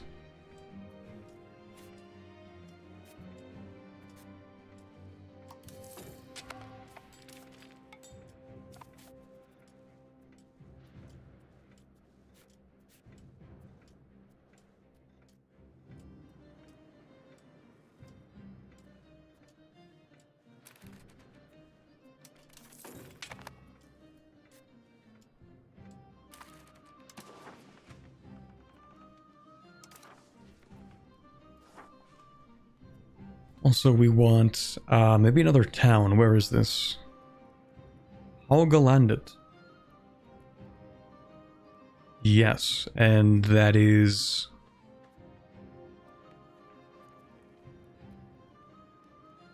kinda far from Oslo. Makes no money and just has fish.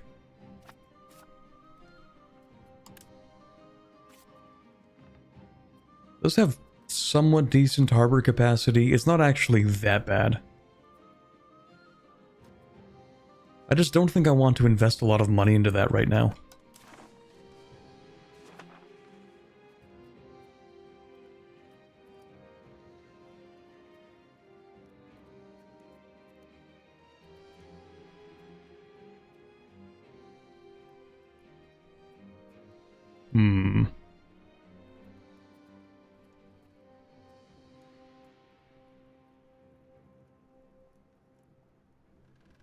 You know what? Yeah, let's expand the lumber.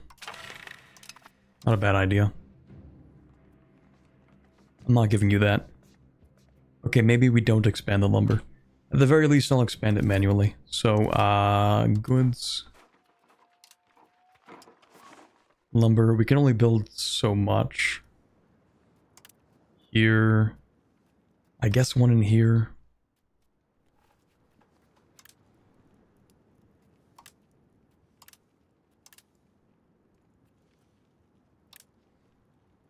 While we do have lumber, we just don't have a lot of population in the places where the lumber is.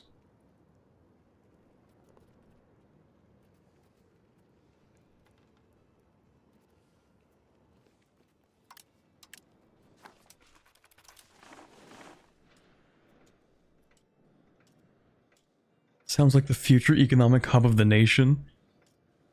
Yeah, I don't know about that. It will definitely do some things, kind of.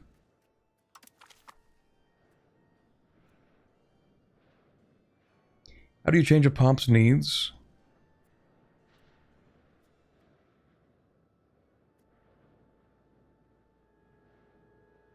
Pops have a list of goods that are dependent on social class, culture, religion, and where they live. Nobles have higher demands than the lower class. The amount of goods demanded by a pop depends on the development of the location where they live. I guess that's how it is.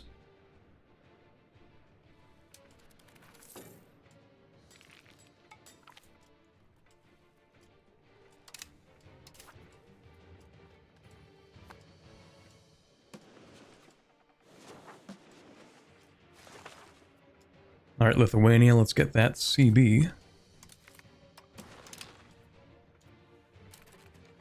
I think we might as well get it in Courland.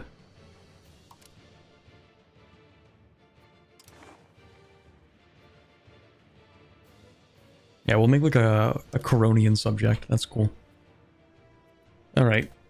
CB, Religious War, Courland.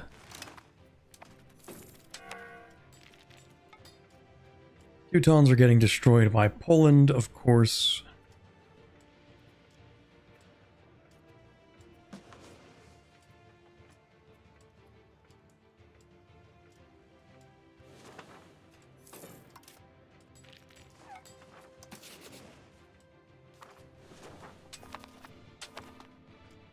Is Sweden still Catholic? Yes. Isn't it possible to promote estate members to be council members? Big if true.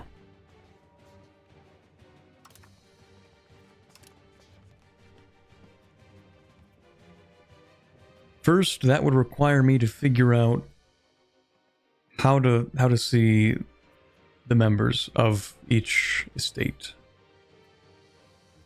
And I don't know how to do that.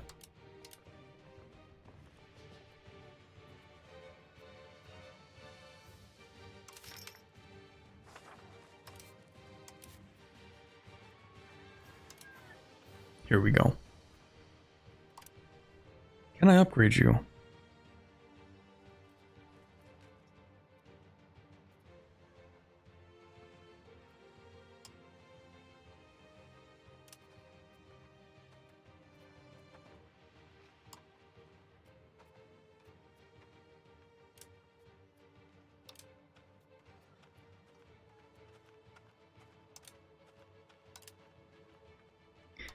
Bad news, I don't think I can change it.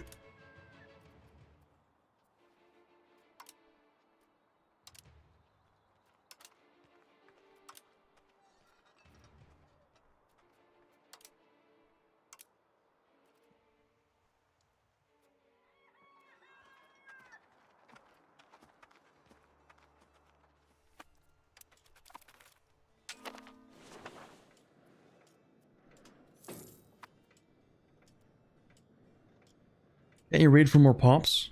Well, raiding requires going to war, so yes.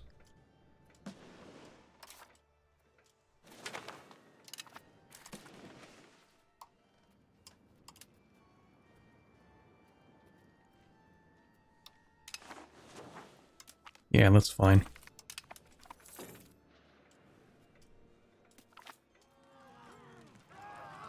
Ooh, we will take that.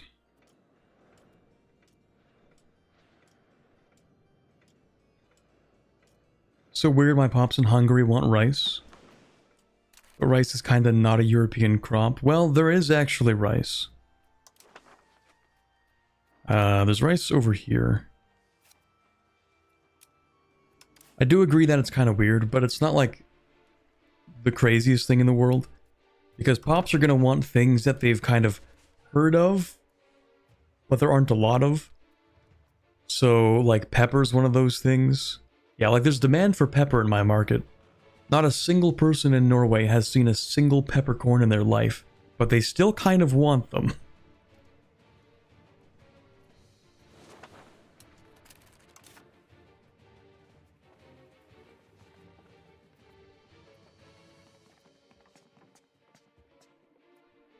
Okay, so what if I try this? That's not going to be enough. I'm stupid. I'm so dumb. I don't want to give you a tax exemption. I'm so dumb. I might be the stupidest person alive. Oops. Well, that's too bad.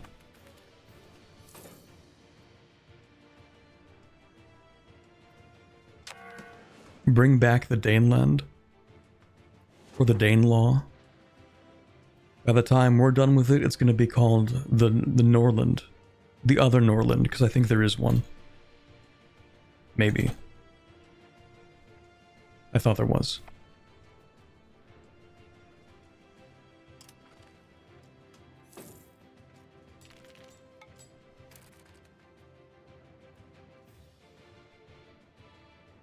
Norland is a county? Not here, it seems.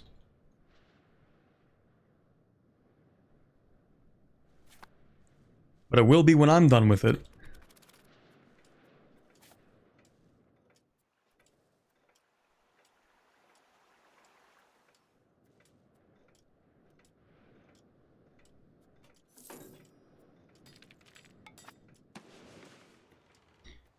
Norland is the northernmost province of Norway IRL. There you go. Speaking of northern provinces... Oh, right, yeah, of course, we're having almost no migration attraction because there are no clergy up here. One new peasant was born in Hammerfest. It's the most eventful thing to happen up there ever.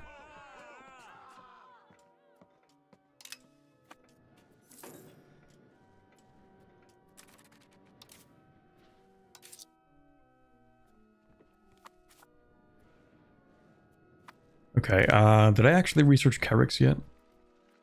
I think so. I should build some. So, navies, build ships. Never mind, I did not research that yet, didn't I?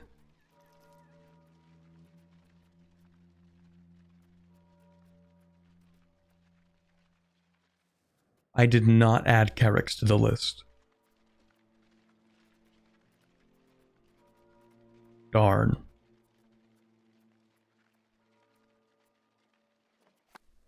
Do I need to?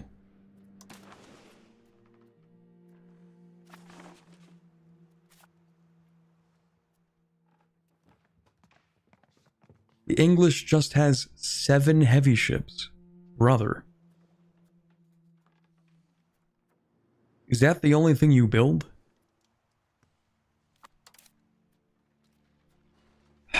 Okay, we're redoing this. We're redoing the whole thing, actually.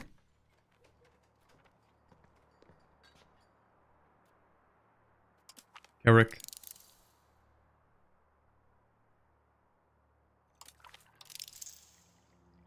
Actually, for a Carrick, aren't I going to need...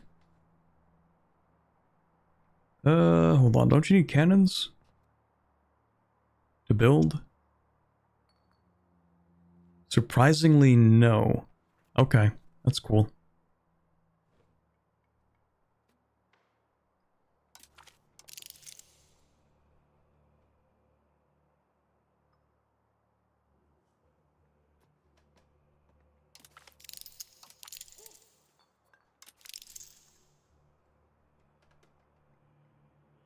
Eric should be the second thing now. Okay, nice.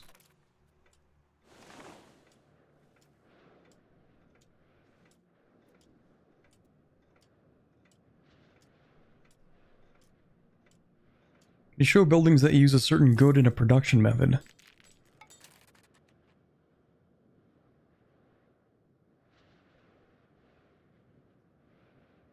Oh. I had to sort of parse that for a second. Can we?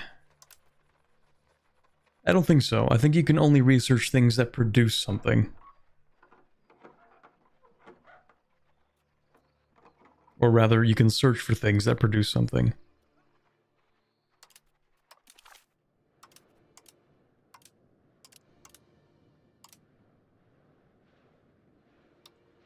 Yeah, so you can filter the goods produced and the building effect. But not goods required.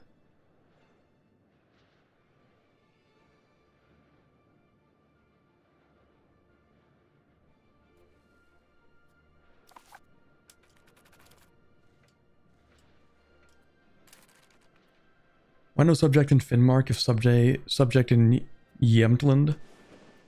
Well, okay, I had a whole chat with chat about that. And it was sort of inconclusive. Where they said, oh, you'll just build up enough ships and it'll be fine, you'll have the maritime presence. And then I said, well, if we have to build more ships for that, is it even worth the cost of the ships to be able to collect those taxes? And then we never really got anywhere with that.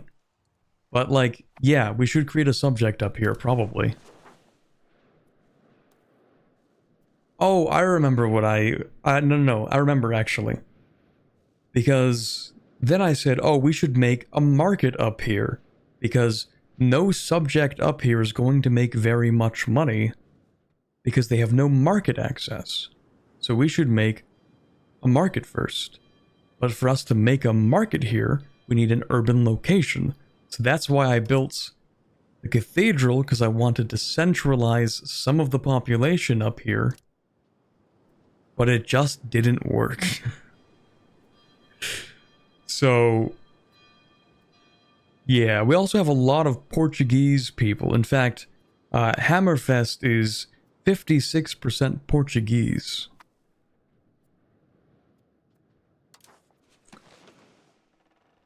Yeah.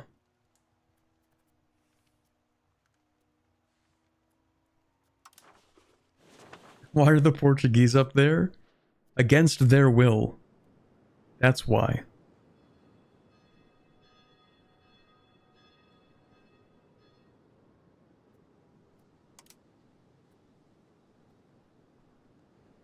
So anyway, you can see that the profit per level here is literally, it's so little it doesn't even show up as 0. It's actually no profit for expanding the fish markets here.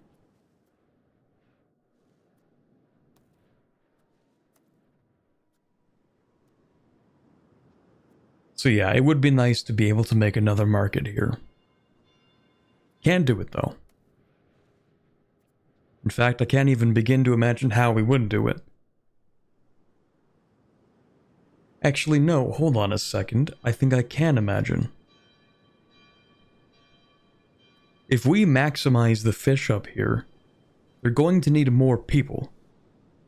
So they will actually import slaves to work in the fish RGO. And if they do that, they should be able to import enough population for us to turn this into a town.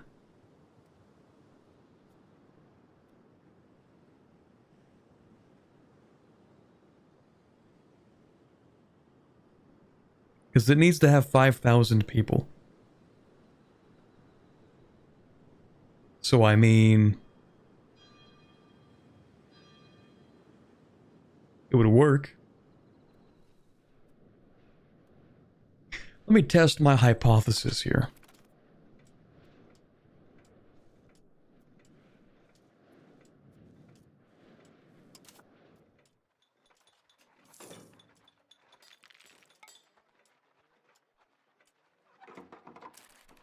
Oh, also, yeah, we need to build granaries. I've been neglecting that.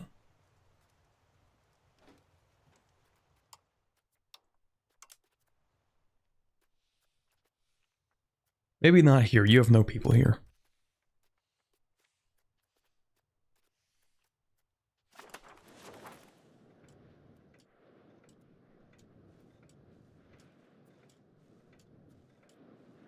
Let's see. Is this going to stop working in the winter? Probably. The other thing is, even if we do create a market here, they're going to have, like, no ability to access goods from the general Oslo market, which is kind of a problem. They will have to build everything themselves.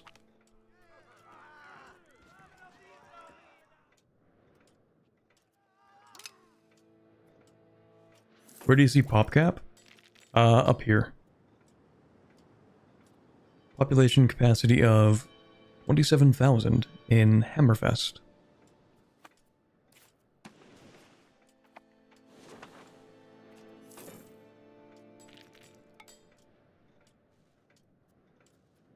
Just build an Arctic superhighway up the entire coast. I mean, yeah, we kind of can do that.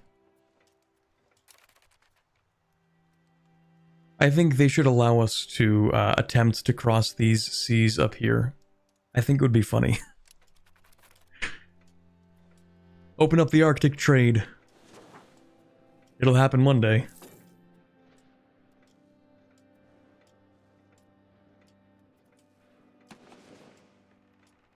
Just think of how much faster it would be for us to reach China if we just went north. Why didn't the Europeans try this?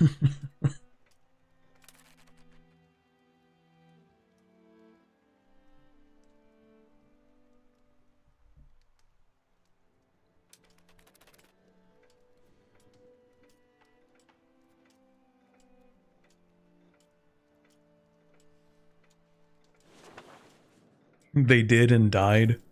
I think that's a skill issue. I think if he just kept on trying, it would have worked.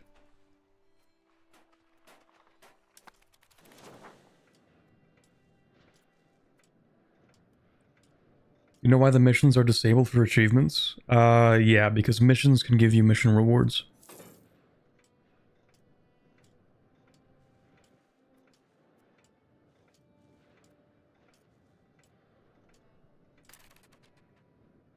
How's the ambulance capital coming along? Let's see. They're not doing too much. They're getting a lot more out of the lumber here. The problem is that they also have, like, no market access.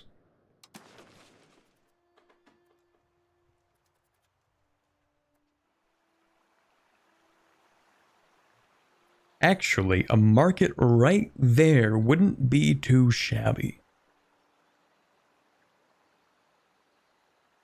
Funny enough, it wouldn't be that bad.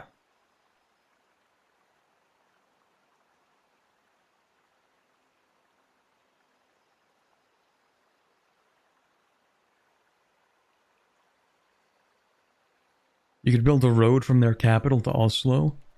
Yeah, I mean, if I want to sell all of my organs for it, I mean, it would be crazy expensive. 1,472 ducats.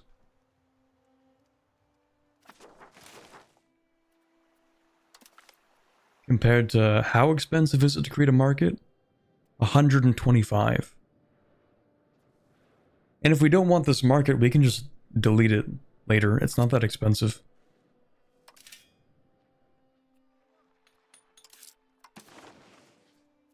Let me see. What happens if you want to delete a market? It is 22.5 prestige. Oh, okay, it actually is kind of expensive. Well, that'll be worth it later. Surely the road is more useful long-term. The road will be more useful long-term if this area is able to develop reasonably, which it is not currently able to do.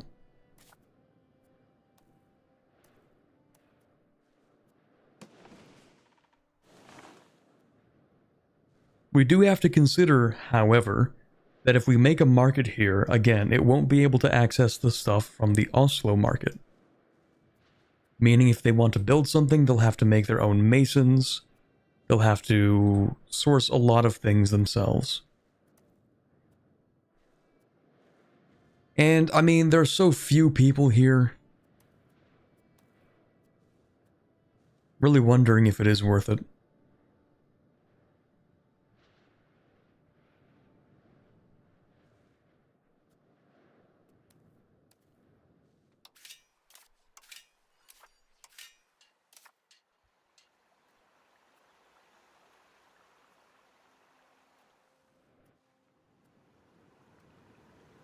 I like how you just lose population capacity based on closeness to the equator. That's nice.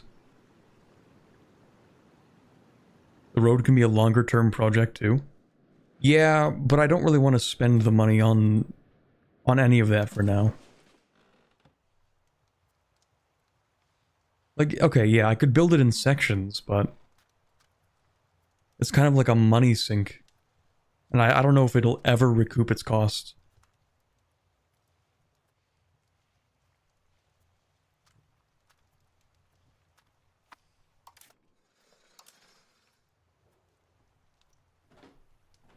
The early sections would be more immediately useful. It would be more immediately useful, but not significantly useful.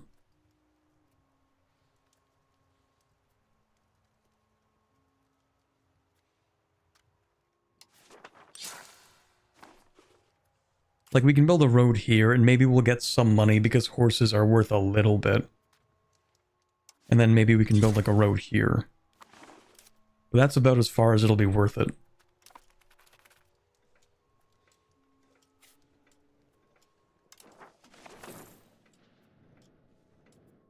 And even then, that was probably a bad idea. The heir is of age, and his stats are kind of mid.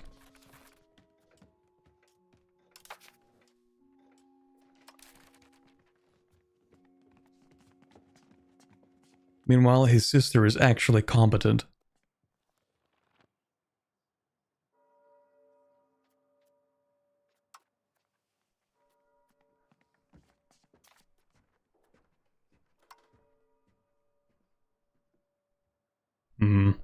Well, at the very least, he's going to be an advisor.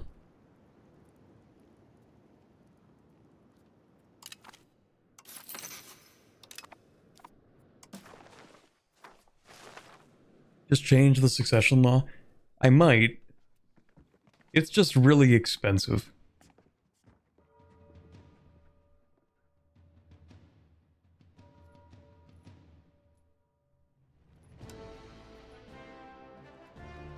$50 stability, 50 legitimacy.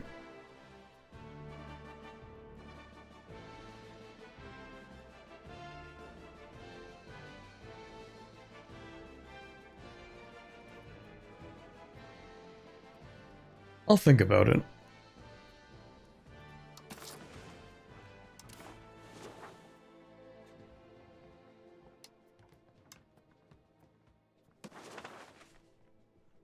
Yeah, let's increase stability a little bit to help insulate ourselves from the shock of how expensive that's going to be.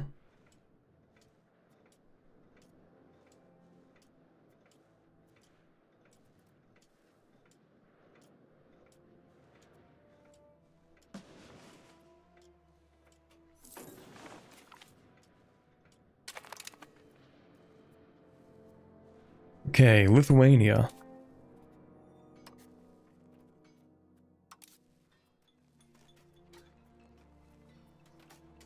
It's a lot more countries than I thought there would be. Anyway.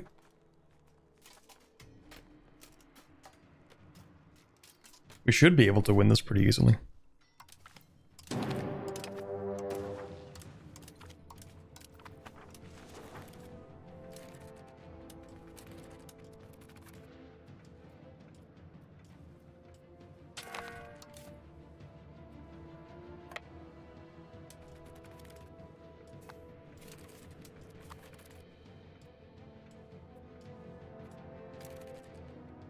Does the artificial land in Denmark get made? I have no idea.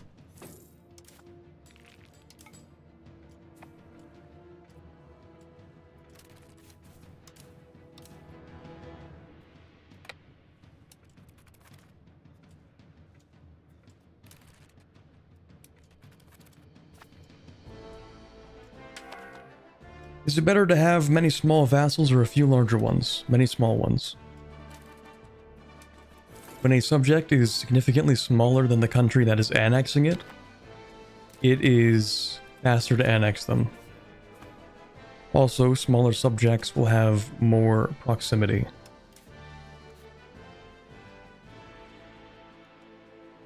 So, for example, if I turned these 3 subjects into one, and its capital was like here, I guess, the stuff that's down here wouldn't have as much proximity. So by dividing the subjects, they're easier to integrate, and also they collect more taxes and can invest more efficiently.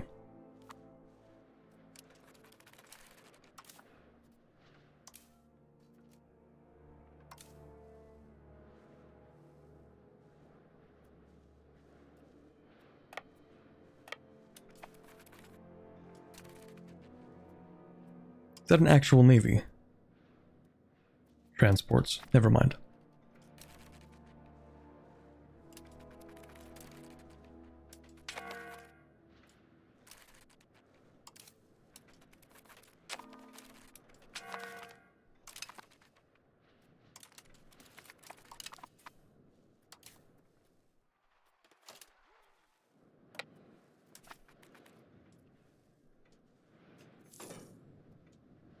Would you say that becoming Norse has been a boon? Yes, absolutely.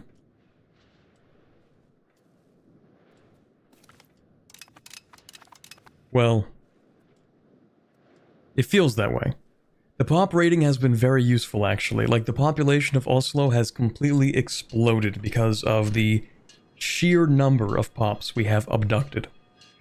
It has also allowed us to sort of use slaves in general. I don't think it's possible.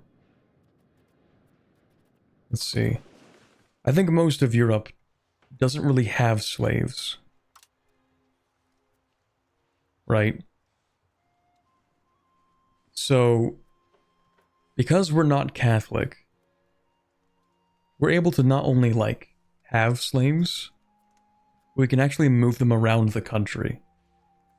So, the only reason we'll be able to make this work, in theory, if it actually does work this way, if we want to build up Hammerfest, the only reason we'd be able to do that is because we're Norse and we can use slaves. Also, there's a fertility bonus for the Norse god, so there's that too. The only downside, actually, is the antagonism. The antagonism is a lot worse whenever you take stuff. Which means we're able to expand, I think, slower than we otherwise would have been able to.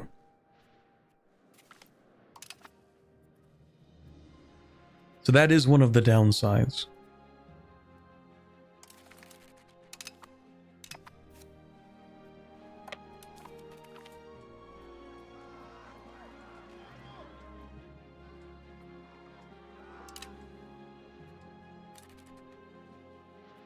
$27,000 slaves? You have no idea just how bad it was. Hold on. Slaves used to make up a quarter of our population.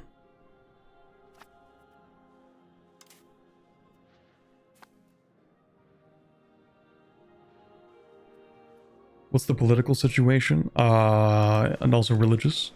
We're like fairly Norse.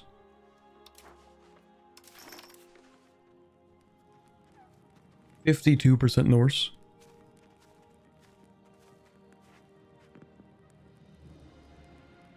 Now that I think of it, the remaining Catholic population, a good number of those are actually pops that we have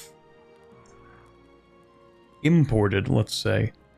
Yeah, so because we took so many pops from Sweden and Denmark, which are Catholic, the capital itself is actually still majority Catholic. And the only reason we have fewer slaves is because we actually gave rights to the Danes and the Swedes. And so because we gave them rights, or in other words, because we accepted their cultures, they are no longer slaves. So the only slaves we have are actually Portuguese and Mandinka. And maybe a few extra ones here and there from other places.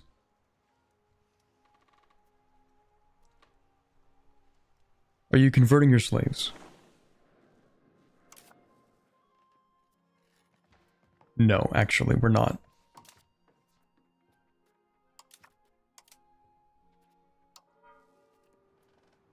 For us to do that, we actually need to make it so that our heir needs to be Norse. Which I think is weird, to be honest.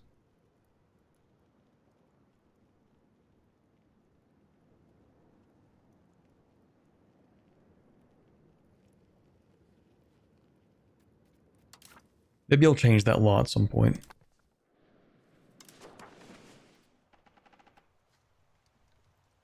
Did converting break the union with Sweden? Yes. Because our heir became Norse. And they didn't like that, so.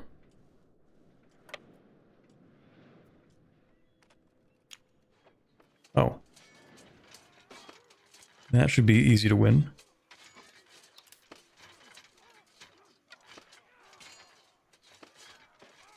I don't like how lopsided the cavalry is. Think you could spare a few cavalry for the right flank?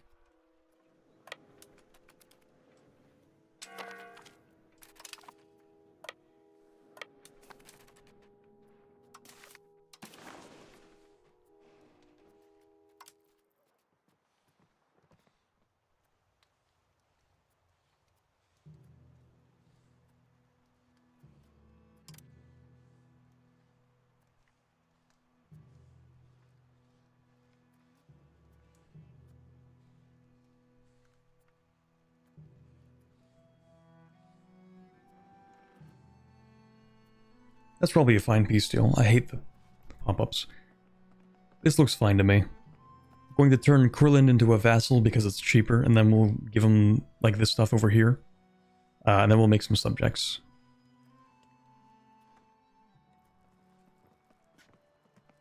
Yeah, that's about what I expected.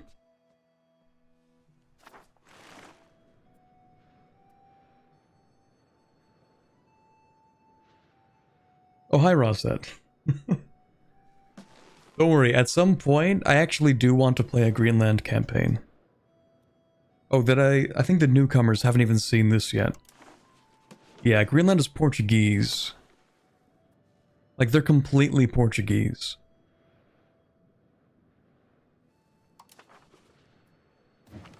I think they are, in fact, entirely Portuguese. Almost.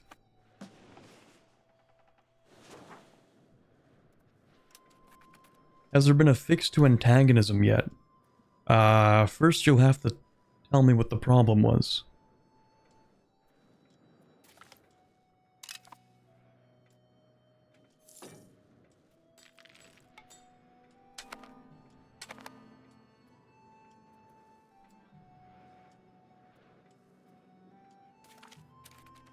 Oh, right, yeah, I made half of Europe mad and they didn't attack me, that's true.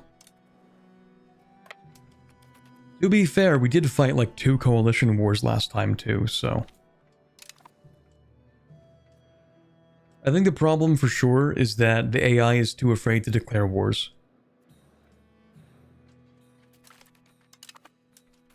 I think it's It's hampering their expansion, which is causing the borders to be weird. They also have weird priorities in peace deals.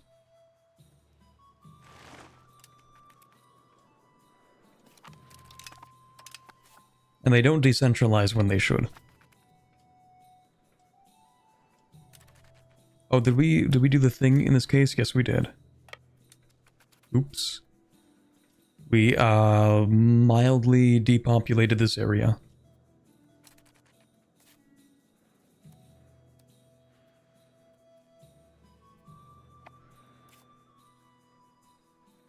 What's the capital? I hate having to look around for it. It's like, oh, is this the capital? Is this the capital? Is that the provincial capital? Is that it? Nope. Is this it? I don't like that.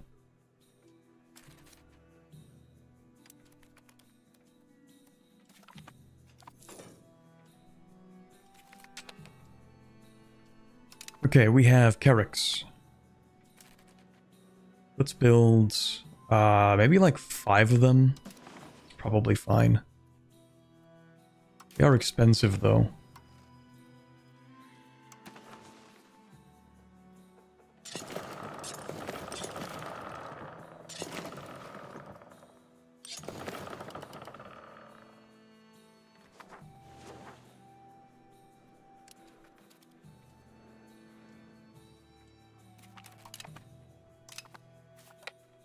Wait, are you still Romuva?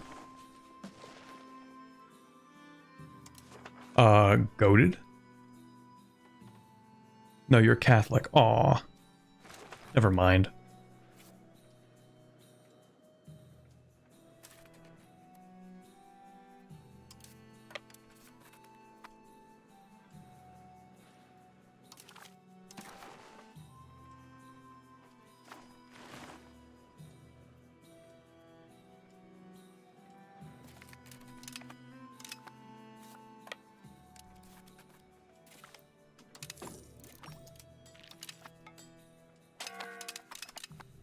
Too many slaves in Oslo. It actually is going to become a problem eventually because we're going to run out of places to put them. Well, we do have a very large population capacity, so maybe not for a while, but still. Okay, next. That's cool. I actually do want universities, actually. I've changed my mind. I do want them.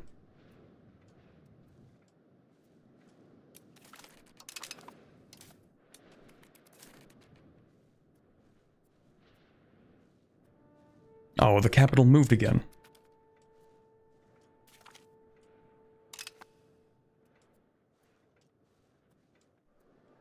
That's the one downside to raiding.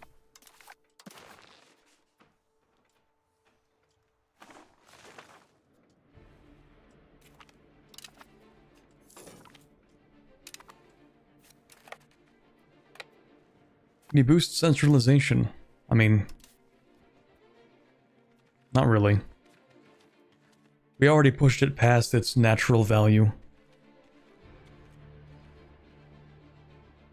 But at some point... Oh, right, yeah, I need to change this. We don't want the itinerant court anymore.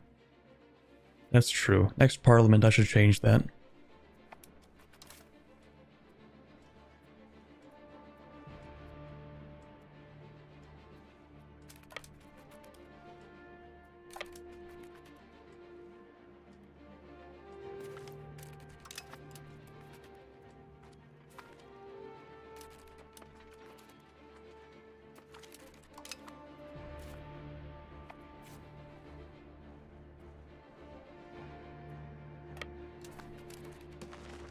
Was hoping that would help with the northern lands. Yeah, unfortunately...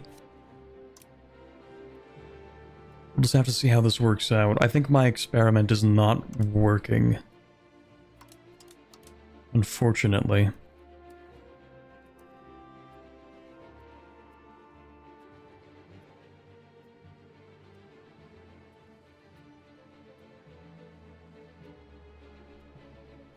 Yeah, they actually aren't importing the population necessary to make that into a town.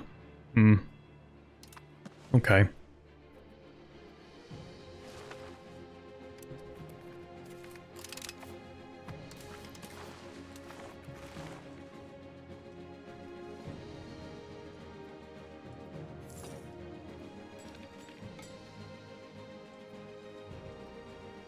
I thought slaves got sent to non-filled RGOs. In theory.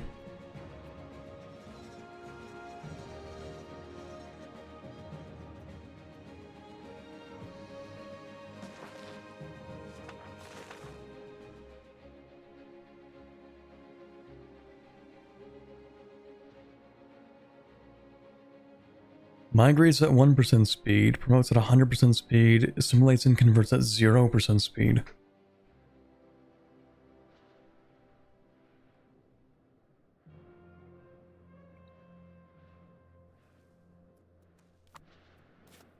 I don't actually know how to get them to move. I just know that you can sell them. Which actually we've not been doing a lot of.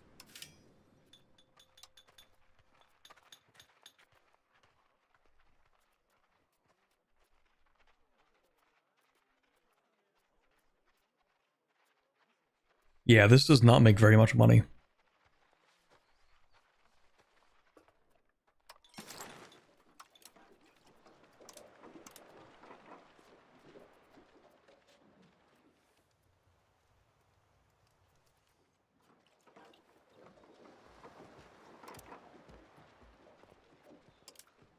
Actually, you know what I need to do? Import more fruit.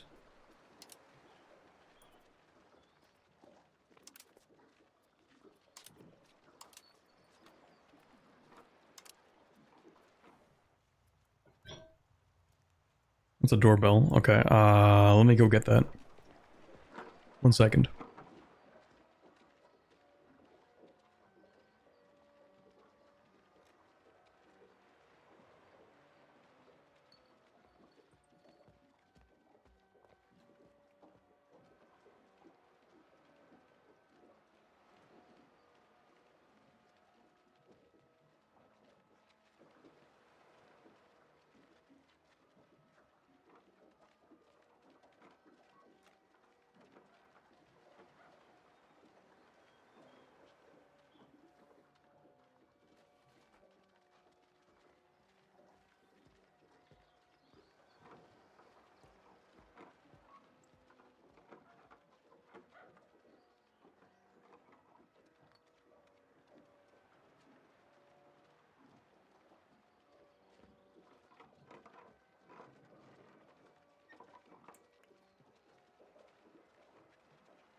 Okay. We're good. Any colonies? No, we don't have any colonies today. Right now, at least, because it's not really anything for us to do. I will, at some point... I'm gonna actually explore this, because I know there's like an ocean current here that we need to use to get down into, like, the eastern US and Canada. Actually, how does that work? It's like here and then it goes up, right? But there's like a cross current or something? How do those currents actually work? Because there's the one that leads from... This is how you get the triangle trade, right? Like the currents, the trade winds bring you down into here from Africa to the Caribbean, and then from there up back into here. But then there's like a counter current that goes this way or something. I don't know. So we might explore this just to explore whatever's here as well. But we can't actually do that until the New World Institution, and that's not for at least another 5 years. Might moving the slaves require the location to have more than 0 market access? I mean, that would be believable, except that there are already 900 slaves in here. So I'm not too sure.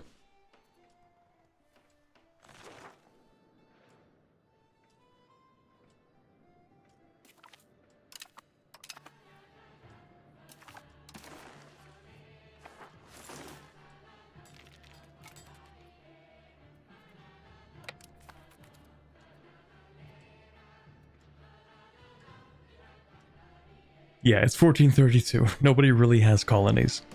Except, actually, I feel pretty certain saying that Castile has a viceroyalty in the Canaries and the Azores at this point.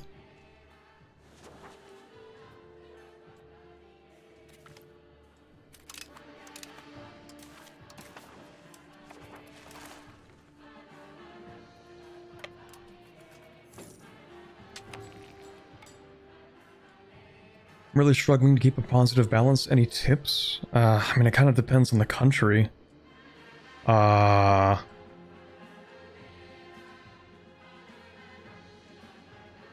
Make sure you can tax your pops as much as possible without crippling your crown power. So... Also, I need to re-siege this. So, like... If you have extra room to tax your pops on the slider, and you have over 25 crown power, then you can hand out a few privileges to make them happier, and then tax them more. Also, I would not invest too much in stability. If you have to buy food and it's really expensive, then build up food first.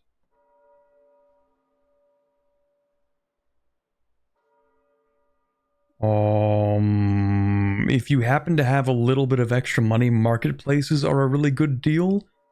If you want to maximize income from trades rather than trying to optimize for pop needs, then the automatic system for that is really good. Oh, and also, when you tax your estates, you can actually tax up to like 42% loyalty equilibrium or satisfaction, and it won't really be a problem.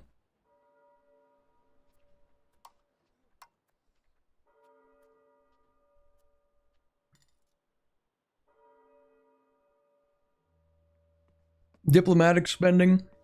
If you don't really need the diplomatic capacity, you can just kind of bring it all the way down.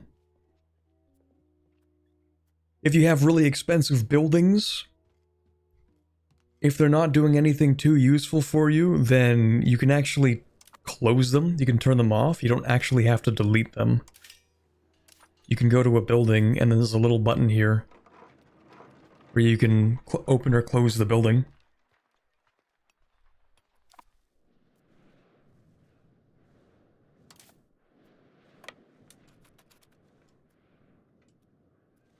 Oh. Okay. Are we going here? Sounds good.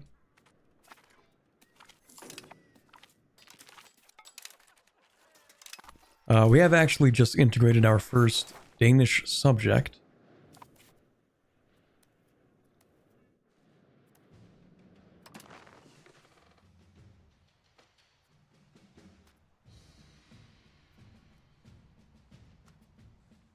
Where's the capital here? Up here? Here we go. So, from this subject, we have inherited a fairly decent amount of control. It is going to tick down. Our proximity is not amazing. Let's try and fix that, actually. We'll patrol. Maybe not. Hold on. So control is to select nothing, it seems. That's bugged. Okay. So shift does this, but I don't want that. I want this right now. I can't unselect that. Man, this UI is going to drive me insane. Absolutely insane. Okay, so in here, we just don't want... Oh, no, okay, just whatever. Alright, this seems to be working, in theory. How about you? Still building that? That's good. Yeah, look at this now. Proximity to the capital has exploded. Very nice to see. Look at that, 60% proximity in Bergen. We have better proximity in here than we do in here. Better proximity in Bergen than in Skien.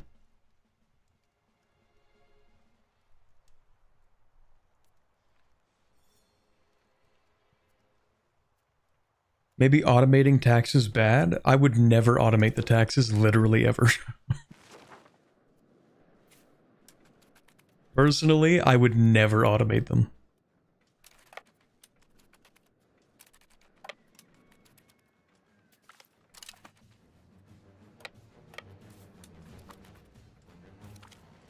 Probably because they're towns? Exactly.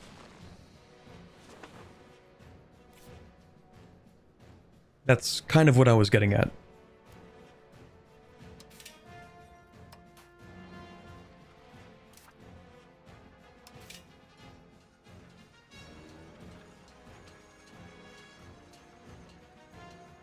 I don't know why this is this way. No buildings available with the search criteria. And then I check and it's just like burgers in here. Okay. Still actually not worth building too much in here. And the reason for that is because while yes, we do have more proximity, more control, what we don't have is market access.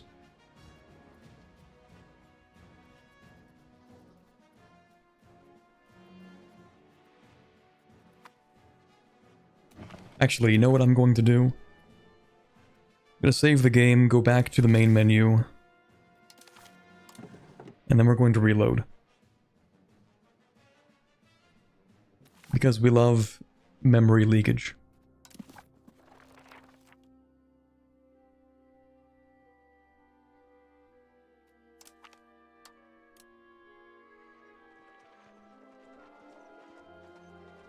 How does one declare independence? Okay, so you first make yourself disloyal.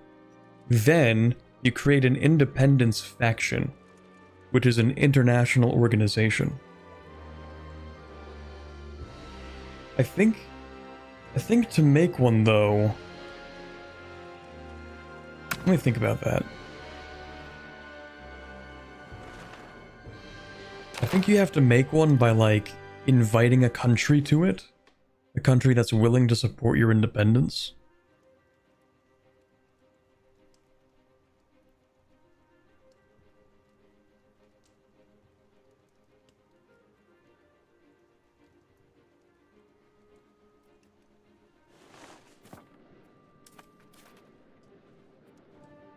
And then after that, you can invite a whole bunch of people to the faction, and then when you declare war for independence, then it calls them in.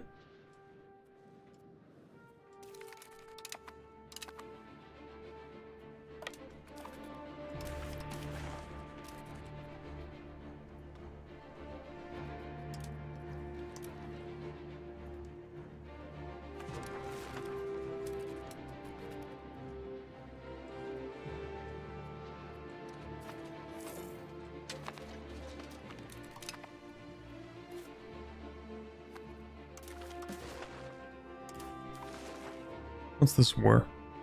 Oh. Random rebellion.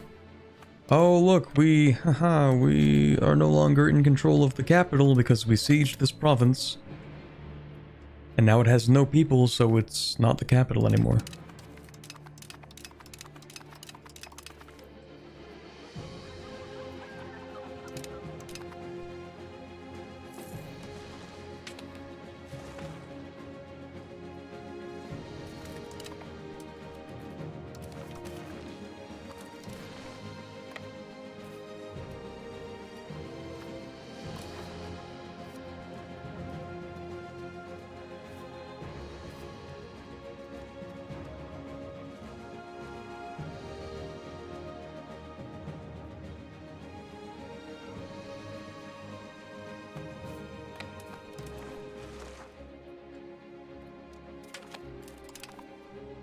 Is there a way to see how many pops you stole this war? Well, let's see. Samogitians, Huronians, Truthinians. Alright, and then we go check over here. So that is...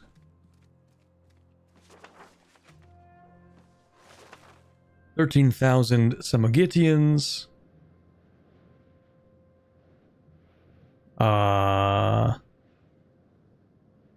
Is that really it? No, I feel like I've taken more. They just don't show up on the list, I think.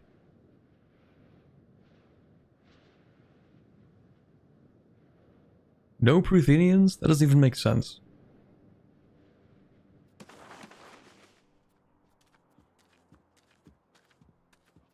Well, anyway, mostly Samogitians.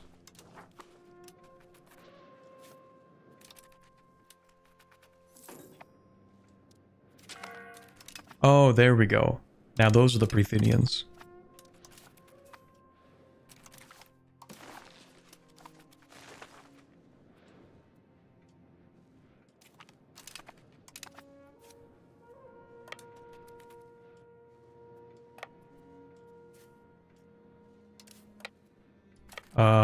Let me actually do this.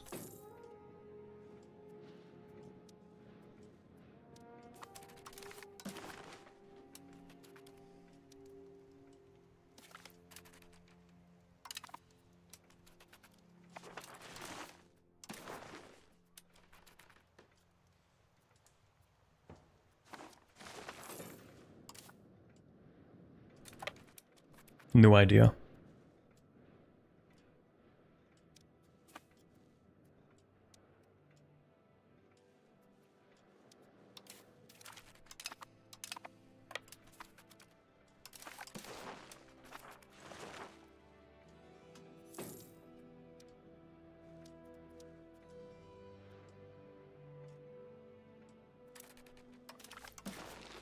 Okay, now we can finish this war. They aren't even that upset.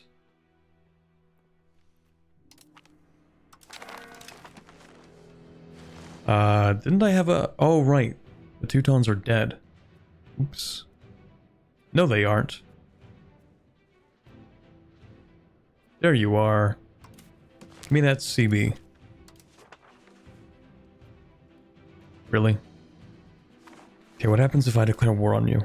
Bohemia joins. Uh-oh. Okay, never mind. We're not doing that war. Abandon ship.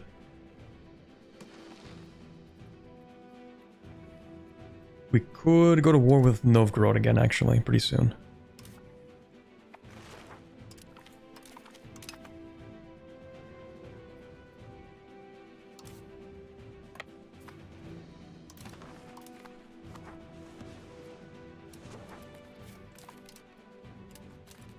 Alright, subjects. Courland. Bishopric. That's gonna be really awkward when I force you to Norse Pagan. Oops. That's crazy. Anyway, here you go.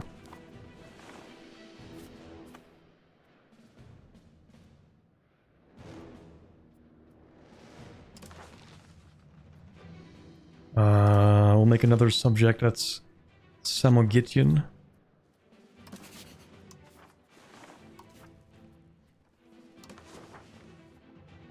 What subject is this? Oh, Samogitya. What do you know? Sure.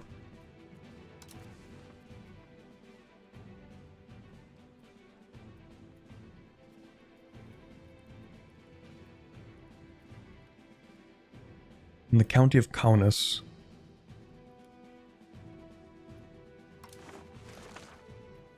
Are you Pruthinian? No, you're not. You're Pruthinian.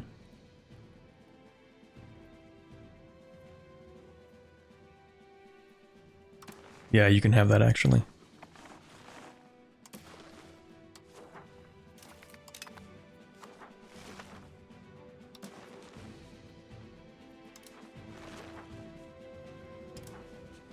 You can actually have all of that.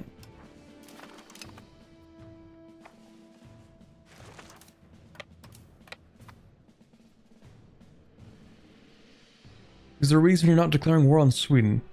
Yeah, so for the most part, I just want them to finish colonizing what they have claims on. They have colonial claims on certain things. So they're going to finish colonizing for me, and then I'm going to invade them again.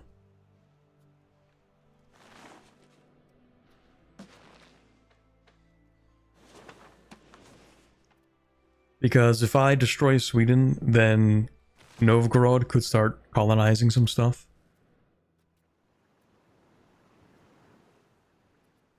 Let me see here, actually.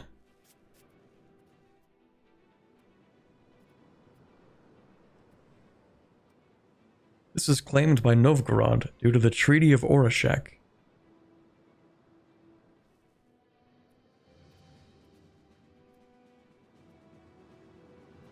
Claimed by Novgorod, yes. What about this? I guess we'll never know. But yeah, Sweden is just gonna finish colonizing this stuff over here. And we could finish colonizing this, but we don't really care too much. I'm pretty sure we have claims, colonial claims on like the few mountainous areas that aren't colonized here. But I'm not going to colonize them because I have absolutely no interest in spending that money. What's that extraterritorial vassal? I have no idea. Yeah, I guess you can have money. No idea because I've never used it myself.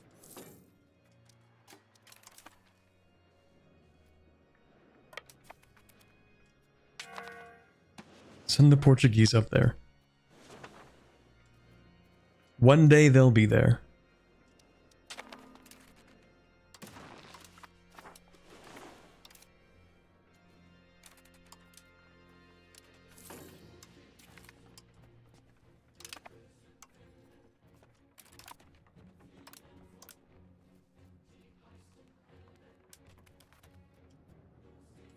Okay, now I did say I was going to swap my succession law.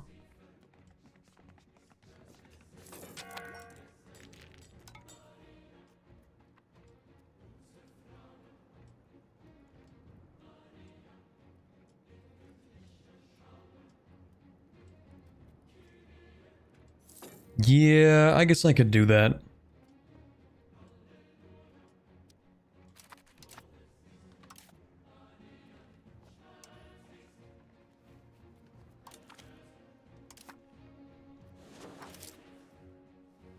Super expensive. When will we start integrating? Well, we did integrate this guy. Next,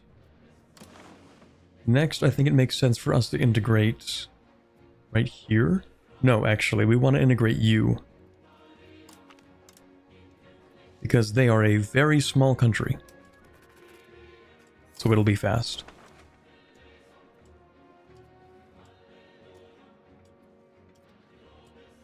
I don't know if I'm going to make the Bergen market.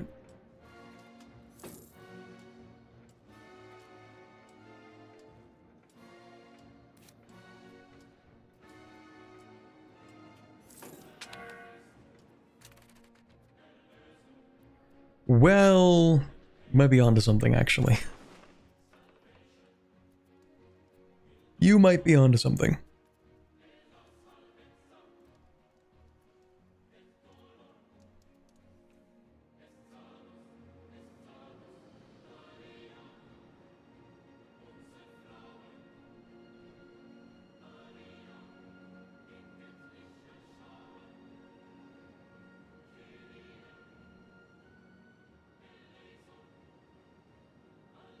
I'm really thinking about this.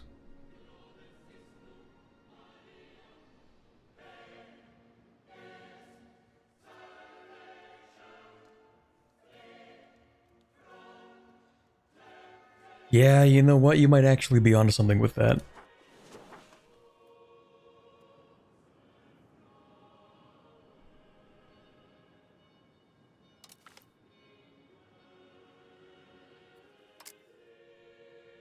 Because the transport distance is actually still not improving that well.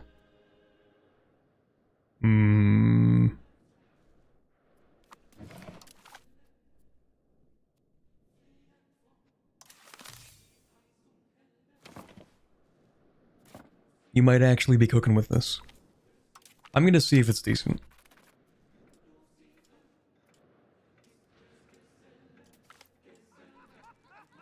Great economic policy, well, of course.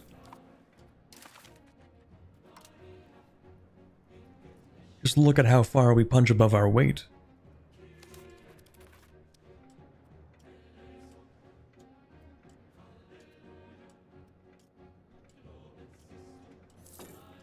What are the different succession laws?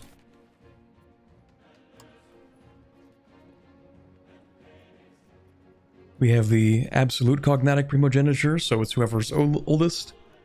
Cognatic primogeniture is mostly for male inheritors. But if there are no eligible male children, then it will allow women to inherit. And then favored son is just whoever the most competent son is. Matrilineal non-exclusive is basically like cognatic primogeniture, but favors women.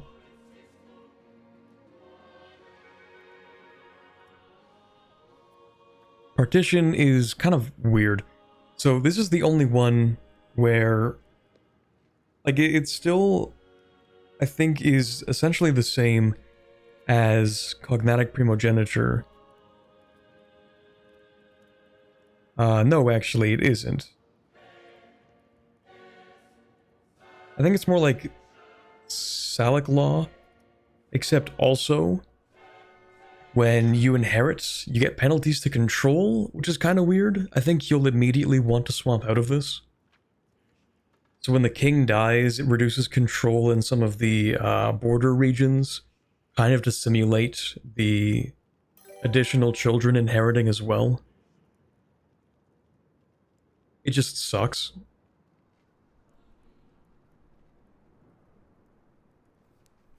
Salic is kind of like that, except not as bad. Semi-Salic.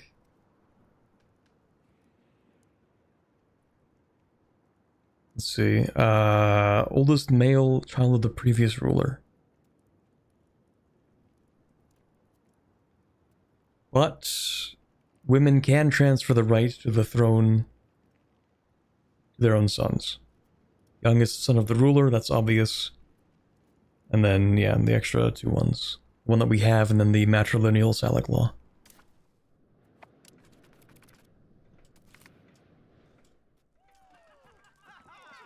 Who is this guy? One of, like, the 2 cabinet members we have? Actually, that's the son. I think I've learned a new method of making sure that your preferred son inherits. Now that I think about it. Because we can just have them die in an event. Anyway, we actually can have some people in the cabinet now. In fact, you kind of suck at your job. So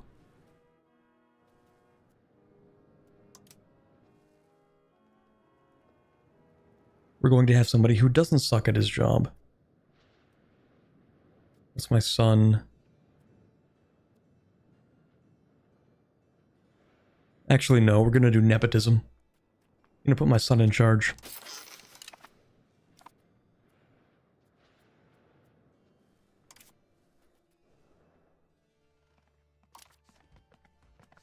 Listen, we don't even have the meritocracy institutions, so why should we care if the person doing the job is best suited?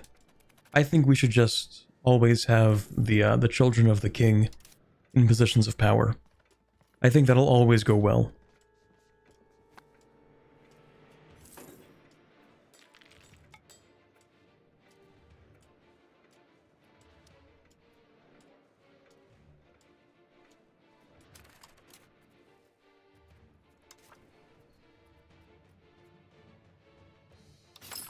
We do communalism, that would be lovely, thank you. I think someone earlier asked, like, what's the difference between centralization and decentralization in terms of use cases? Centralized is significantly more important for, I think, most of the game. Up until, I think, later, you might want to swap from centralized to decentralized if you have enough proximity cost reduction.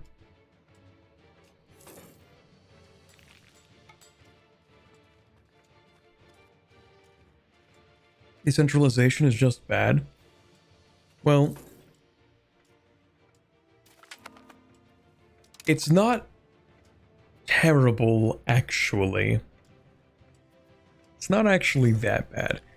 It's not as good, especially in the early game, but like there are reasons why you might maybe want decentralization.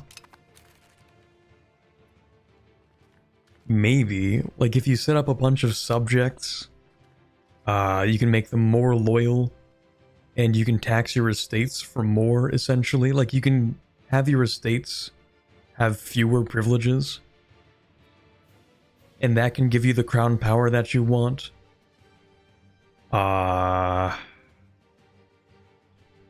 It might have some uses, but I wouldn't use it, really. Does this phrase even exist? Enough proximity cost? Well, back before they nerfed Russia a little bit, you could get something like minus 95 proximity cost over land or something. Maybe decentralization for large-scale British Empire? Yes, actually, that would be a good point. Like, let's say that you're England. Let's talk multiplayer. The thing everyone plays, of course. Let's say that you're England, and you have good proximity in the entirety of the British Isles. But you have all these colonial subjects. Well, you might not need the proximity cost reduction from centralization, because your core territories are kind of okay. They already have good control, so maybe you want to make your colonial subjects happier. Maybe you want to, I don't know, tax the estates more or something.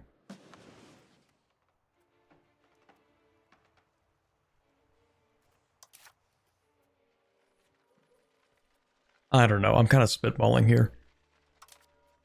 In theory, there are reasons, maybe.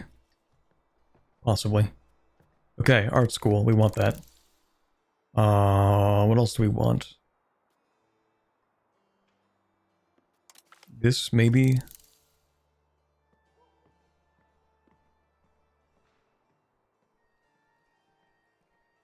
Oh right, cannons, I did want that.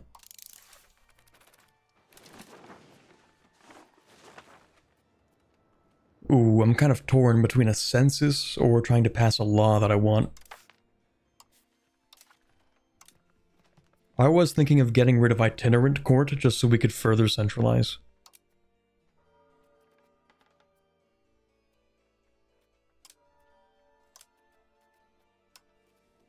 Itinerant court is cool because you get the minus 10% proximity cost through land. But like, we just don't really worry about that very much. Also, more silver, let's go.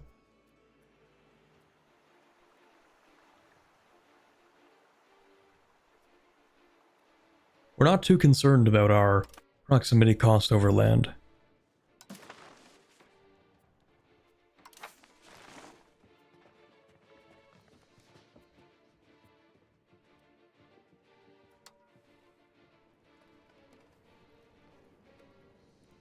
Oh, and we do want Court of Culture, actually. Yeah, let's do that. So let's pick up... sponsor the Noble Arts. We will lessen the levy obligations from the clergy because I don't think we actually get any from the clergy. No, we get a few. Let's see. We get like maybe a couple hundred from the clergy. It's fine.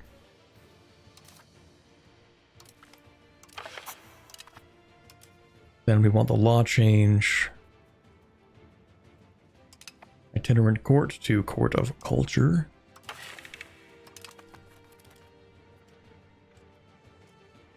Sounds like you're trying hard to make decentralized sound better than it is. I'm trying. I'm trying to look at the bright side. I'm trying to make a good argument. As long as you're above 50% on Parliament, it always passes? Yes.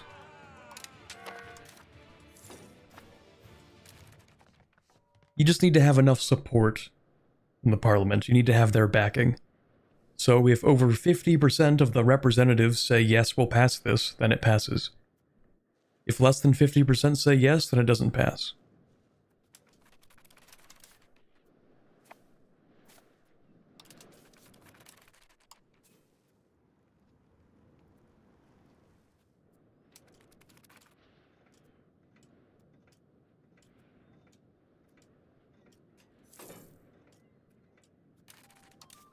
Okay, so these heavies are actually going to join these ships.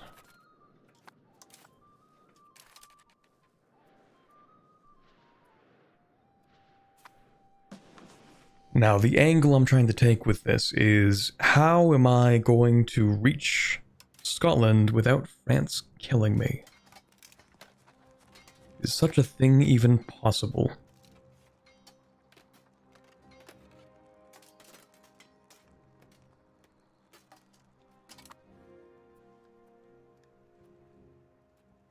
The biggest problem is actually military access.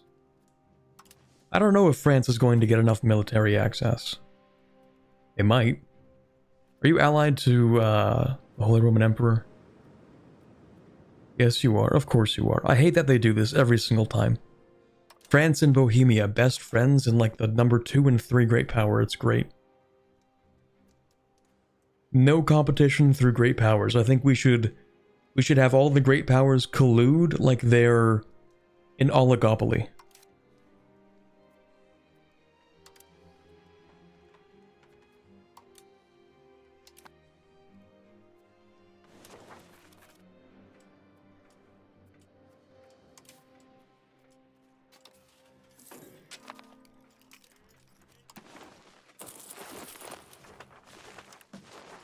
Remember that food problem we were having? Yeah, let's try to fix that.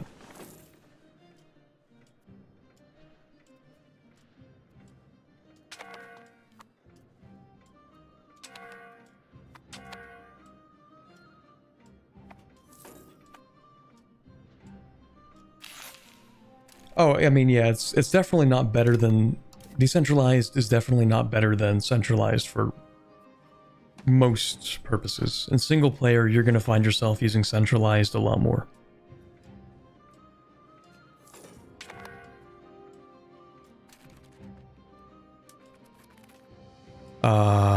The Bergen market was made, much to its own detriment.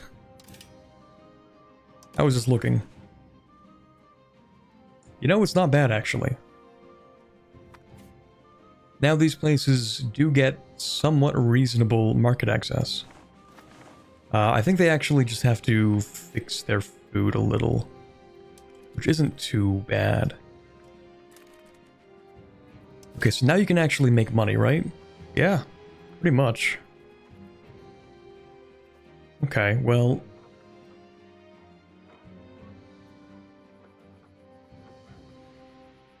let's get some stockpiling in there.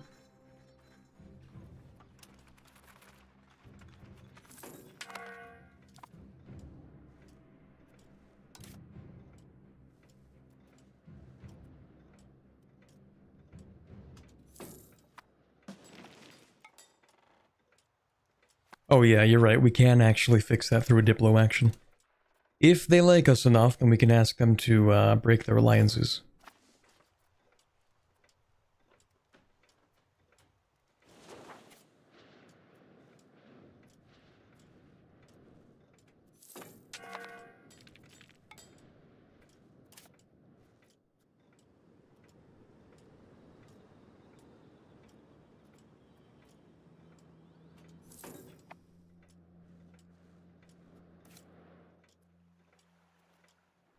Okay, I think we have enough people in Kongsberg.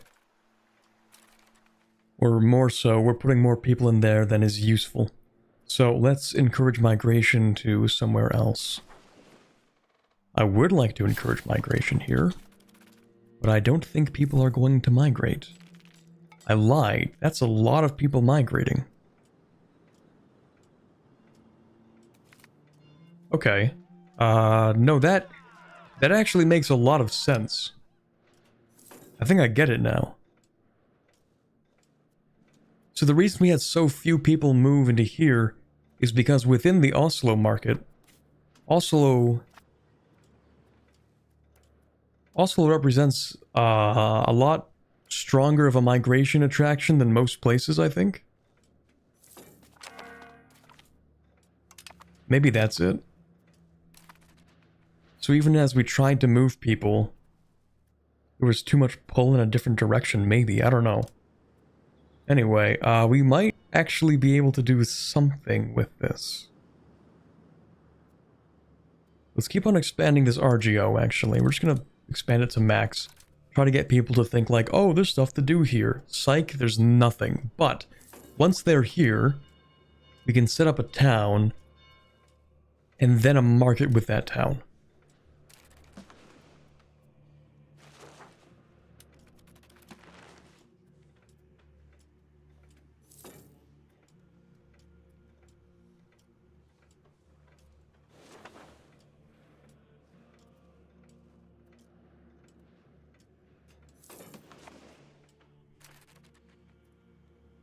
I guess I should improve my subjects' relationship with me.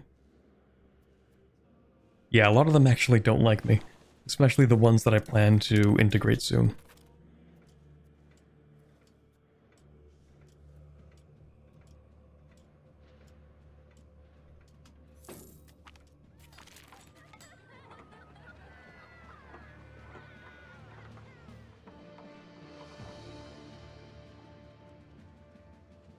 I think it could be fun to have an event between Spain, Portugal, and the Papal States, where Spain and Portugal get buffs or debuffs to colonizing in certain areas of the world. That actually does exist. And it's the treaty of whatever they call it, it's kind of dynamic. So, I don't actually like that treaty system, the way that it's implemented right now, too much. But it's fine, I guess. Yeah, the Treaty of Tortillas, exactly. So, it will be set up between, I think, like the two leading colonial powers. And it actually forbids one side from colonizing on the other side of the treaty. Furthermore, it actually forbids Catholic countries from colonizing on either side of the treaty. So if you want to colonize after the treaty is established, you have to violate it, essentially. You spend points to violate the treaty to colonize somewhere. Which I think might actually reduce the relevance of the treaty. There's like a little bar that exists. I hope Mali can still colonize really well. I did play Colonial Mali. I basically just went for Brazil for the most part. What's the Pope gonna do? Excommunicate you? Actually, no, the Pope will not excommunicate you. Because after the Age of Renaissance, the Pope cannot excommunicate you. Turns out there are no downsides.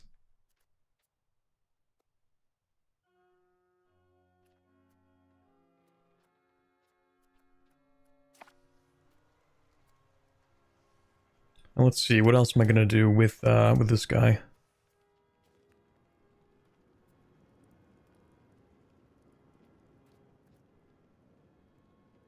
Actually, I'm gonna stabilize. That's a good investment, I think.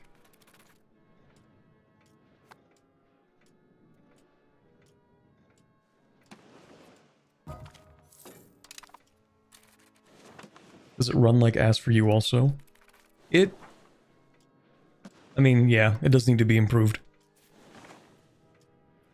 I'm sure it'll be fixed in like a week. Trust.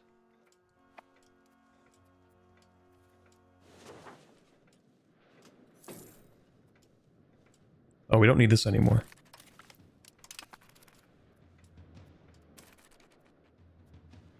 Oh yeah, we did integrate this guy. We do not have good proximity here, and that's because I did not ask you to do that. But I should. Honestly, yeah, sure, would never do that. I think I might need more galleys.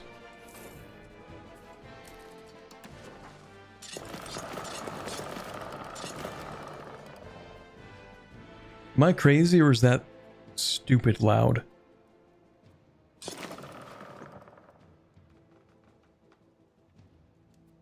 Okay.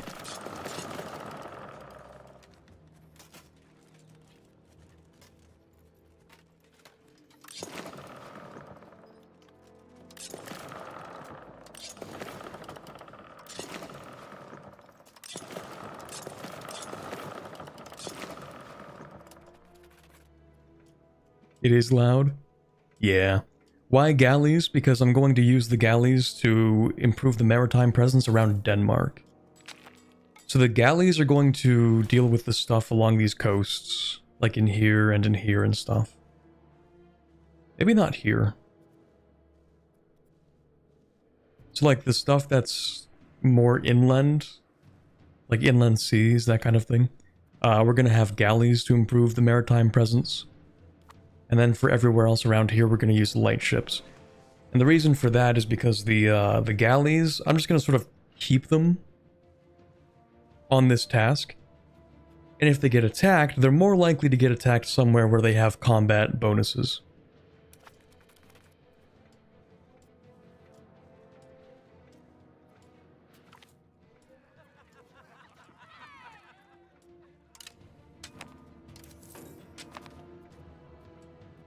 In theory.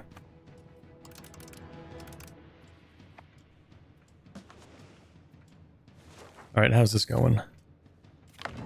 Ooh, it's getting there. It is getting there, ladies and gentlemen. We have 2,000 people in Hammerfest. Age of Discovery. Now, you might think we want Quest for the New World. That's actually a trap. You might think, oh, you want to go colonizing, right? No. Not yet. At some point.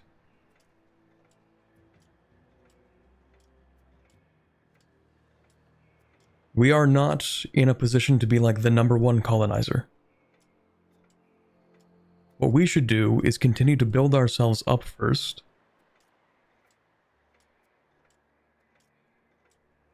Especially in the Age of Discovery, I love the admin focus for Age of Discovery.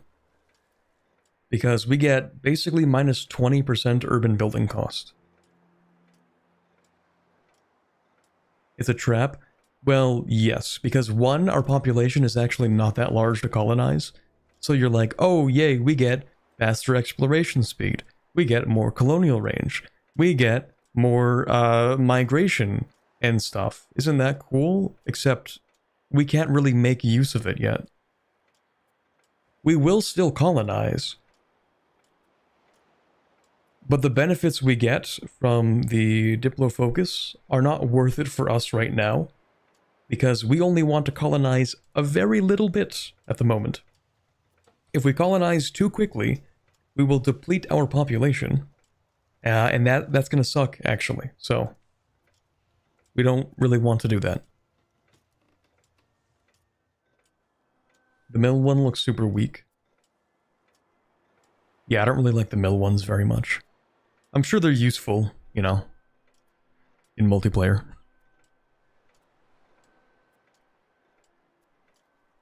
Minus 10% antagonism received is actually pretty decent. So yeah, we're gonna go with admin focus. We can even still get faster colonists this way. But I'm a big fan of that minus 20% building cost. Urban building cost, at least.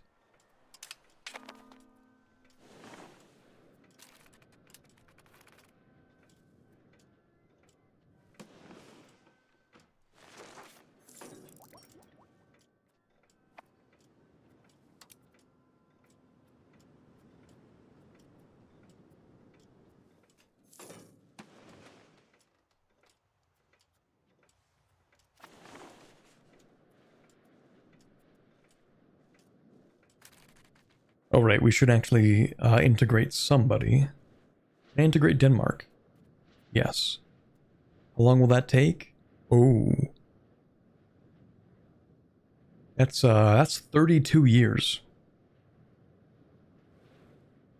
How long would it take to integrate you?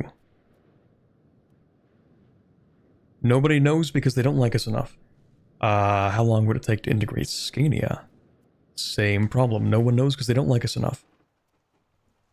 Okay, well, let's improve relations with Scania and Ostjylland.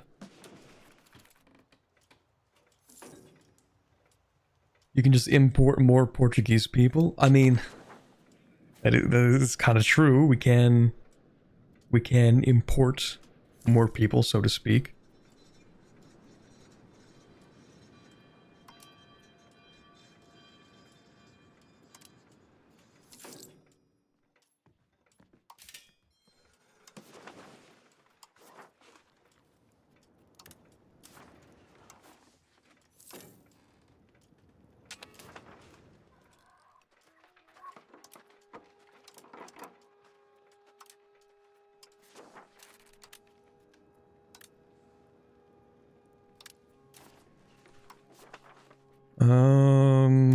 Yeah, we'll just keep doing this a little bit. Sometimes I forget to build up the rural areas because I kind of laser focus in the cities. Or I focus on the cities.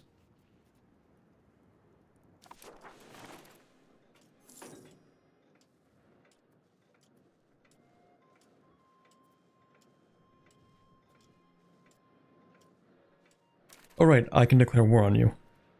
Well, no, I can create a CB. Do I have artillery yet? No. Okay.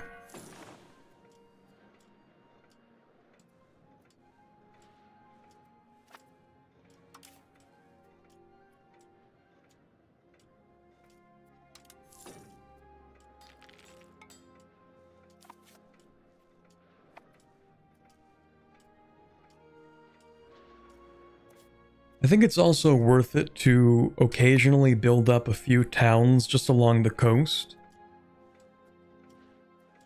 Because even if they're not like the most productive, they will allow you to free up your navy a little bit.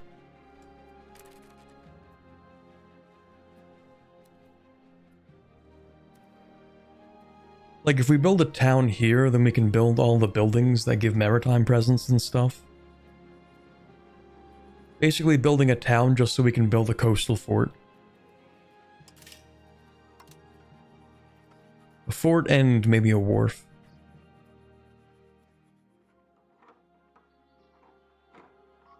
Okay, maybe everything.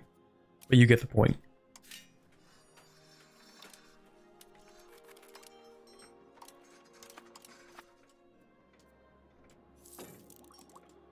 How does conversion work? It kind of just happens slowly.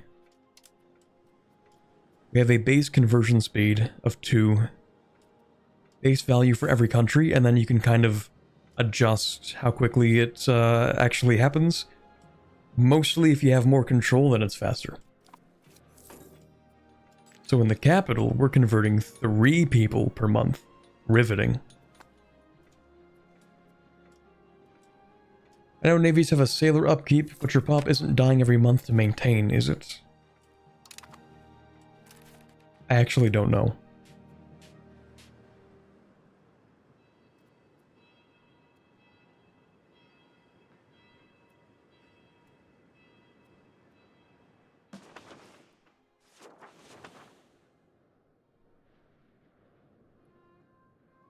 Represent the common people that provide the manpower for our armies and garrisons as well as sailors for our navies.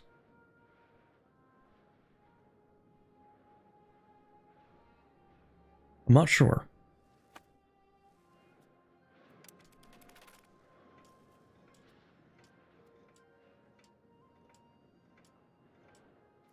I don't really know the direct relationship between manpower, sailors, and pops. I think that if you're sailor, or not sailors, well, maybe. I know that if you're actual army loses guys, then I think they also lose pops. But I don't know if you lose pops from refilling your manpower pool. Well, let's read. Manpower represents the limit of how many blackguards and scoundrels a country can support in its standing army.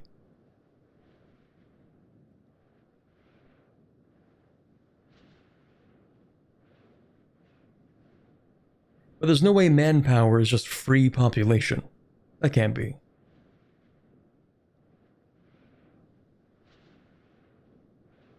Levy is the one you lose if where you lose pops. But I could have sworn I've seen like I lost a few battles and like soldiers were depleted somewhere. I could have sworn that was the case, but maybe not. It just feels weird for the game to be like, yeah, we tied population to armies, but only for the first like 50 years or the first 100 years. I guess they kind of expect you to always raise levies.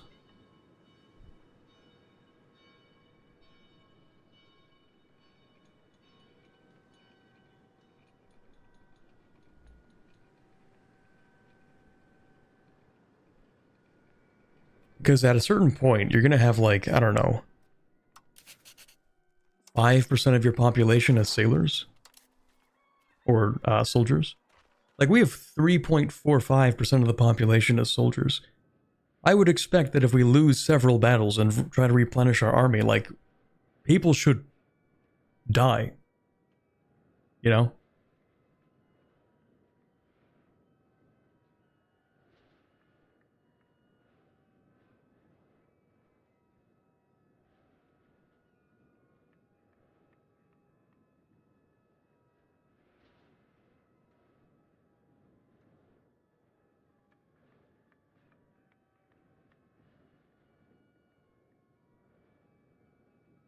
You don't have an army of 33k, so it isn't a direct link. It isn't, but I should expect the population to go down if I fight wars with professional armies.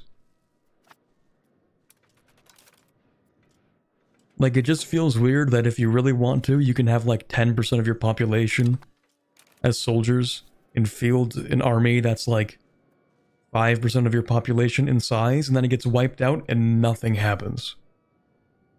Like, your population is 1 million, 50,000 die on the battlefield, no change. That feels weird to me.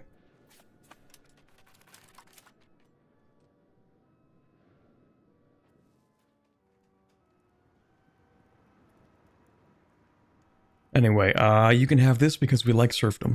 Thank you.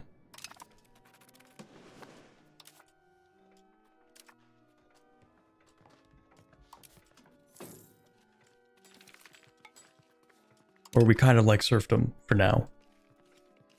I think later we don't want serfdom because we're not going to have that many peasants.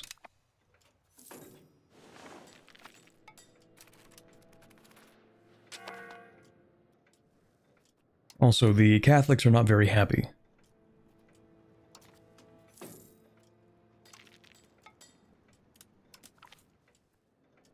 Oh, there we go. Yeah, let's fix that.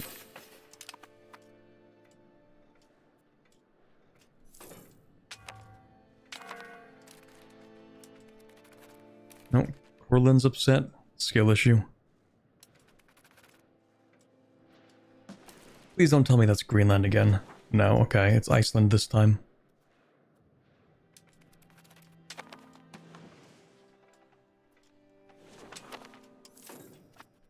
I just don't want to spend all that. Okay, we can build gunsmiths. And also art school in the capital, yes. Settlement, yes.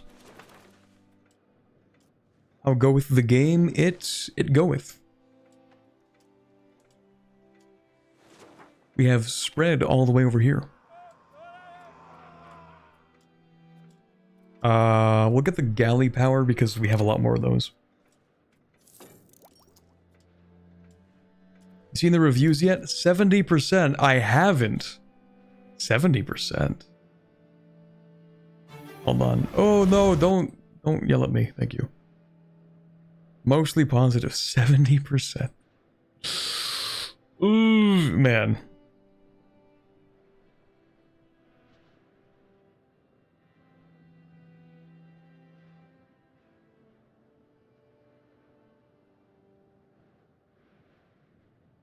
That is pretty good, mostly positive. It is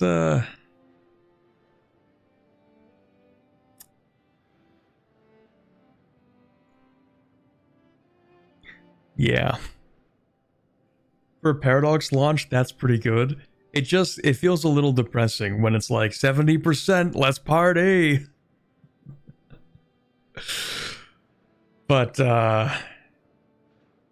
yeah, you know what, like that, I can't say it's unexpected.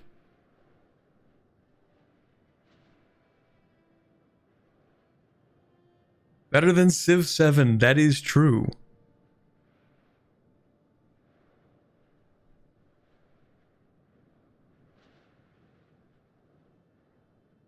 Ooh, hold on, let me read this review I just saw.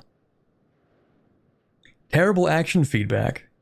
Unreadable eyesore UI, bloated by useless goofy 3D portraits. A whole mountain of features that is, however, so boring and uninspired that any normal player needs AI to play most of it for him. In short, if I wanted to play Victoria, I would have played Victoria. That's maybe the funniest part of the review, actually. Like, it's been so long that people are now saying, I would rather play Victoria 3. We're so back, Victoria bros. Victoria 3 has been so redeemed that someone's like, I would rather play Victoria.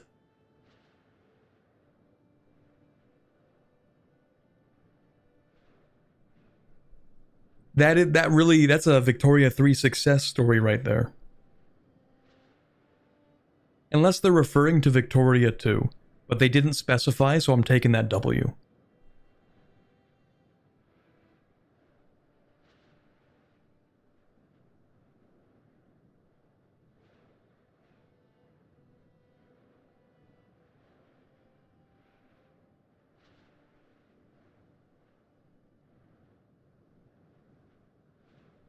Hold on, I want to read some of the not recommendeds. I need my 0.2 hours played, not recommended. I need to see that. Alright, let's click negative. Sort by playtime. I can't even sort by playtime? No. I want to see the low playtime. I think it's funnier. Maximum. We're bringing maximum to 1 hour. I need to read these. Crash during tutorial. That's real, actually. 30 minutes played. Bad UI design. Huge. People are saying crashes.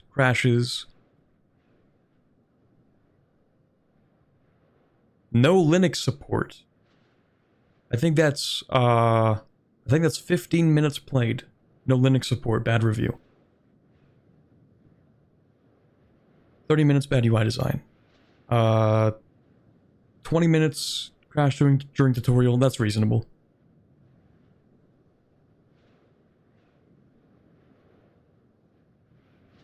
Oh, here we go. 35 minutes. This person says that the game is too easy.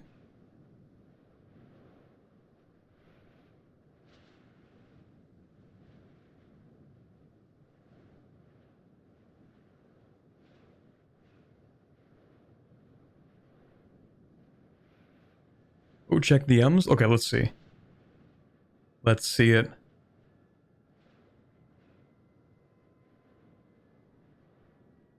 Oh, let's go. I can't even play as my country because they fucked it up. Try to go play Albania and tell me why I can't play it.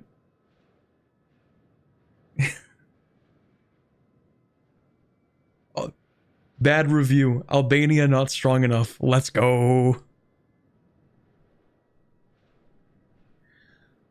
I love that, actually. That's amazing.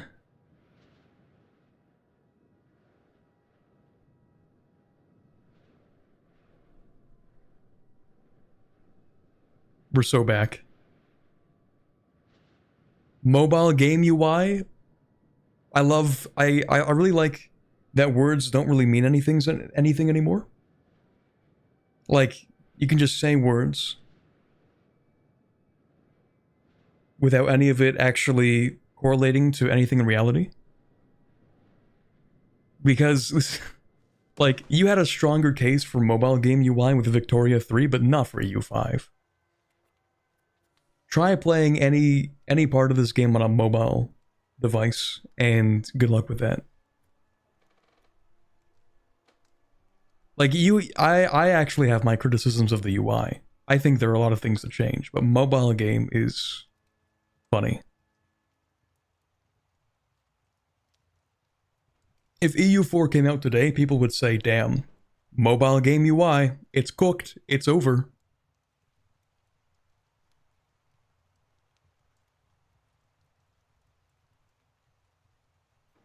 Not since they switched the font to serif, true. Anyway.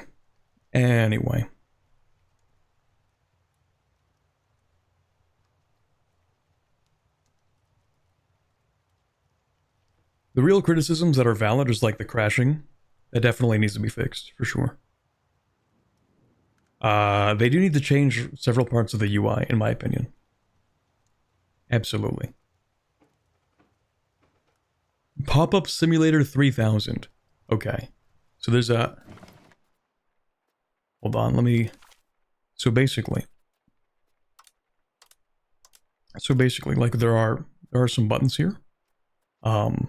And you can like change them for what you want to pop up and not pop up. Maybe they should change some of the default settings for that, perhaps.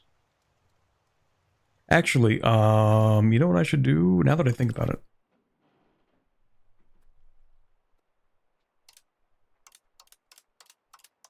Where is it? There we go. Actually, please do not do that.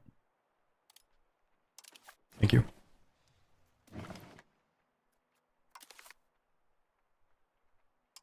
Okay, nice.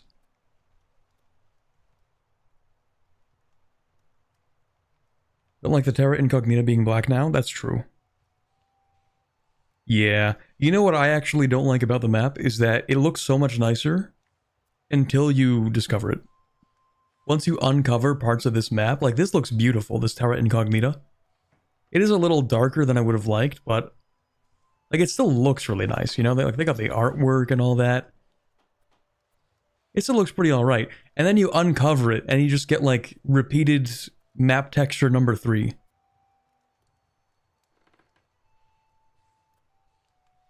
And I'm not a big fan of that, actually.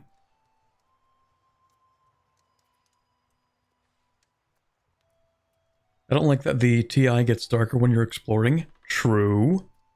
Makes it hard to keep track of what you're actually exploring.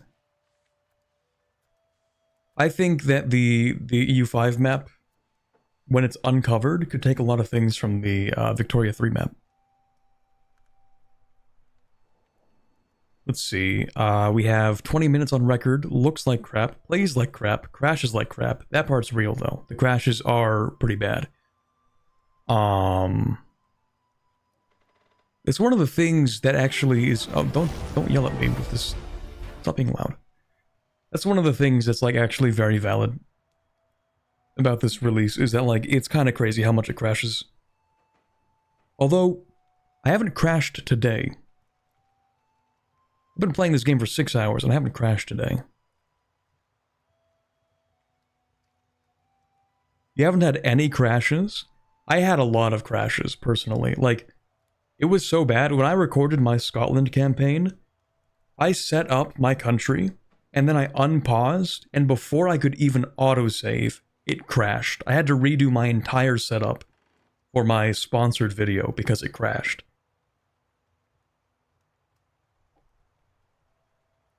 Like, it got pretty bad for me, actually.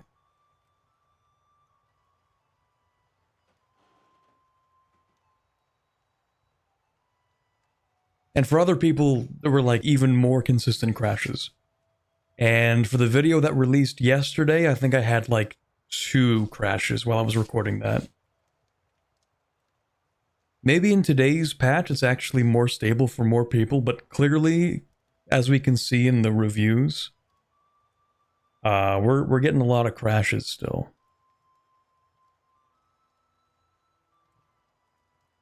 So I don't think the game is crash-free. Yeah, some YouTubers were saying they had 1 crash every 10 minutes, others saying they had 1 every 20 hours. It seems to vary a lot, which I'm sure they're having a lot of fun with. Because they probably have, like, a pretty consistent test environment. So they're probably trying to figure out, like, oh god, everyone's saying that it's crashing.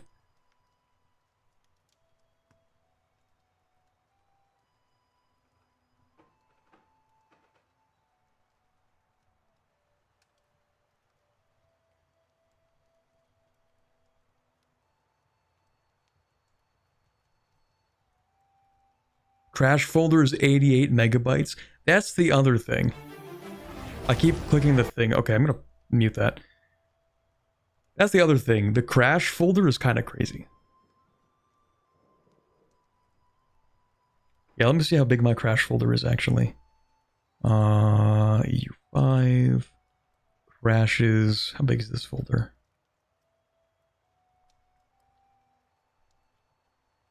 My crash folder for EU5 is 518 megabytes.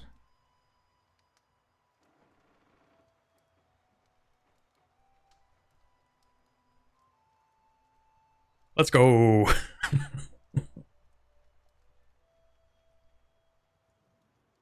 I think also, at one point, I think I saw like the save game folder. Yeah, the save games are also enormous, by the way.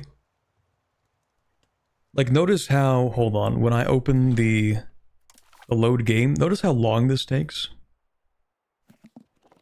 That's a pretty long time. And I mean, I have some saves in here, but it's not like I have an insane number.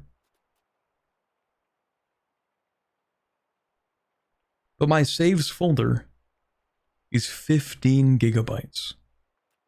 My saves folder is bigger than the whole EU5 game.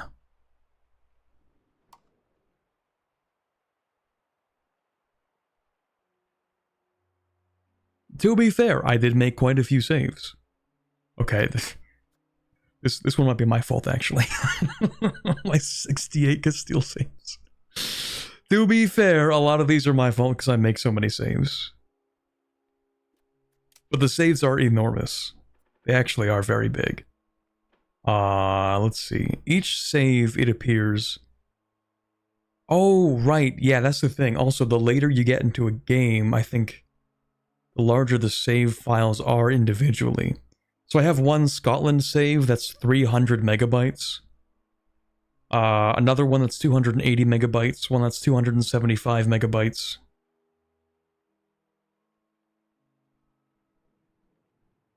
And then it seems like the average save is somewhere around 60,000 megabytes. Not 60,000, 60 megabytes.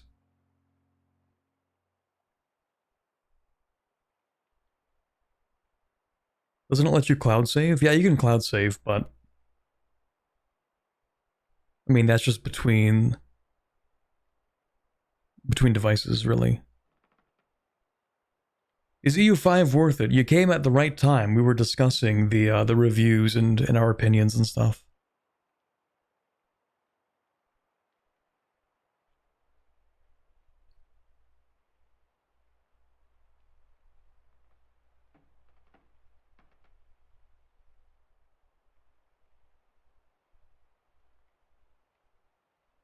Yeah, you know, I'm actually not too shocked about the 78% positive review.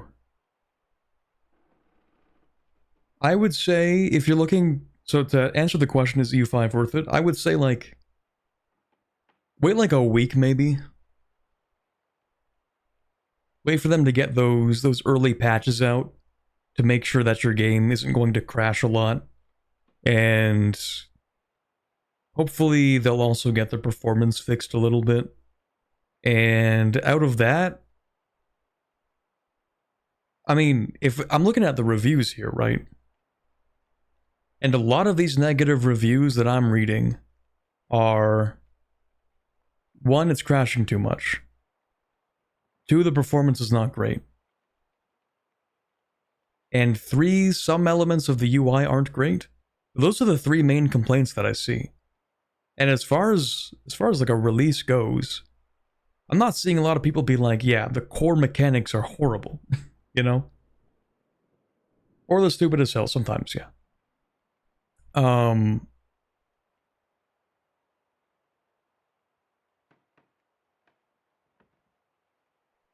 am reading a very funny review right now, actually. This guy's saying UI is more complicated than needed, giving Imperator vibes. The UI does need a rework, that's true, but I think it's funny that we're doing the Imperator comparison. Building system feels too unnecessarily redundant. I don't know what they mean by that in terms of unnecessarily redundant. Not clear on how to recruit more men.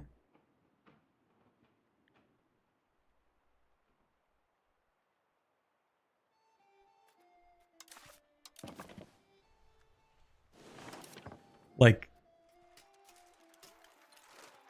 do they... Like, I don't know what they mean. There's like a... Like, there's this button. Unless they mean how to get more manpower? And then you can, like, hover over it and be like, oh, where am I getting manpower? Oh, from locations. Maybe it actually isn't help... Okay, yeah, maybe that tooltip needs to be fixed. Anyway, yeah, there's like some stuff you kind of need to play the tutorial to get, I suppose. Tutorial is lacking, that's also true. The tutorial, I think, does not provide enough information on some of the mechanics that are not immediately available at the start of the game. Which manpower is kind of one of those mechanics.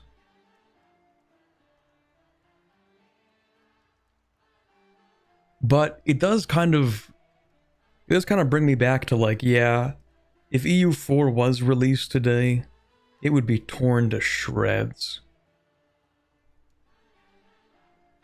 Like, I think if EU4 were released today, it would get like a 50% positive, maybe.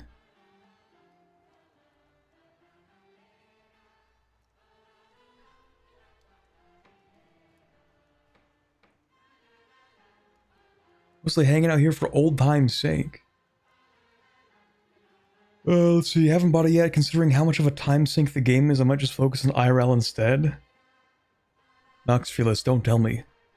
Don't tell me you're thinking of touching grass. No. That can't be.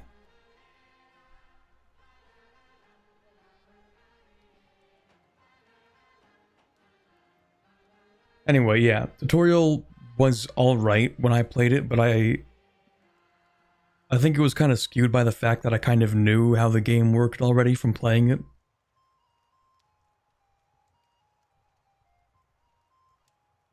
Anyway, let me see.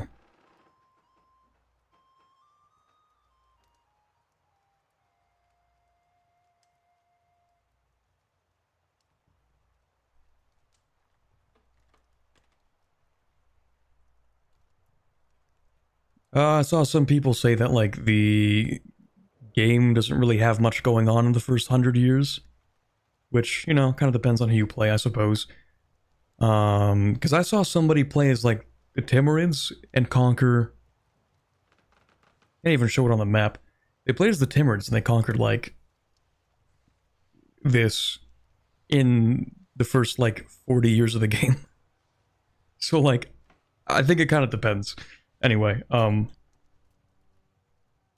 reviews say it's a market simulator. I mean, it's definitely, like, a simulator game. Market and population simulator. Like, we're not really playing EU42. We're playing something that's, like, slightly closer to... Wasn't it EU3 that was kind of like this? Or am I crazy?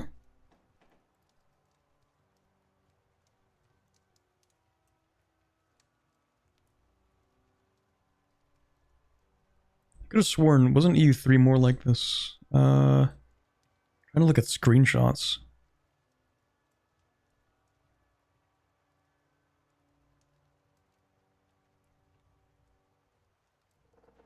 Maybe a little bit. EU3 had a very basic pop system.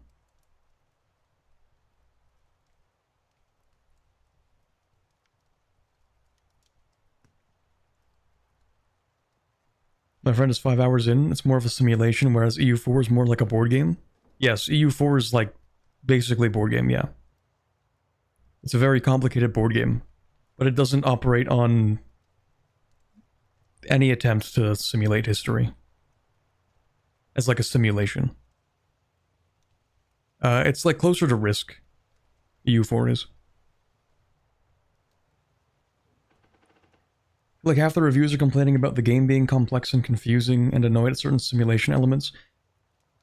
Well, I think most of the reviews, or most of the negative reviews that I've seen, are actually complaining about like, oh, the game is slow. Oh, it doesn't perform that well. Oh, it crashes a lot. Oh, I don't like the UI in some elements. I think those are the most of the things that I've seen.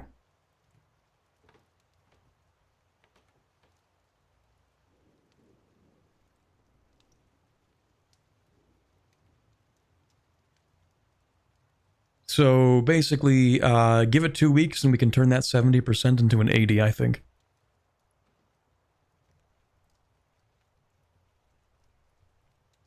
Two weeks or like a month, it kind of depends.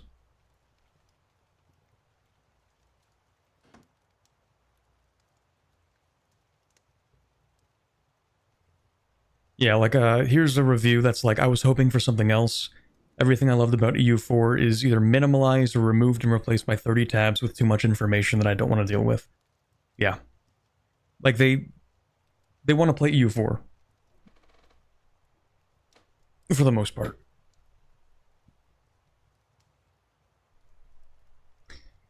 Let's see. In EU4, you had a modifier tab for those interested. In EU5, it's plastered all over. Actually, if you are interested, you can go check your modifiers. They're in this tab. Just in case you were curious, they actually are all there. It is in a different location, though, so I kind of get that complaint.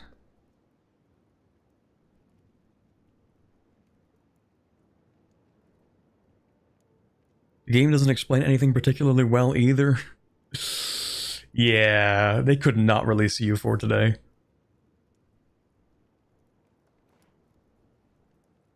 An average player will probably require hundreds of hours to even fully understand all the basics of this game.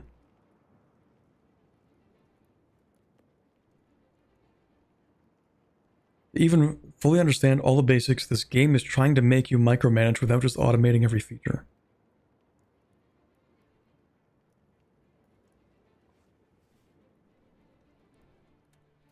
I guess? I mean, it'll take a while. Yeah, I mean, personally, I don't really automate anything outside of, like, these two. But I kind of get where they're coming from, maybe. I think they're saying, like, oh, if you don't want to automate things, it'll take a long time to understand them. And, yeah, I mean, it takes some time, that's true, that's fair enough.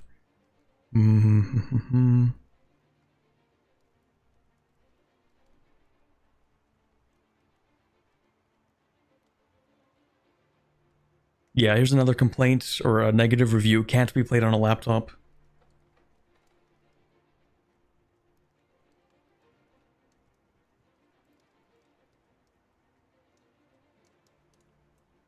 Yeah, another one complaining about the UI being overwhelming.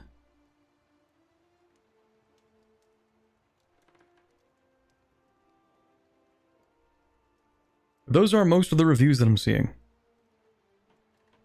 Oh yeah, crashes. Playing medium settings with my 3070 10700K. Game is slow.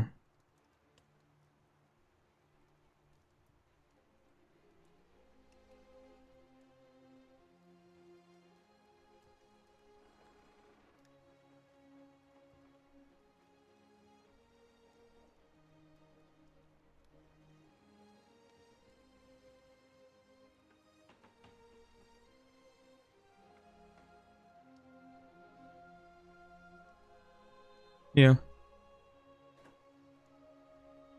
I beg to differ about the laptop one. Well, you can probably play it on some laptops.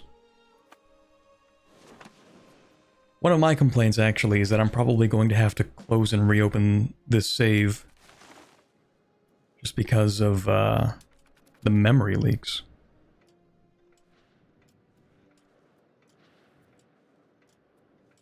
I don't like memory leaks very much. I think they actually still have them in EU4. It's like the same thing that I have to do. Where I have to basically go back to menu and then reopen the game.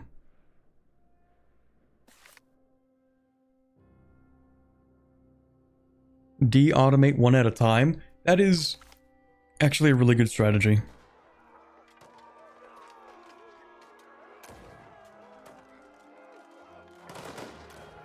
That's kind of what I did at the start of the game, actually. Or when I started learning how to play the game. I kind of just automated everything, and I was like, what's the building automation doing? What's the trade automation doing? And then I realized, like, automating the trade is kind of just something you let the game do. Unless you have something specific you want to import. But otherwise, yeah, you just let the game handle that for you and you'll make money.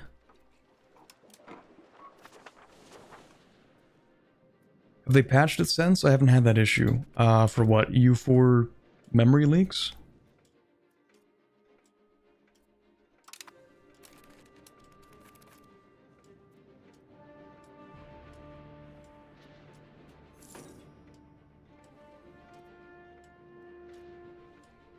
I mean, I can confirm as of not very long ago, I have absolutely had problems with EU4. With the game getting slower the longer I play it. It's after like a few hours, but it does happen.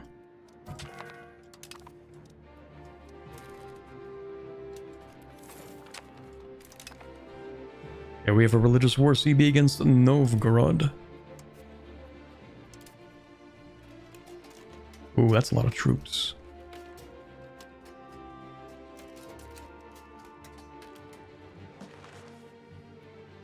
Why am I fighting Smolensk?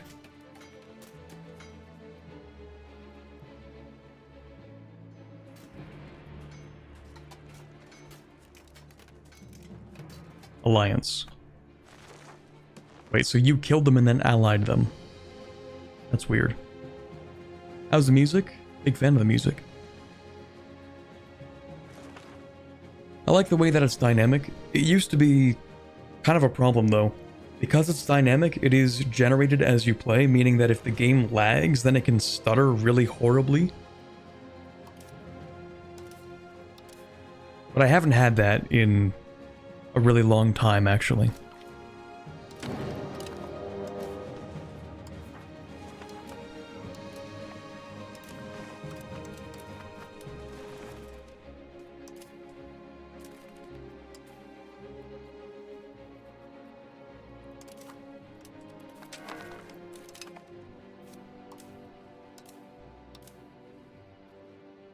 Actually, you can go deliver these guys.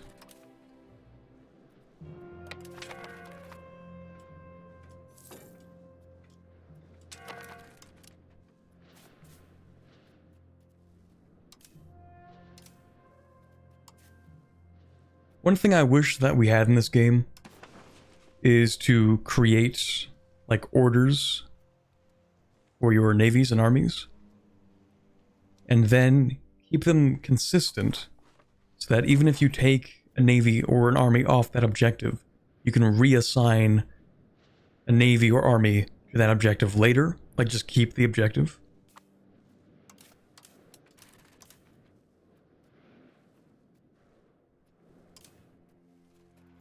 Oh, we actually don't have enough naval levies for that.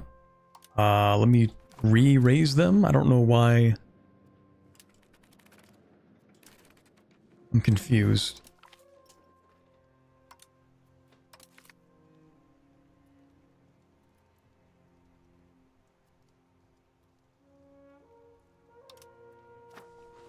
No naval levies raised here. Why?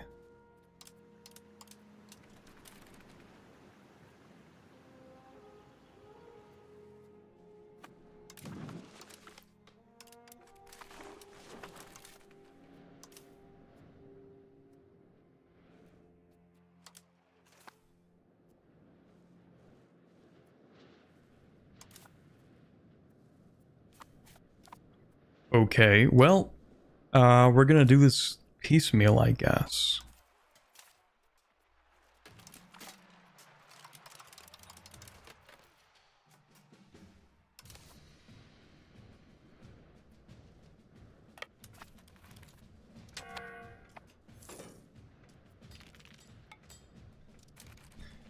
Am I reading the Steam page wrong, or are they charging £35 for 8 building models? Let me see. Yeah, let me take a look at this. Are you talking about the premium upgrade?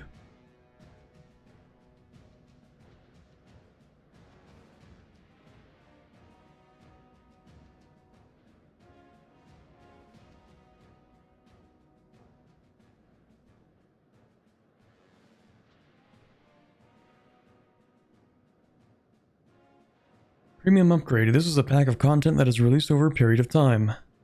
Steam will notify you when each item of content is released. You can configure your notification parameter. Okay. So the first one, Sacred Sites. The second one, Fate of the Phoenix. The third one, Across the Pillars. The fourth one, The Old Alliance. Yeah, sorry. Okay, yeah, that's... Oh, yeah, you're right. I didn't read that. He did clarify it was the first 3 DLC pass. Yes. I was gonna say.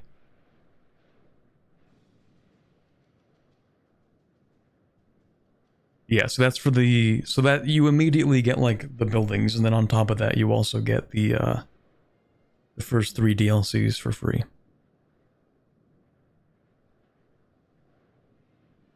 It does say that these are Immersion and Chronicle packs.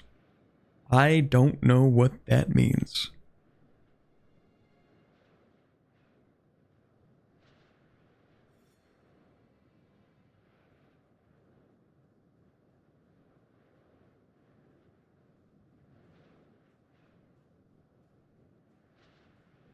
I think that these are very, very specific pieces of content. Like, extremely specific pieces of content. You know how, like, in EU4 you get Golden Century and you get a mission tree for Castile and Aragon and Portugal and Navarra, but you get, like, full mission trees that give you things to worry about and strive towards the entire game? These Chronicle packs, it appears, are for very specific instances of the game. So Across the Pillars is for the beginning of the game between Castile and Morocco. The Old Alliance is for the beginning of the game between Scotland and France. Fate of the Phoenix might be a little more, because it does call itself an immersion pack.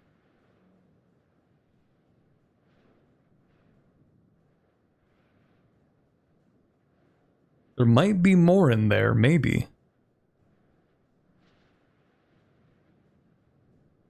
I think it's basically flavor rather than mechanics. Yeah, so it's flavor for one isolated part of the game in one area. That's what it appears to be. So it's not like an EU4 mission tree that gives you, like, the entire mission tree, you know what I mean?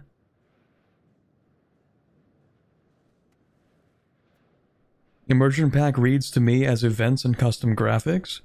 Immersion Pack to me reads as, we're gonna give you more situations.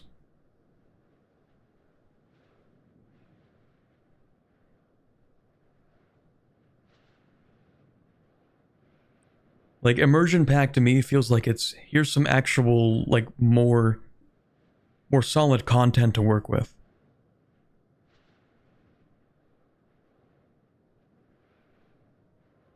It looks like it's more focused on an entire country's playability. So, like, when you play as the Byzantines, when Fate of the Phoenix releases, I imagine you'll have more situations. You'll get probably more interesting events, things that actually mean things. So kind of like how Scotland gets, like, the Alba event, that kind of thing. Yeah, but it seems like it would be for more of the campaign than you're getting out of the Chronicle packs. Also, I still can't raise those levies. That's cool. That's cool. Are you done with the Norway playthrough? Oh, sorry, no, not today. I was just reading that stuff. We're gonna finish this war and then we'll probably call it for today's stream.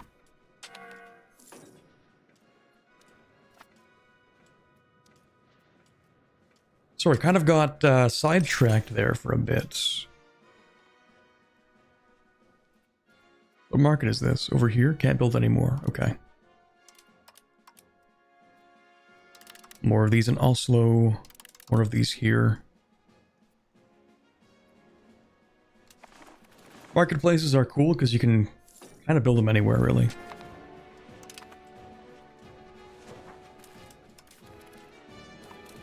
Okay, let me grab my navy. Where is my navy? Where did it go? Oh, back here. Cool.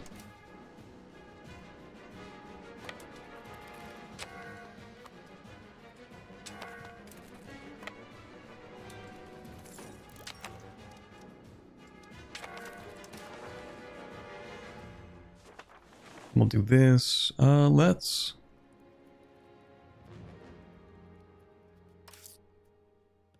Let's balance the budget, actually.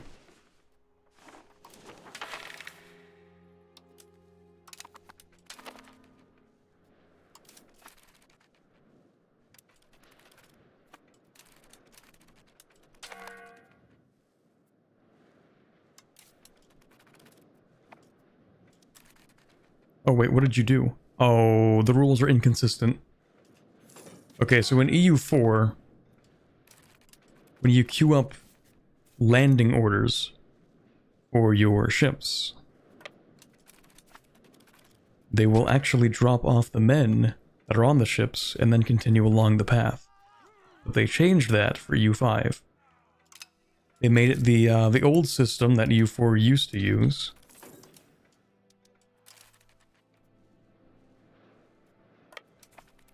Where you could go place to place and then not have to worry about it. Kind of did that so that you could refresh your time at sea modifier, but then they changed that and then they changed it back for EU5. Anyway, finally we have the entire army here.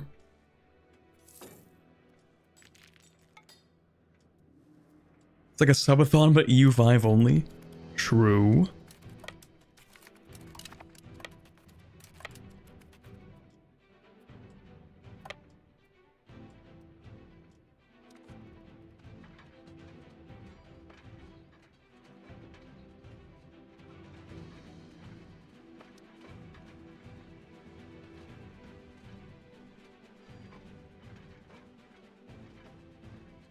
Actually, I won't be able to play too much EU5 for the rest of this week.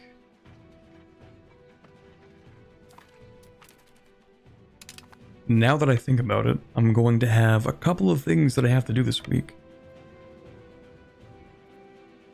Hopefully I can kind of just do them quickly and then I can get back to playing some more EU5, but we'll see. Okay, so where even is the capital here? Oh, of course it's going to be next to the fort in Novgorod. Of course it is. Still no artillery, by the way. How did you get here?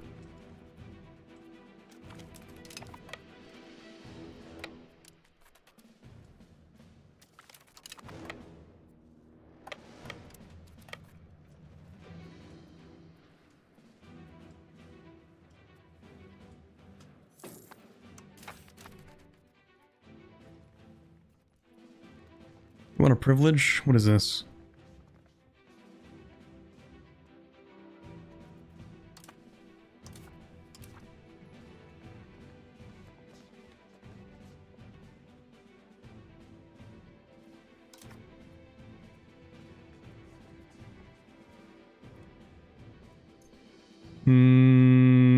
Fine, actually, you can have that.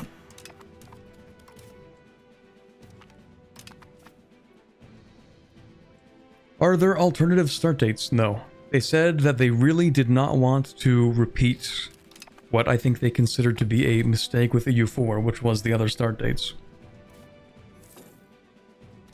They said pretty explicitly, they were like, we do not want to make more start dates.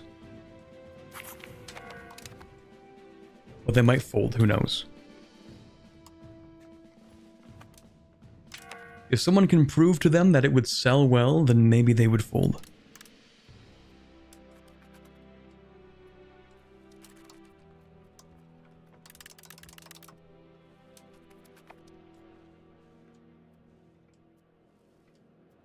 Are the non-European countries playable, or do we need to wait for DLC like CK3?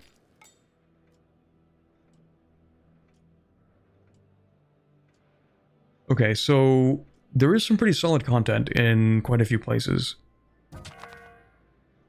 I would say that many regions are going to need extra work. I think for example, like Japan is going to need more work still, I think.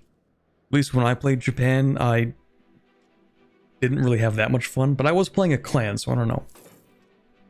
I don't know.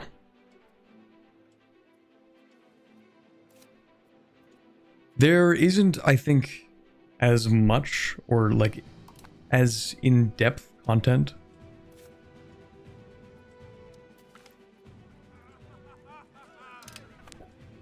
for many places.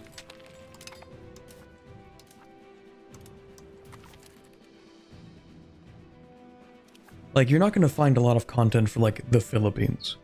I don't think you're going to find a lot of content for, like, Arabia. Or, like, there's some content for Mali. I think there should be more content for Mali. You're not really going to find too much for Ethiopia, but there's some. There is actually a fairly decent amount of content for Mesoamerica. Like, if you play in Mesoamerica, you play as, like, the, is the religion still called Nawat? It might be. In any case, you play as them, you actually have to, like, reform your religion and do all that stuff, so, like, they're still playable. You reform your country, kind of like EU4, but done very differently. Not much for, like, the Iroquois. At least when I checked.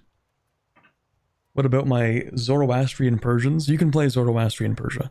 I don't know how much content there is. But, yes.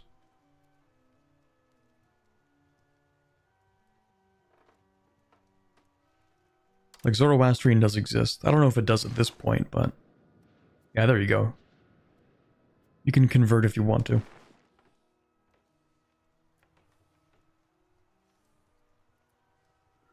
North Africa has content, that's for sure. The Ottomans, although I guess you could consider that Europe as well. I don't know about the Mamluks. India, I haven't heard much about. Definitely stuff for China, because they have to collapse and stuff. Japan does have a few situations. Not sure about Korea. Indonesia, I think, also has some stuff. Not the Philippines, though. Anyway, it is the age of discovery, but there's nothing to research here, so we're just going to get faster research speed in everywhere else.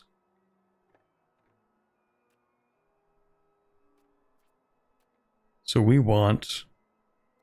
20% Navy morale is actually pretty good.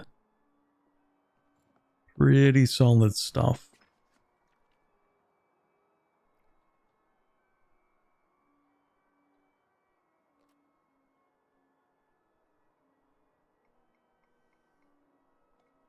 This would be good. That would be good. This is good. This is good. There we go.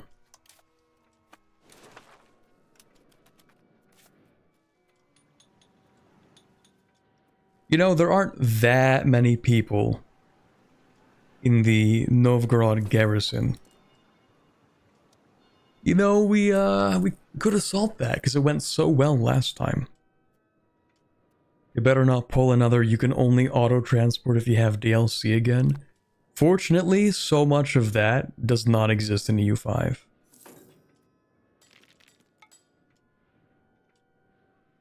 Man, reminiscing about like how EU4 was when it came out. Oh god.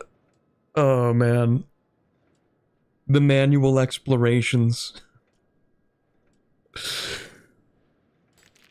Development being locked behind a DLC. You know, you can give them some credit. Every time an EU4 DLC released, it would give you your money's worth. It would be a fundamental mechanic that you can't play without. You can give them credit for that. Support independence being locked behind a DLC. Ooh. Those were the days.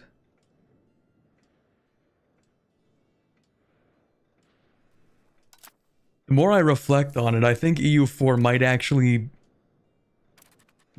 get like a 30% positive review if it released today.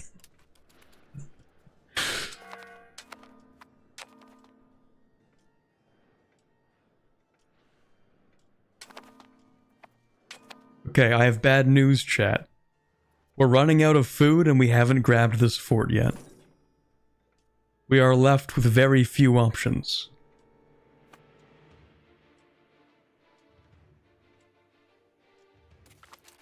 Never mind, we're so back. Oops, I did not actually refill that garrison.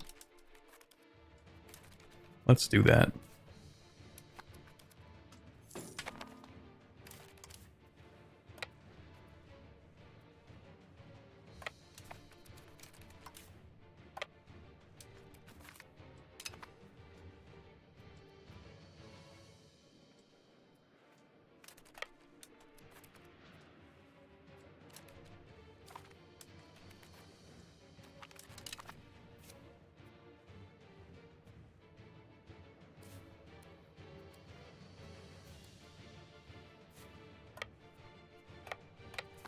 Actually, this is just out of mere curiosity.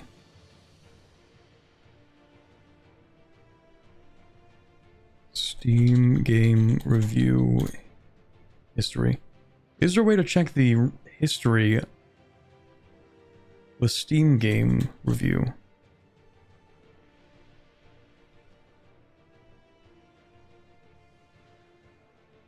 Check user ratings for any game over time.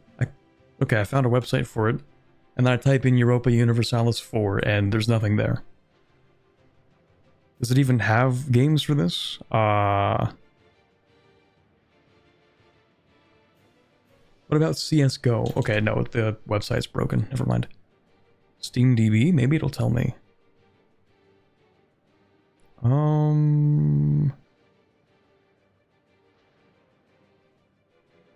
I wish I could see the review history for games. Oh, hold on. Oh, you have to sign into this website to see the reviews chart? Man, I don't want to do that. Sign in through Steam.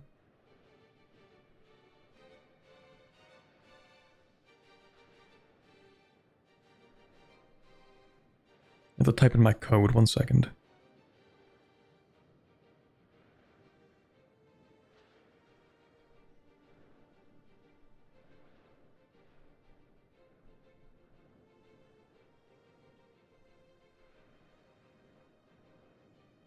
Okay, we're good. Yep, sign in. This is the bar graph thing. Yeah. Oh, yeah, that pretty much is it, isn't it? Oh, show cumulative. Okay.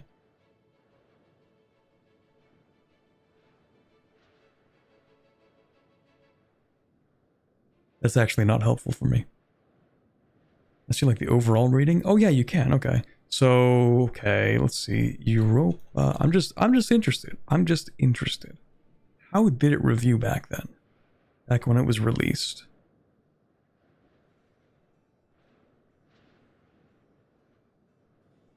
When EU4... No, wait, no, this isn't the full story. This is all the way back in 2015. Yeah, it was released before reviews were a thing. Damn it, we don't even get to see. The earliest we have for EU4 is a 94% in 2015.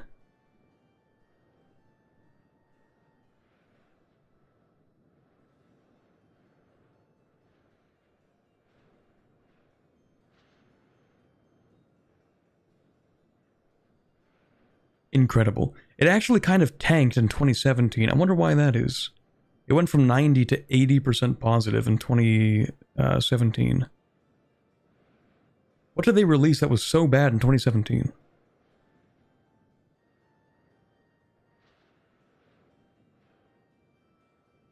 The Leviathan incident? That wasn't 2017. Was it? No. Because Leviathan was 2021.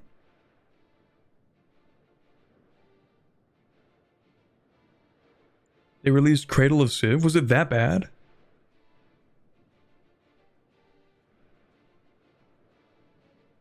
On August 1st, 2013, according to Steam, it was 98% positive. I think the expectations have shifted, probably. To be fair, it has been a while. The expectations should shift. The idea that what people accepted in 2013 is the same as people should accept today is like not a valid argument, to be fair. But it does also, I think, grant some perspective when it's like, man, a lot of the reviews are valid for EU5, like the crashes and the performance and stuff. But I can only imagine how much worse it would be if it were EU4 instead of EU5 being released today.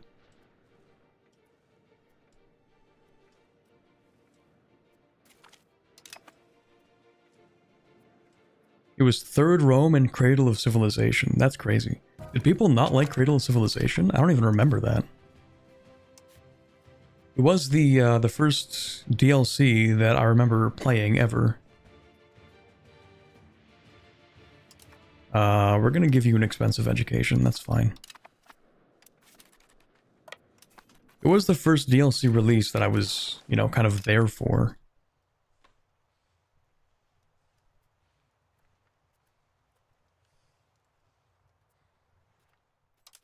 I might also steal Pskov as a vassal.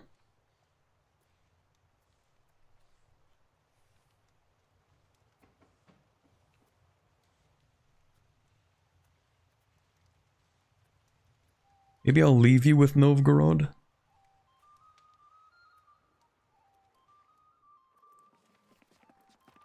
That's probably more of a peace deal than I should be taking anyway.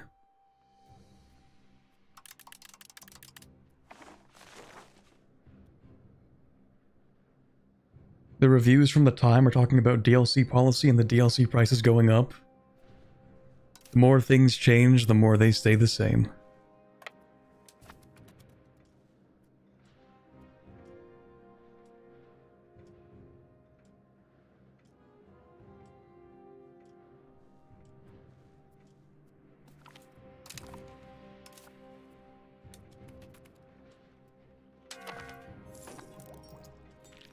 Feels like every major game gets mostly positive at best now.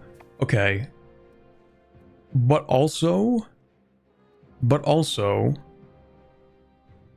I would say there's a strong argument, a strong case you could make for much of the games industry as a whole kind of deteriorating with the quality of release day products, which is where a lot of the reviews come in.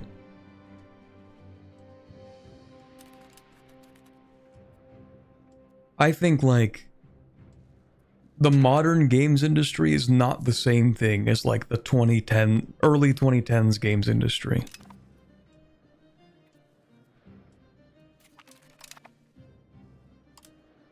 And I don't think this is just, like, you know how when you reminisce on the way things were in some industries, there's, like, a tendency to look at it with rose-tinted glasses because the things you remember are more often than not actually just the things that you liked about that time.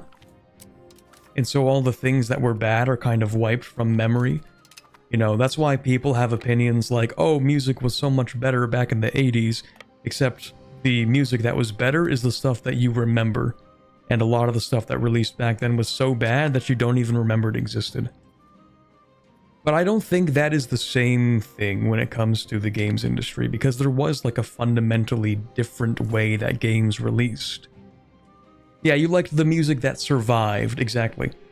But the difference with the games industry is that there's a stark contrast between when you had to release a game that was complete and you couldn't change it. Like, you couldn't just push out an update or a patch or anything like that. Like, you released the game and that was the game. You had to make sure that it was perfect, that it didn't ever crash, like ever crash, you know? You had to make sure it worked because that's how it was. You weren't changing it after that. But a lot of games nowadays, it's like, well, you're just gonna, you know, we're gonna download the day 1 patch, of course. You know, we're gonna download the day 2 patch. Or the month 7 patch, or, you know, that kind of thing.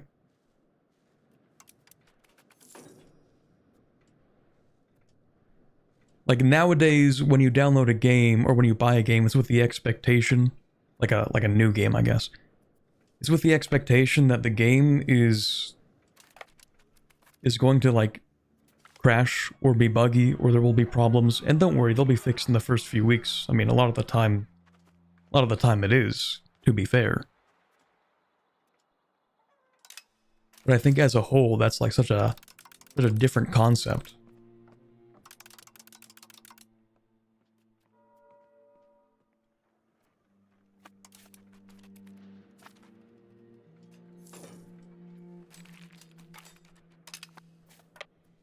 I don't know where I was going with that rant, actually.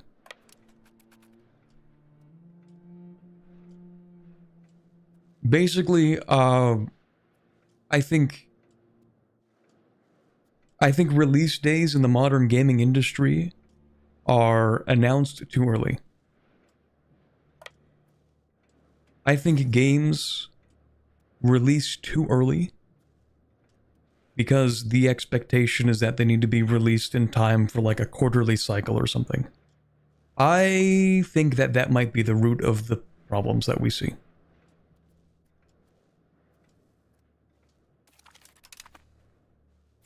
People are insane if they think game devs are lazy.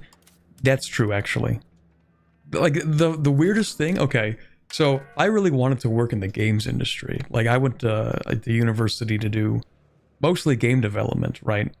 They made me learn quantum computing instead, but that was, like, on paper, that's what I was there for.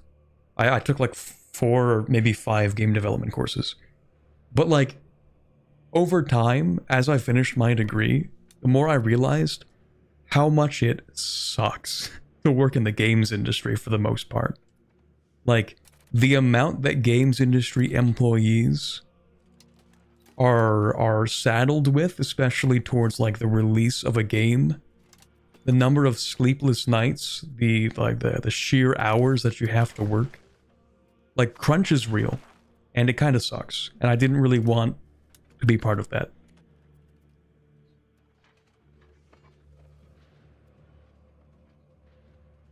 So now I play video games for a living. But anyway, yeah.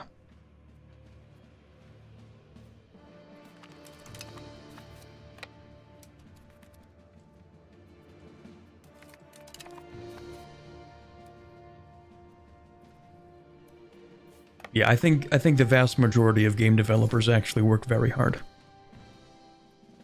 Harder than many jobs. Just like the sheer number of hours.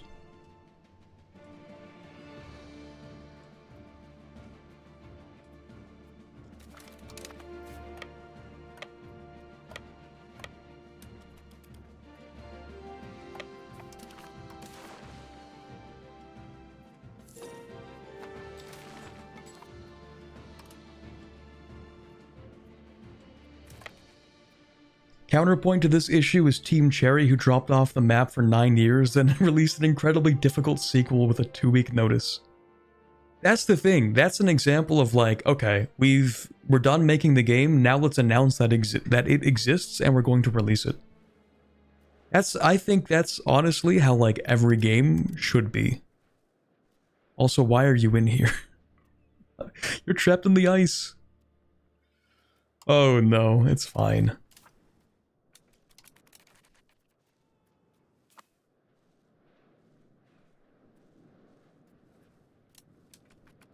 Yeah, and I think also crunch could be mitigated through just not announcing a game before it's done. Which I know goes against the entire idea of let's make as much money as possible, but I think is like healthier for everybody involved.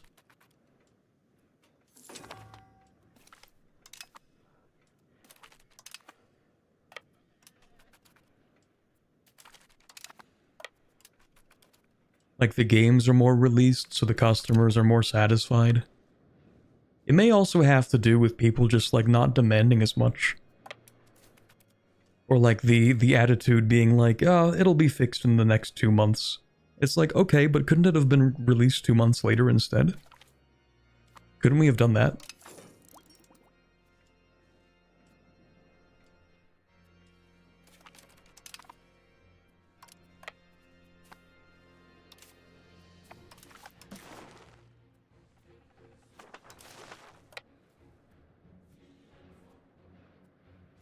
Also, tragically, I cannot move ships through here. I would love to try and blockade this, but it's not an actual port, because you can't go through there. Also, did Sweden change their flag? They did. That looks quite nice, actually.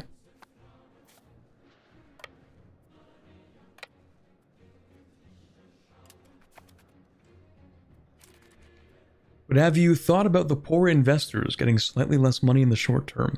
I have considered it, but it may unfortunately be a sacrifice we must make.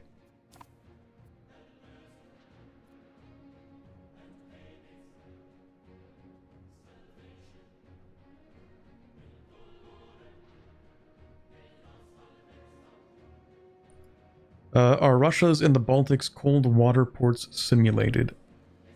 Not in the trade way, no, I don't think so.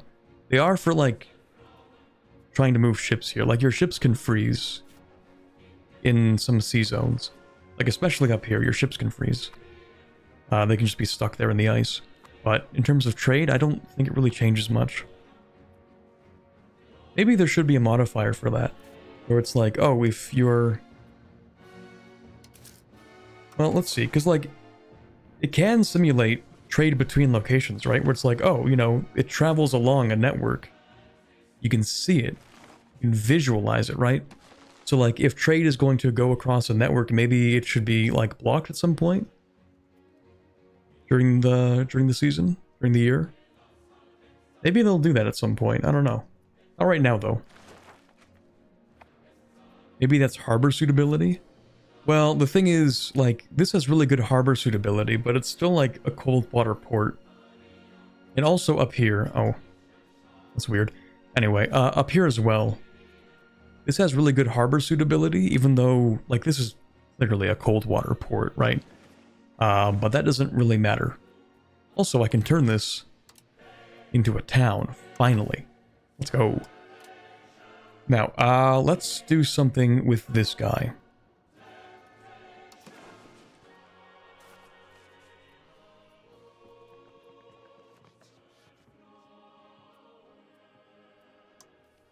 Not really sure what to do with this guy. Stabilize the country. Works for me. How close am I to getting this peace deal? Not very.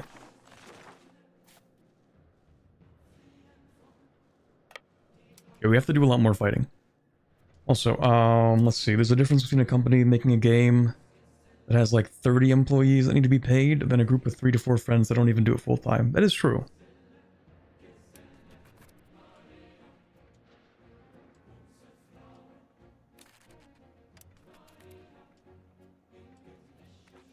Yeah, I guess it sort of feels like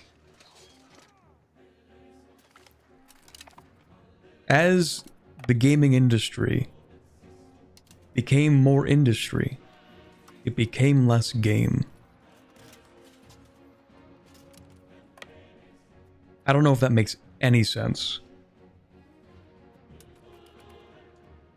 It became more industry than game. It became more money.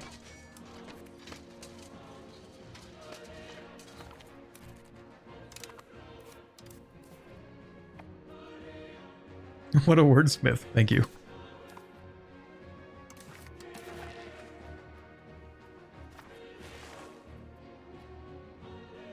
Just tuned in. Is the game playable? Apparently it depends on your device. A lot of people are reporting crashes. I have not crashed in the 7 hours of playing on today's stream, so I guess your mileage may vary on that.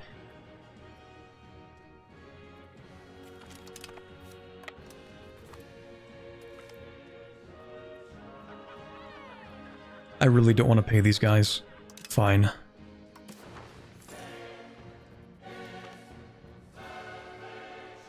Hanseatic League doesn't like me? That's crazy. Can I please steal the siege? Can I have that? Thank you.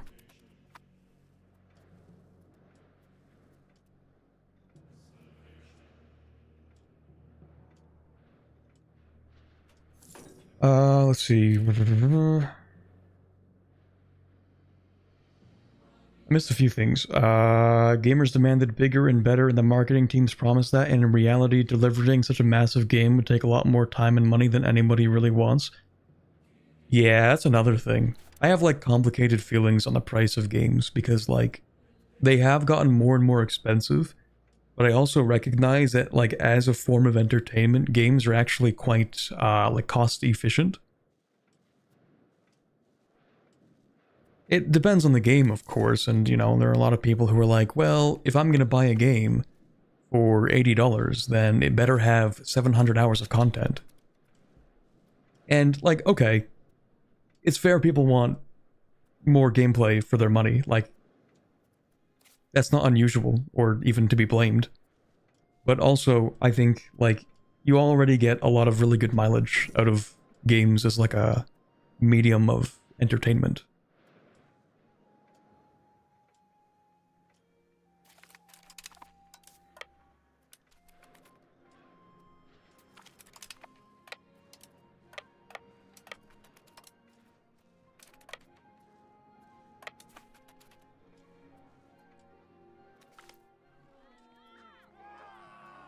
What is this? Blockade efficiency reduction? That's fine.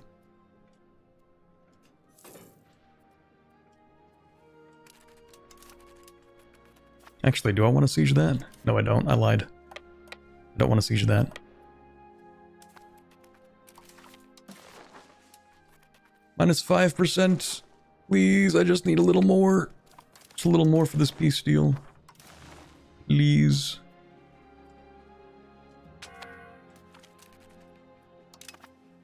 One beer is $5, which makes you happy for 30 minutes. True.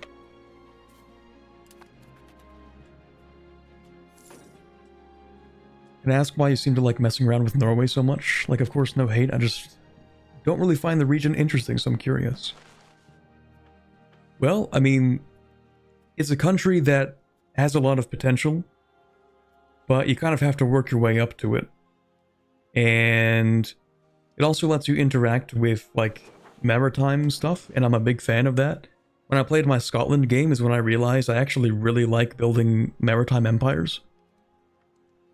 So I was like, oh, this is cool. I want to do more of this. Norway is kind of like that, because all of your proximity is through the sea, right? We actually have really good control now. This ain't too shabby. Anyway, yeah, so Norway's kind of like that, so it's cool. I find that interesting. And then also it gives you some practice in trying to manage a large country with a few markets. So I think that's interesting. Also, we get to play Norse. Oh god, not the Giga France. France, the hegemon of everything. Oh god. Oh no.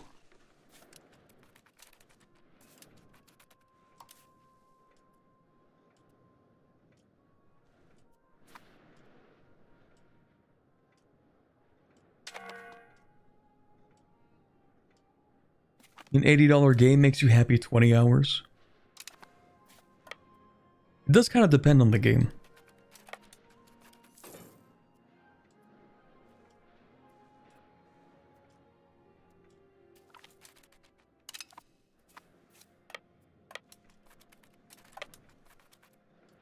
Actually, here, this might be my hottest take of all time. But I think it can be easily agreed to. We need to see the return of game demos.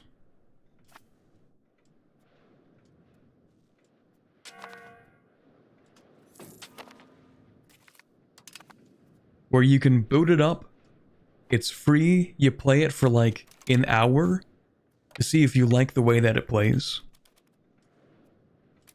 Why? Because I think there can be a lot more satisfaction with people with their purchases if they feel like they don't have to make the initial hurdle of spending the money first. There are game demos on the PlayStation. I think there should be more of those.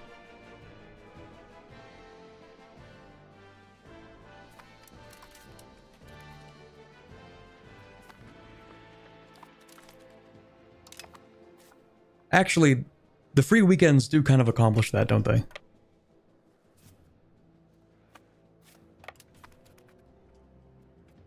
I support the free weekends. I think they're cool. There's also the 2-hour Steam refund window. There is, but I think some games you're not going to find out whether it's like fun, sufficiently fun in like the first 2 hours. Especially when, normally when you play a game, you sort of have to get into the action. Like you have to get through the tutorial and like the first little bit. And then sometimes by the time you've reached a gameplay point where you know whether or not you like it, it's like 3 hours into the game. 2 hours in the character creator? True.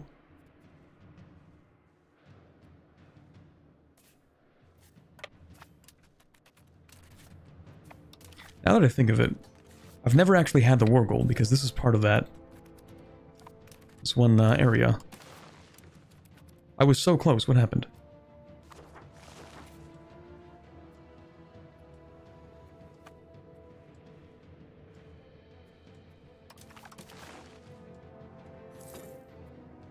Oh, never mind. No, I'm wrong.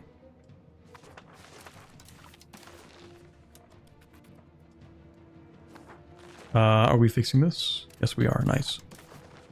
Minus 13. What am I missing here? Why is the war score not high enough for this?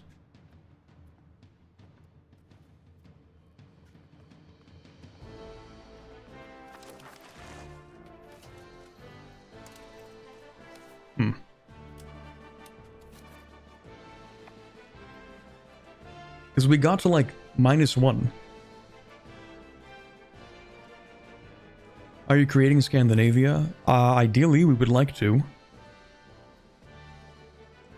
My plan for this stream series, playing as Norway, is to try and play a complete game all the way until the end. Because I've never actually done that. You know, I've played so many games up to 1550, so many games up to like 1620 or something, right? But I haven't played a full EU5 campaign yet, and I would like to do that just so that I feel like I have the experience of playing the game start to finish.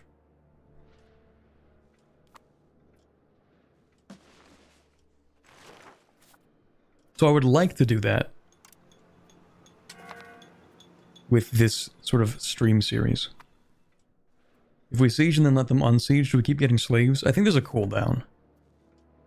I don't know how long it is, but there appears to be one. Also, I'm really considering assaulting this fort. I'm thinking about it.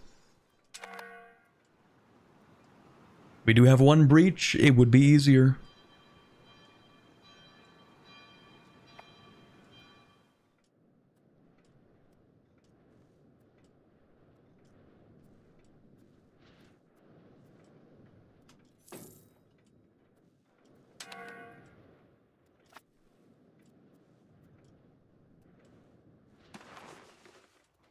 The population is quite large. Also, I want to integrate you, I think. How long would that take? 19, no, 21 years. That's not ideal. How long would this take? Even longer? Okay, we're going with this.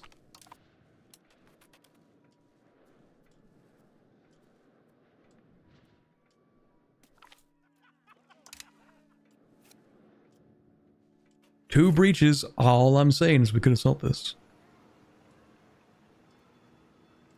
We're likely to fail in assault. Who decided that?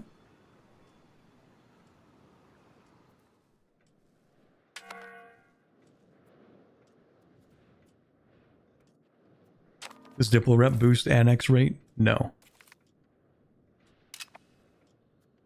Honestly, I don't even know what the main point of the Diplo reputation is in this game. It kind of just seems like a value you want to maximize to become the diplomatic hegemon. Because this seems kind of useful. But outside of that, I don't know if it really makes a big impact.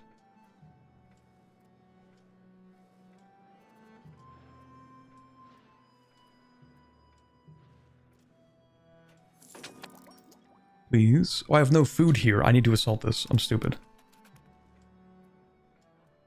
See, this isn't even that bad. Easy assault. Diplo rep increases antagonism decay. Okay, I guess that's worth something. Let me actually check that.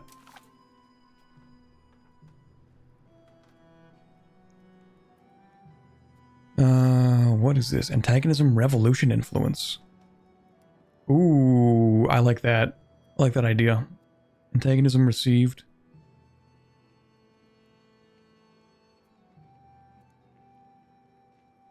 Antagonism change.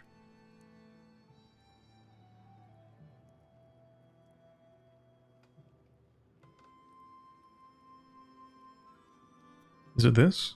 Belligerent.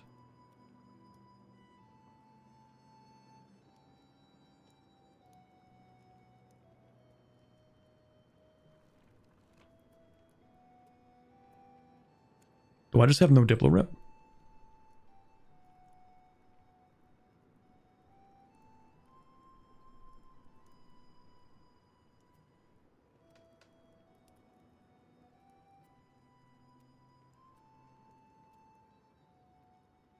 It affects how trusted it is. It's probably some behind the scenes thing, I don't know.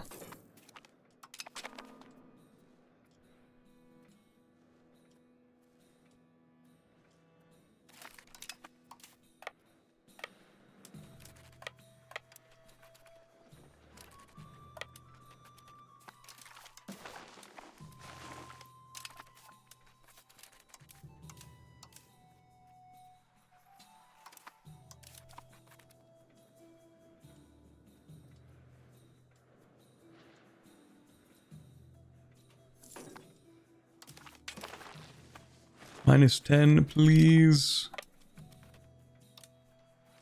Yeah, we are nearly out of professional soldiers.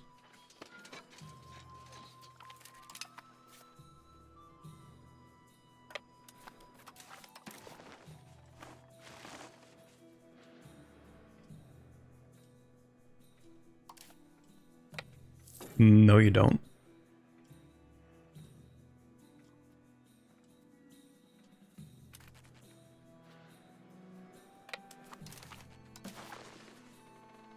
Oh, there we go. We can get at least a 90 piece deal. I can't help but feel like this is a bad idea, but also I feel like the AI isn't going to do anything about it. Not a single thing.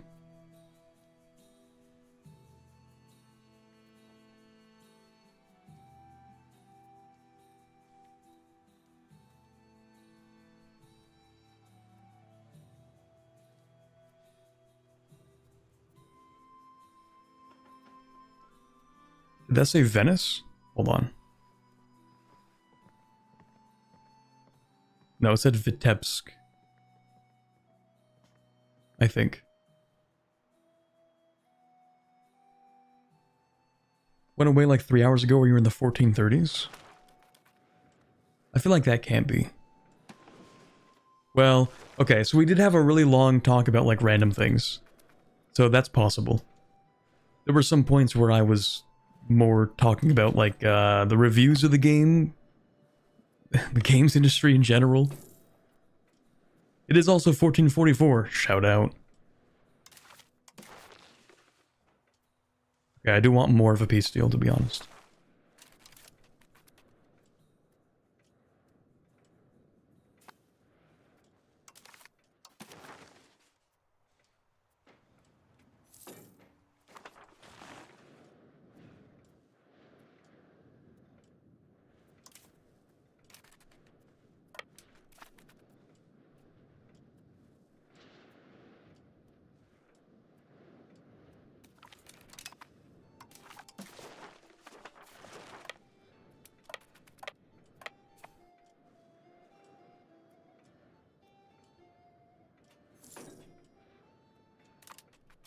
Is that enough war score?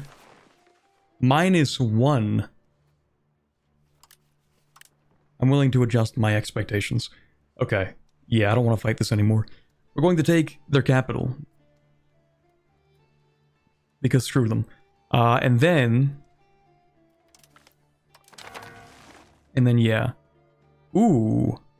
Dissolve the Patriarchate. That's crazy. Yoink.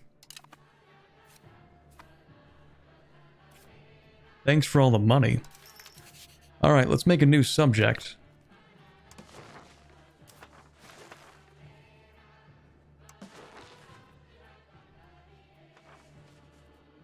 Another vassal, of course.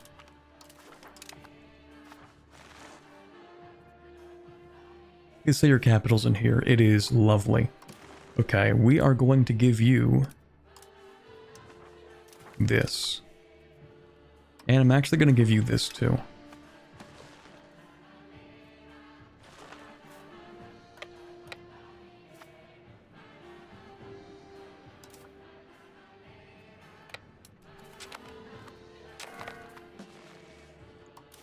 Oh, hold on. There we go.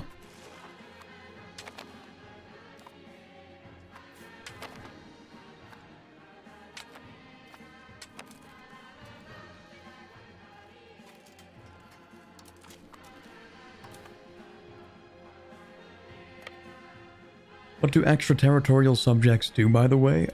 Honestly, I couldn't tell you. I think trade companies are extraterritorial subjects, but I also have no idea how they work.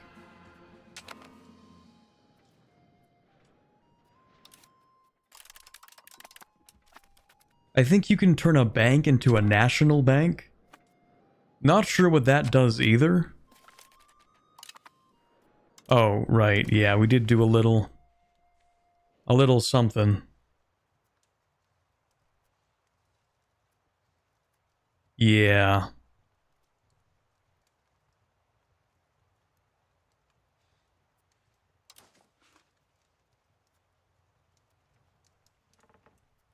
We were going to do just one more war like an hour ago? Yeah, this is the war.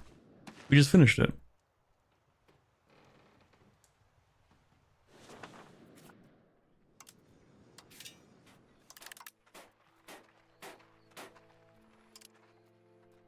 Unless you're using that as like a reference for how long it's been.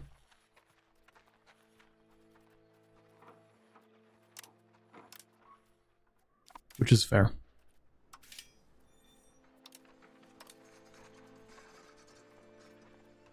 That's the thing, like,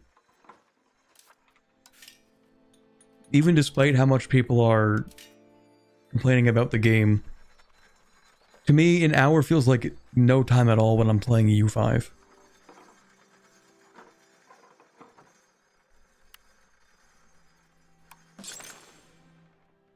Actually, that's not what I want. I wanted more books, actually.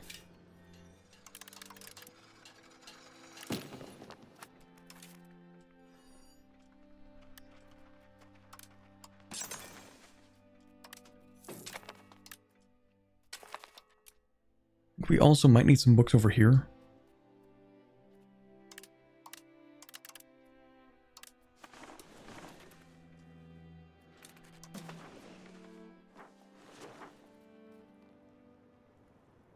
Another census, perhaps? Mayhaps? Also, hey, we have more than 1 million pops. More than 1 million population is Norway, finally. Oh yeah, how's this doing? We did make this. Okay. So I was thinking we should make a market. Yes, we should make a market here. And then we're going to release a subject in this market. And it should actually be able to do things. Because, I mean, look. We have some really good maritime presence, right? Like, it's pretty stacked. Also, I forgot to disband these. Pretty stacked maritime presence at this point. It's looking pretty decent. The control is just kind of alright.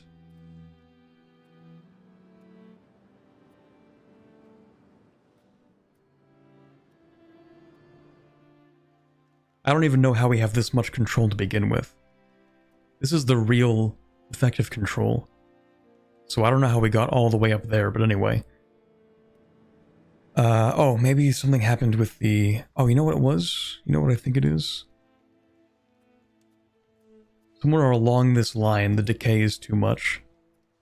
So it's kind of bottlenecking everything else, probably. If I had to guess.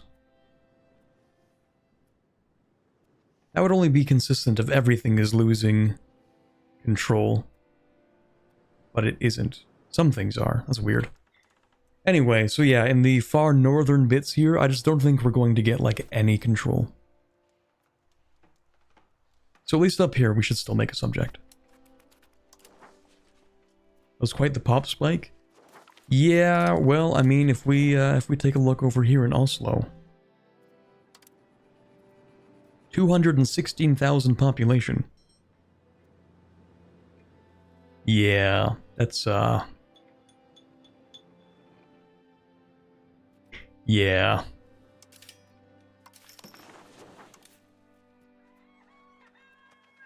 %11 of the population.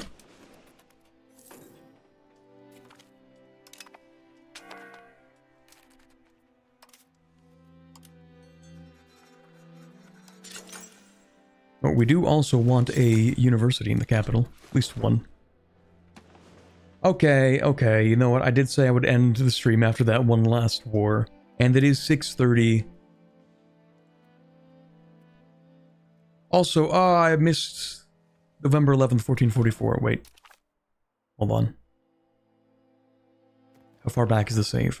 That's too far away. Shoot.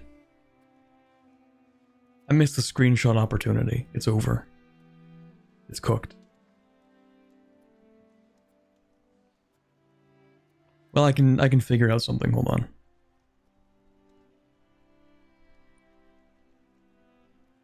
Let me make a silly little tweet.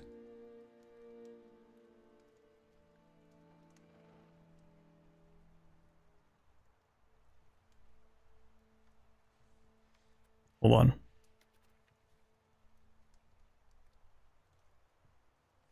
Maybe I should zoom in a little. There we go.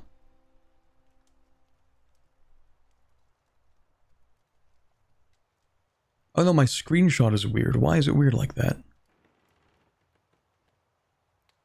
It has like the top bar.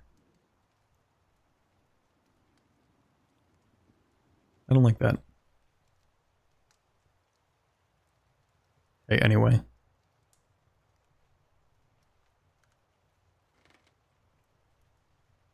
No 1444 thumbnail. It's close enough. It's alright.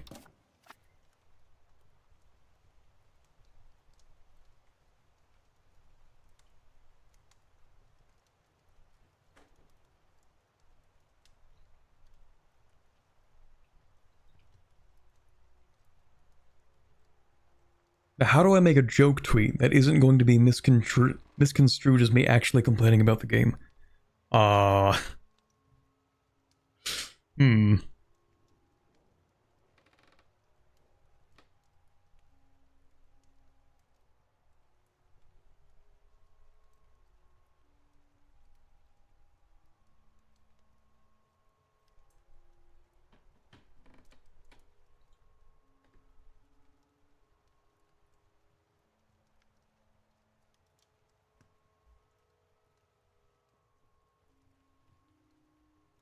Okay, surely people are going to get the joke. Surely people are going to get the joke, right? Surely.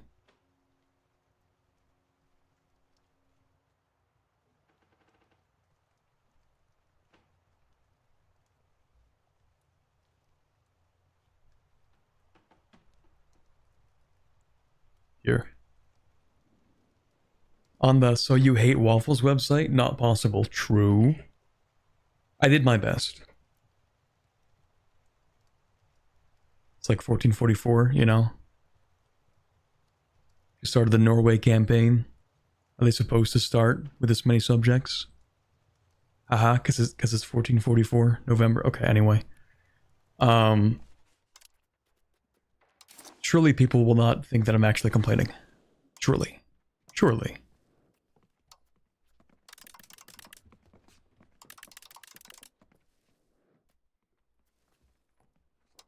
Don't worry, I'm still gonna close the stream at some point. Probably at some point. Just gonna do the last few things. Okay, chat, we actually are going to end it. It's actually perfect timing. November 1444, beautiful time to end off today's stream. I do want to continue this run, as I said. I do plan to play it all the way until the end, just to have a full campaign. That might take me literally at least the entire month.